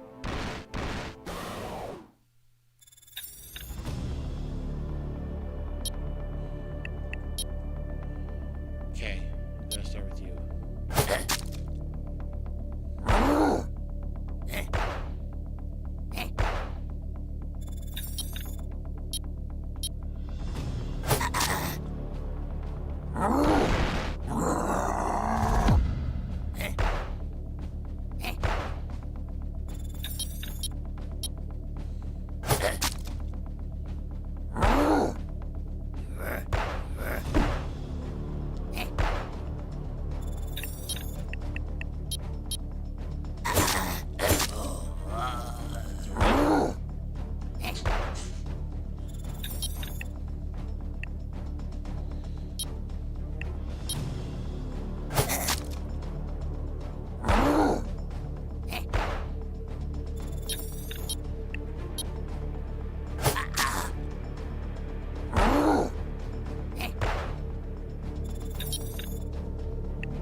Oh, it's so brutal.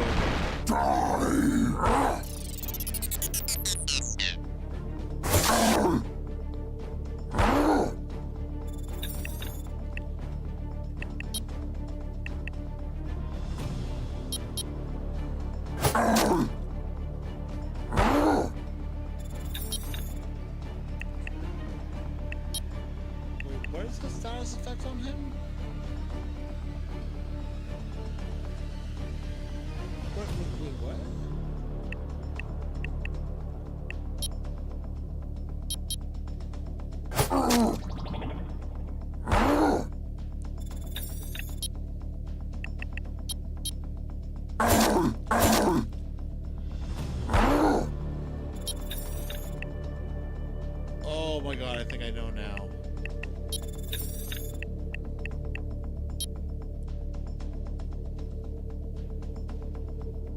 with certain abilities will break the orb. I gotta get that, but so okay. So first I need the story.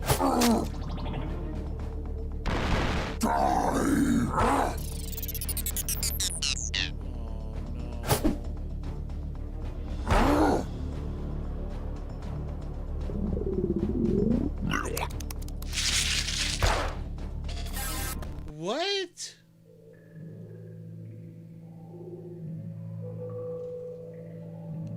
Excuse me?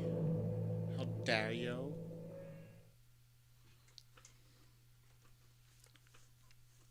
That's so rude. That's so rude.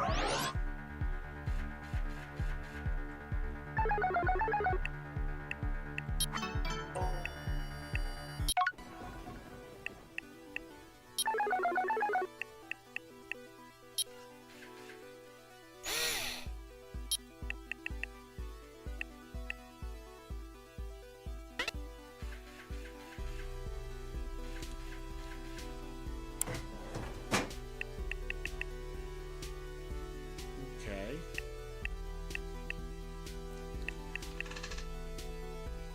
Yeah, but none of this I really...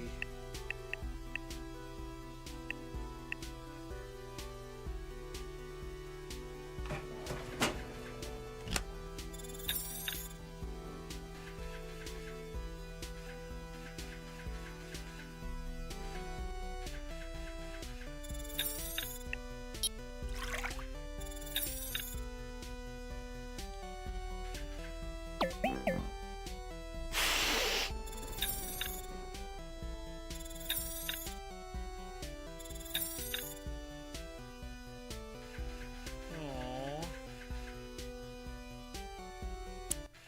Wait.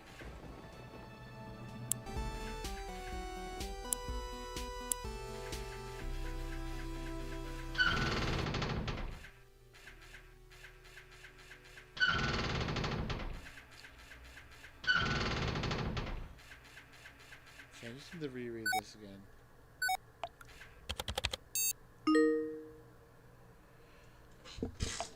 Page code in electrical east is numbers on the floor panels and hydraulic power. Just go left to right. Yes. I think I now know. I think I now know where that is. The cat's still there. Like, why is the cat still there?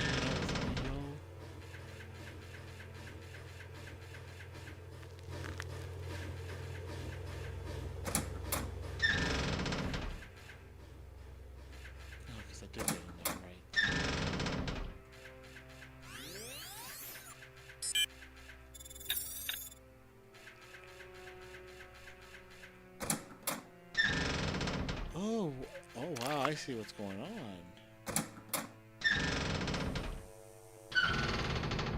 But I still can't figure out how to turn that off.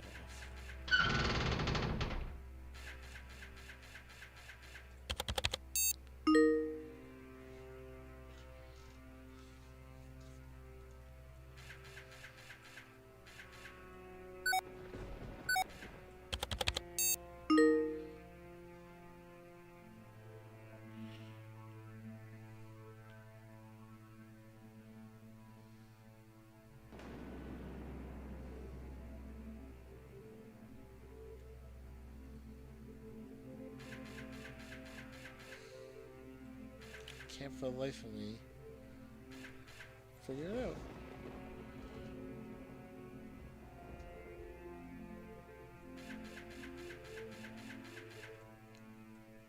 Jeremy Evans, Rection Passion, Packaging, thank you. Adrian Bueller. Jay Vandenberg. Didn't Vandenberg show up somewhere? Snoopy. Fruhue. Kyle Landry.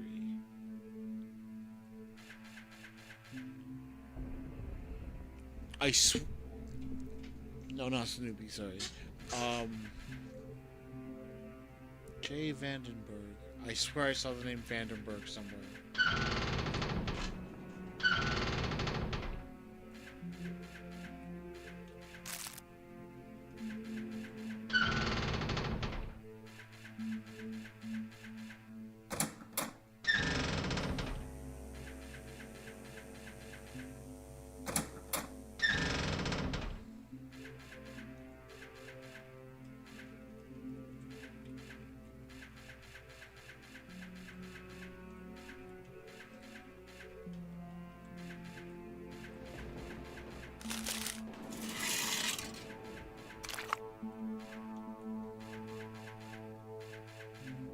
never noticed all that before.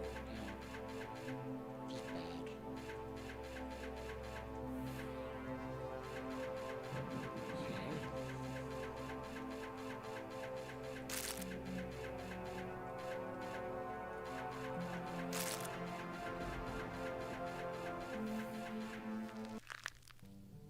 Welcome back, my squeaky friend.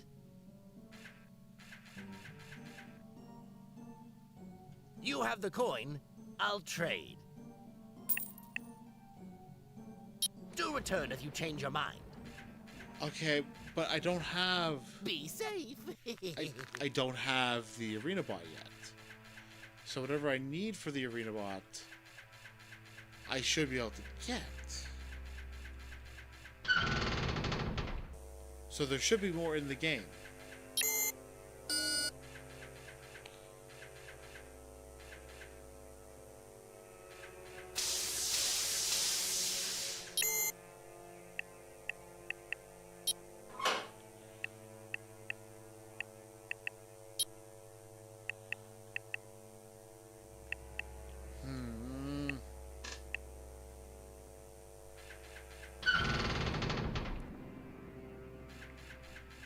Turn this power off.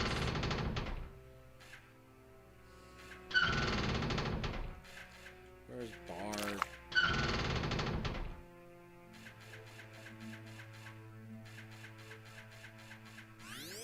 This is the one who's helping. I can at least do this.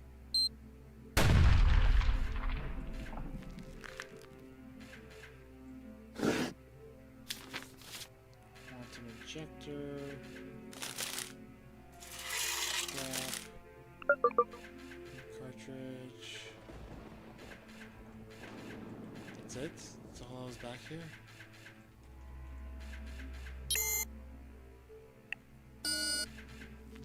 Really?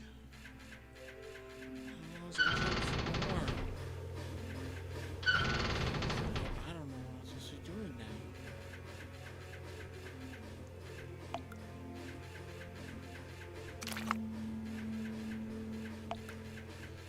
Like, the fact that I found that just now is pure luck. Shoot.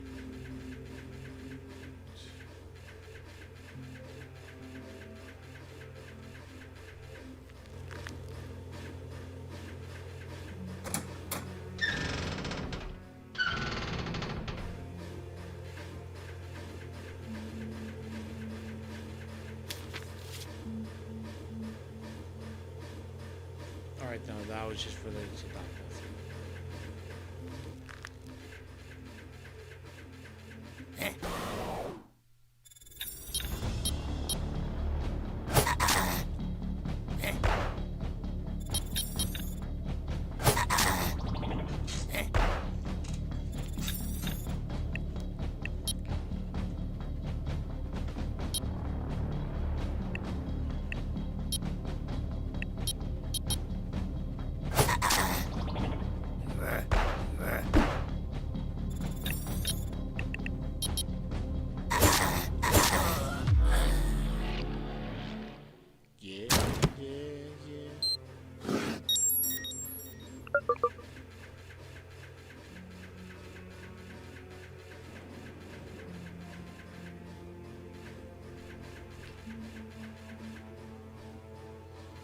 You turn on, you can't turn off. Right.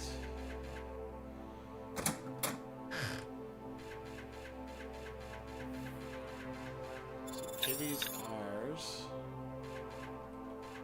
Where do we find more kitty food?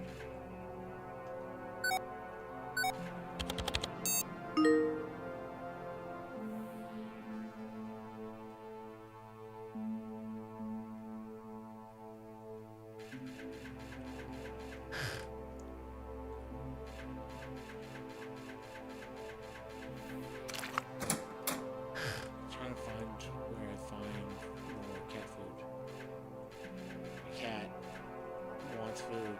I need to get it. Troy Brown. Okay, I mentioned seeing that name, but I haven't seen it. Hasn't returned since then.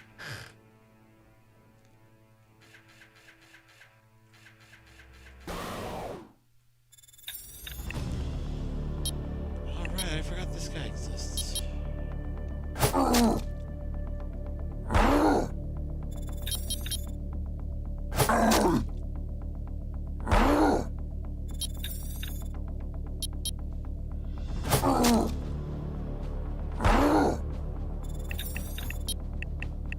you're a big, strong man. I am too.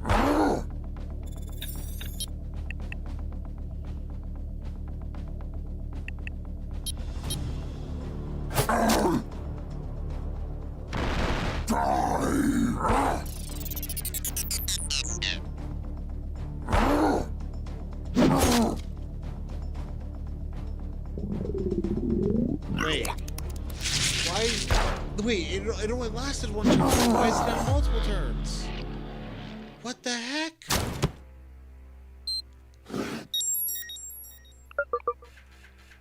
That's so BS. That's so BS.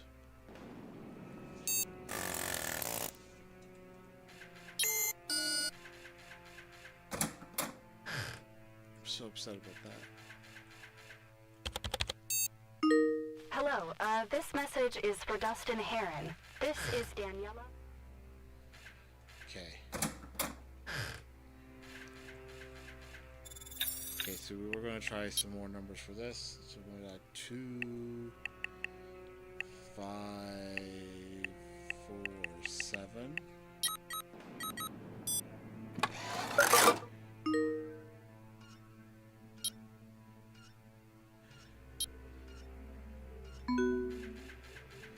Oh my god!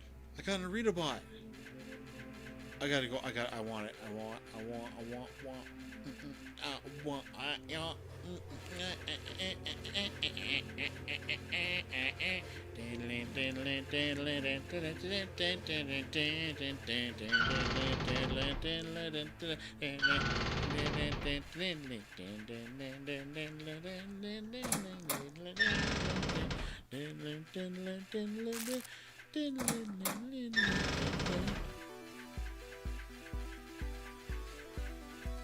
I made it back. Rain bots work differently than your R3M1 unit, as they cannot learn or upgrade skills with experience. Instead, you'll find attachments that, once installed, will grant your bot different abilities. Remember that R3M1 and every bot have skills with additional effects if used when in a... Okay, so this is why I didn't have it. In addition, enemies will not attack your companions, so they have no durability. If R3M1 is destroyed, the arena bot will retreat and return to the laboratory. The arena bot must be out of storage to be active. If you don't see them in the lab, interact with the storage unit. Also, your new command will not follow you around as you explore, they'll only show up during combat. Keep in mind these two special features your new companion has over 3. Bots slowly recharge E-cells during combat. They are immune to corrosion. Please note that one has one attachment to discover, but is more available upon launch.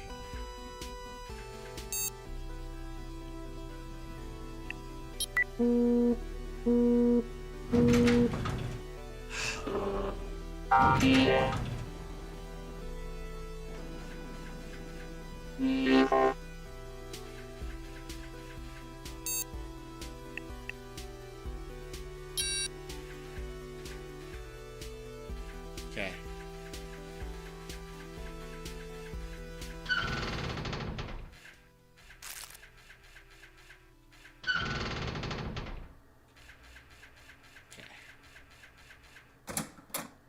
Great now.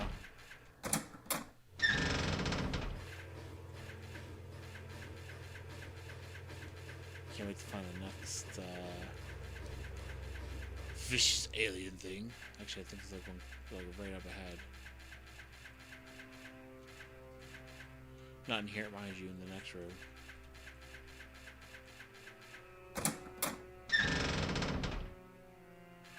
Yes, indeed.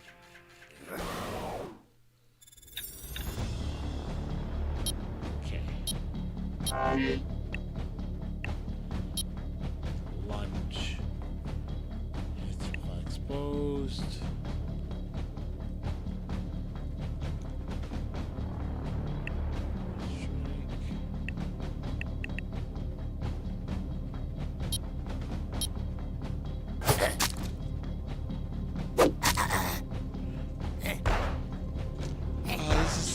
just announced such an easily interesting, amazing development. It has a friend.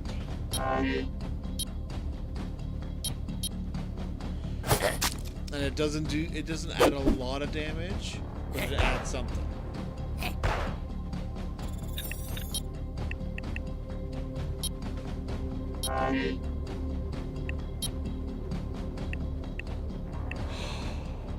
Oh my god.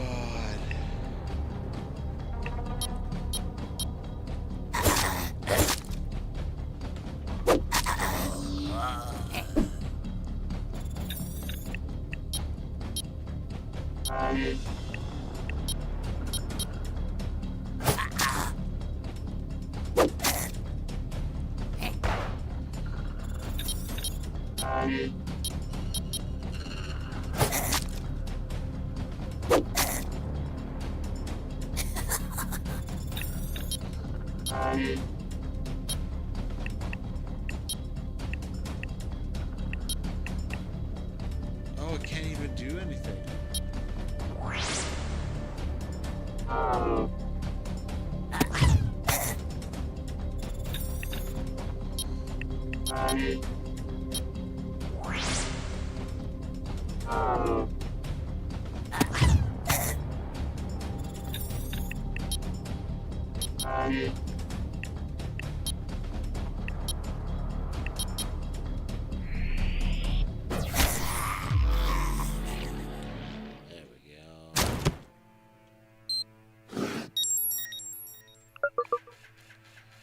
Okay, we go this way.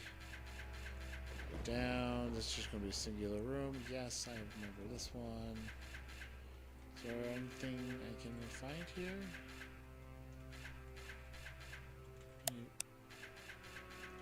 No. No.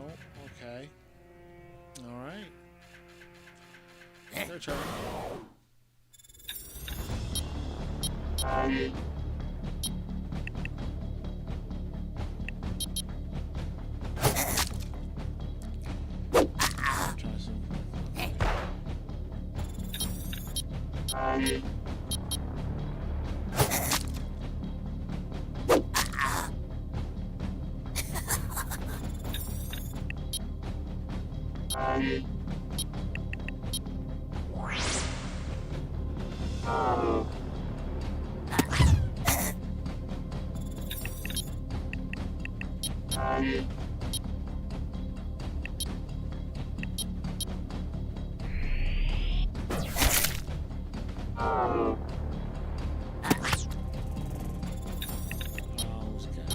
We almost got this guy, don't worry.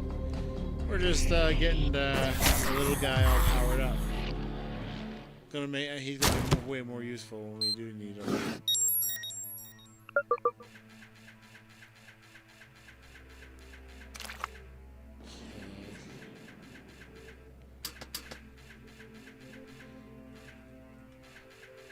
I'm trying to see if there might be anything I missed.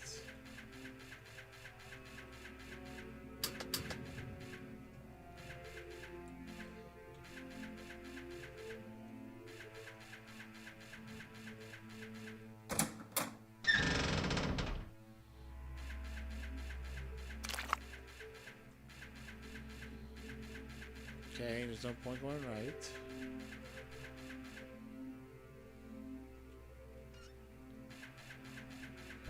I was exploring going left when I last died.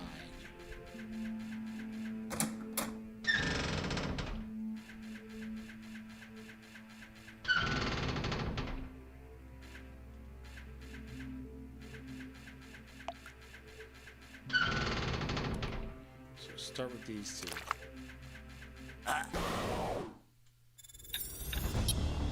Okay. So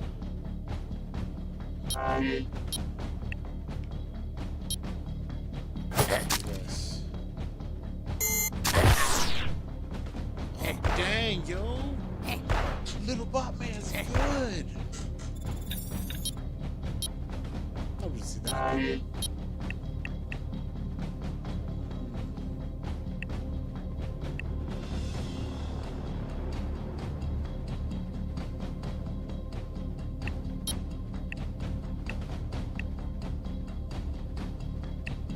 soaked gas cloud.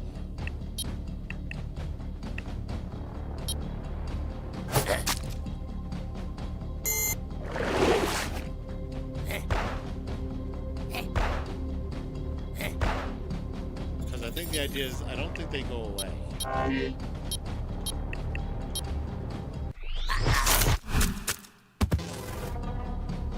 Oh, panic inducing. Oh, it did go away. Soak did go away. Okay.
Just end this way.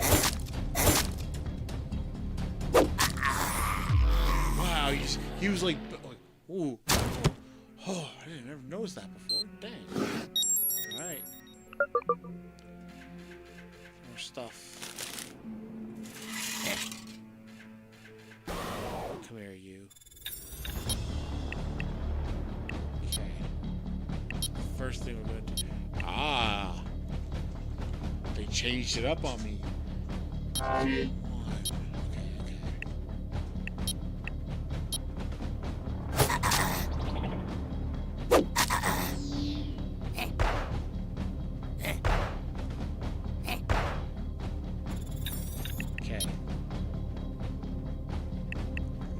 Now, if I remember, nothing deals with exposed.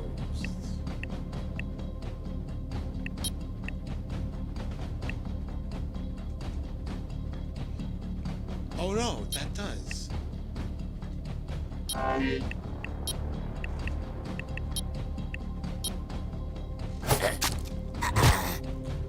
my gosh.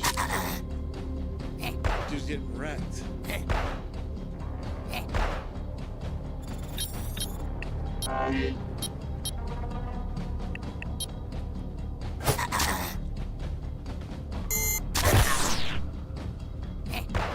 How is that dude still alive? I feel like I've hit him. I've done way more damage this time.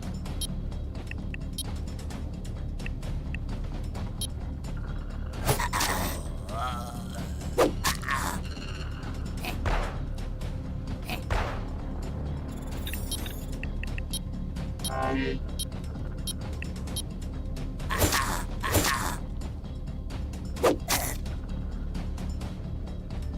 that one shot back. Good.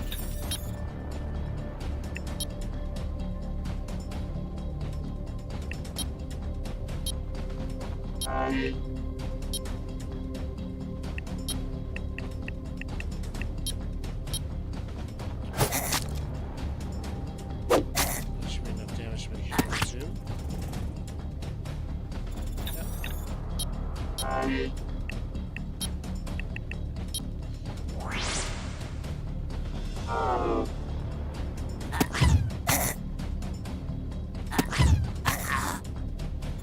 And this is the part where I win. Oh, that's a bug. Look at that. But we'll worry about that after. We need to see what's here.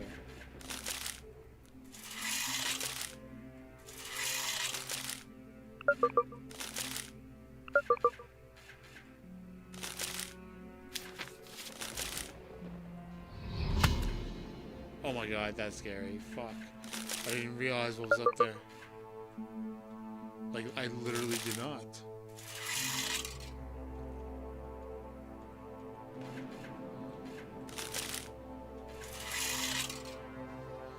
I do have a strange methodology for what I'm doing, so don't worry about it.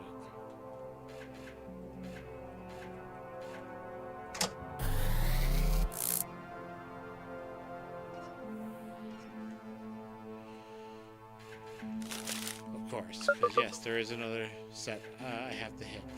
Go behind the big guy. That's what I'm now going to have the problem doing.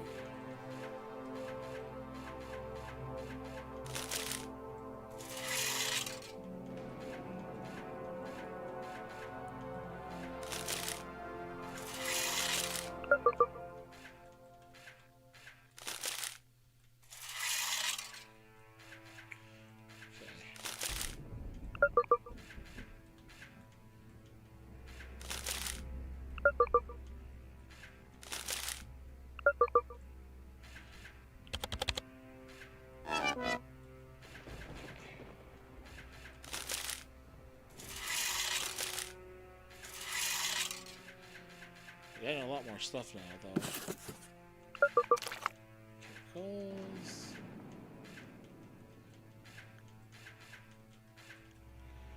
There's a great supply here. Okay.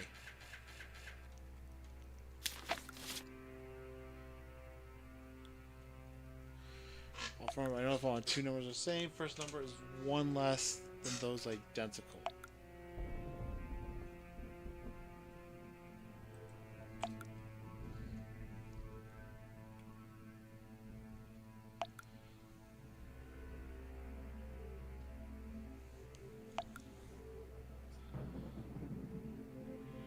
So, two nums are same. First num is one less than those identical.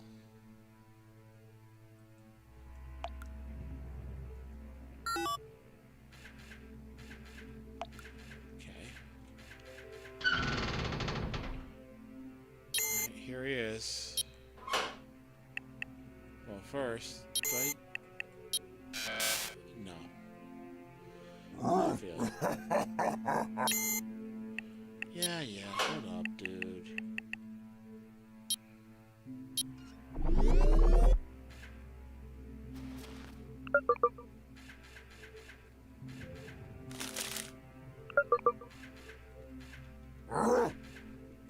Shut up.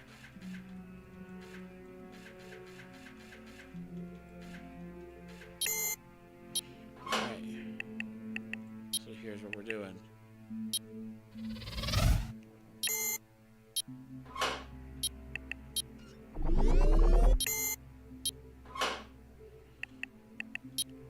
I'm going in. Jacked up.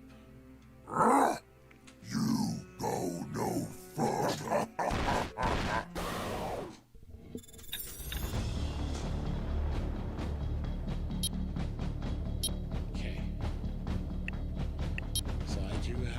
Stuff here. For the first turn, oh, Dr.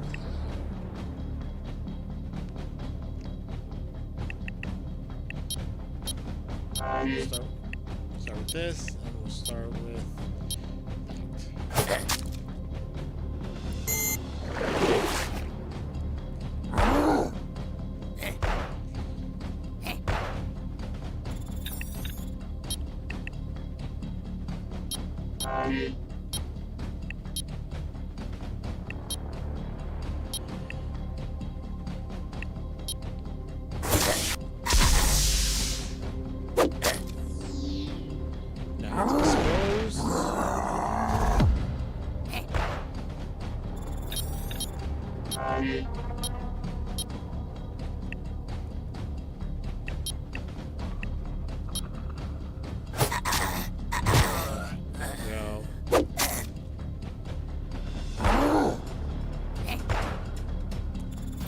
Doing much better in this fight, I think.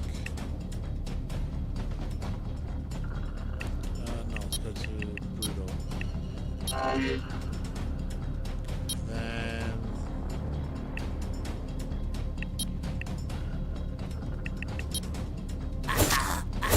I hit standby.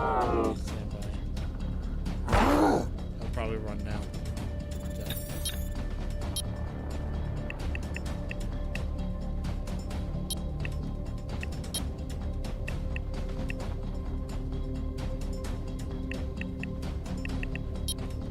Yeah.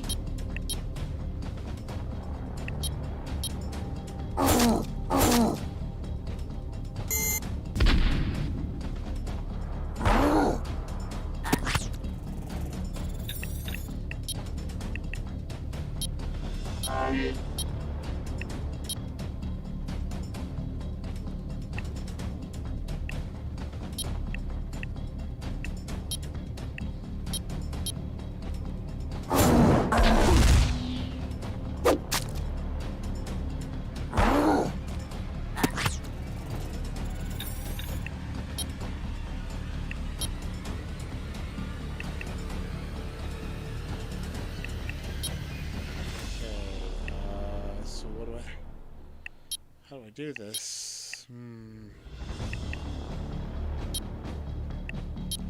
I gotta pull him.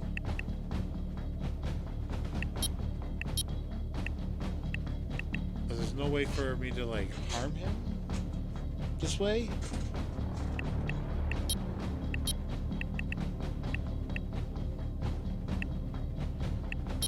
Oh, you can't really do much.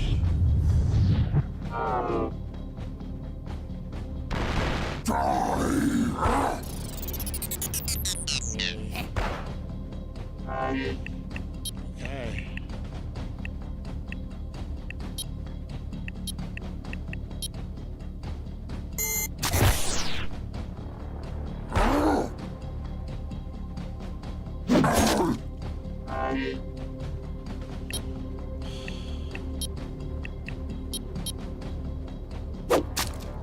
Can't really do much else.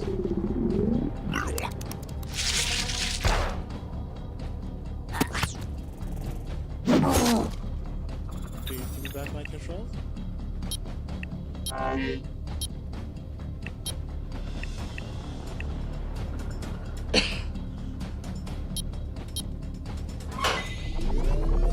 This might clear that fire. Yeah, it did. That's funny.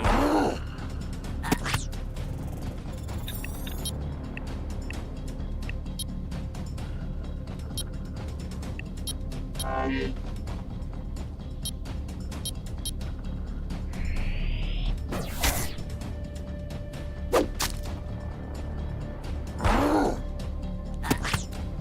don't think I can do this.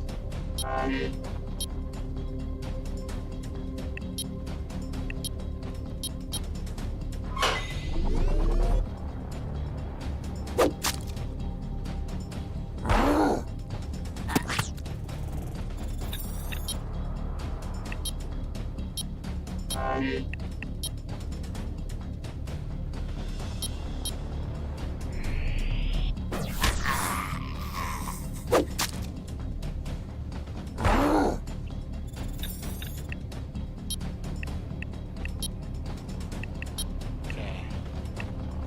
So we start with the light.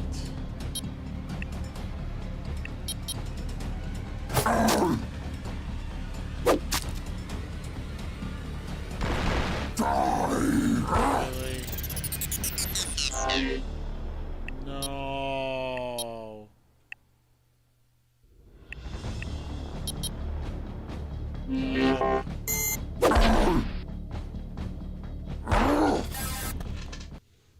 Oh, come on. This is getting frustrated. It's quarter to 3. Yeah, no, I'm gonna stop here.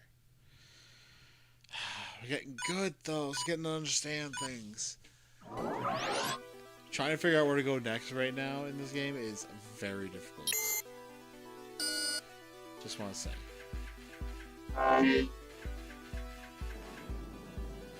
So, that's it. That's it for this fantastic, amazing stream. God, pretty much right on the 9-hour mark from when I started during pre-stream.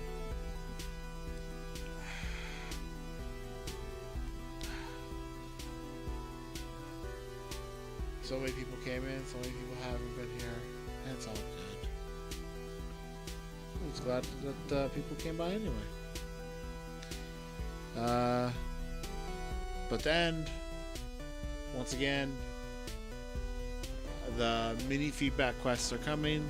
First one is for Pixelite, and it will begin on June 11th. Submissions will be for 1 week. Then after 1 week, just before in probably the final hours before the voting starts,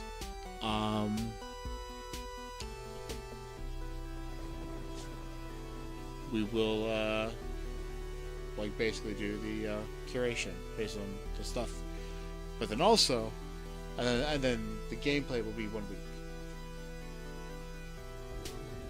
And then also, we'll be doing another mini feedback where we start taking submissions on July 2nd. And that one will be for action games. Because we are tying that with the Kickstarter for Critter. If you've not played Critter in the Jam, you really should. But of course, there's still games that you should vote on first, like the ones that don't have the ratings. Okay? Yeah. So, see you guys next time, and for next little bit, it'll be more normal streams. I can do some Final Fantasy 14 stuff and Zelda Tears of the Kingdom. I've given Bard long enough. He's had long enough to finish. He's gotten another couple weeks out of me. Come on, get on the ball, Bard. The Bard ball. Bard ball.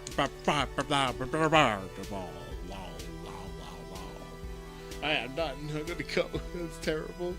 Alright, bye. Where's the thing? There's the thing. Cool.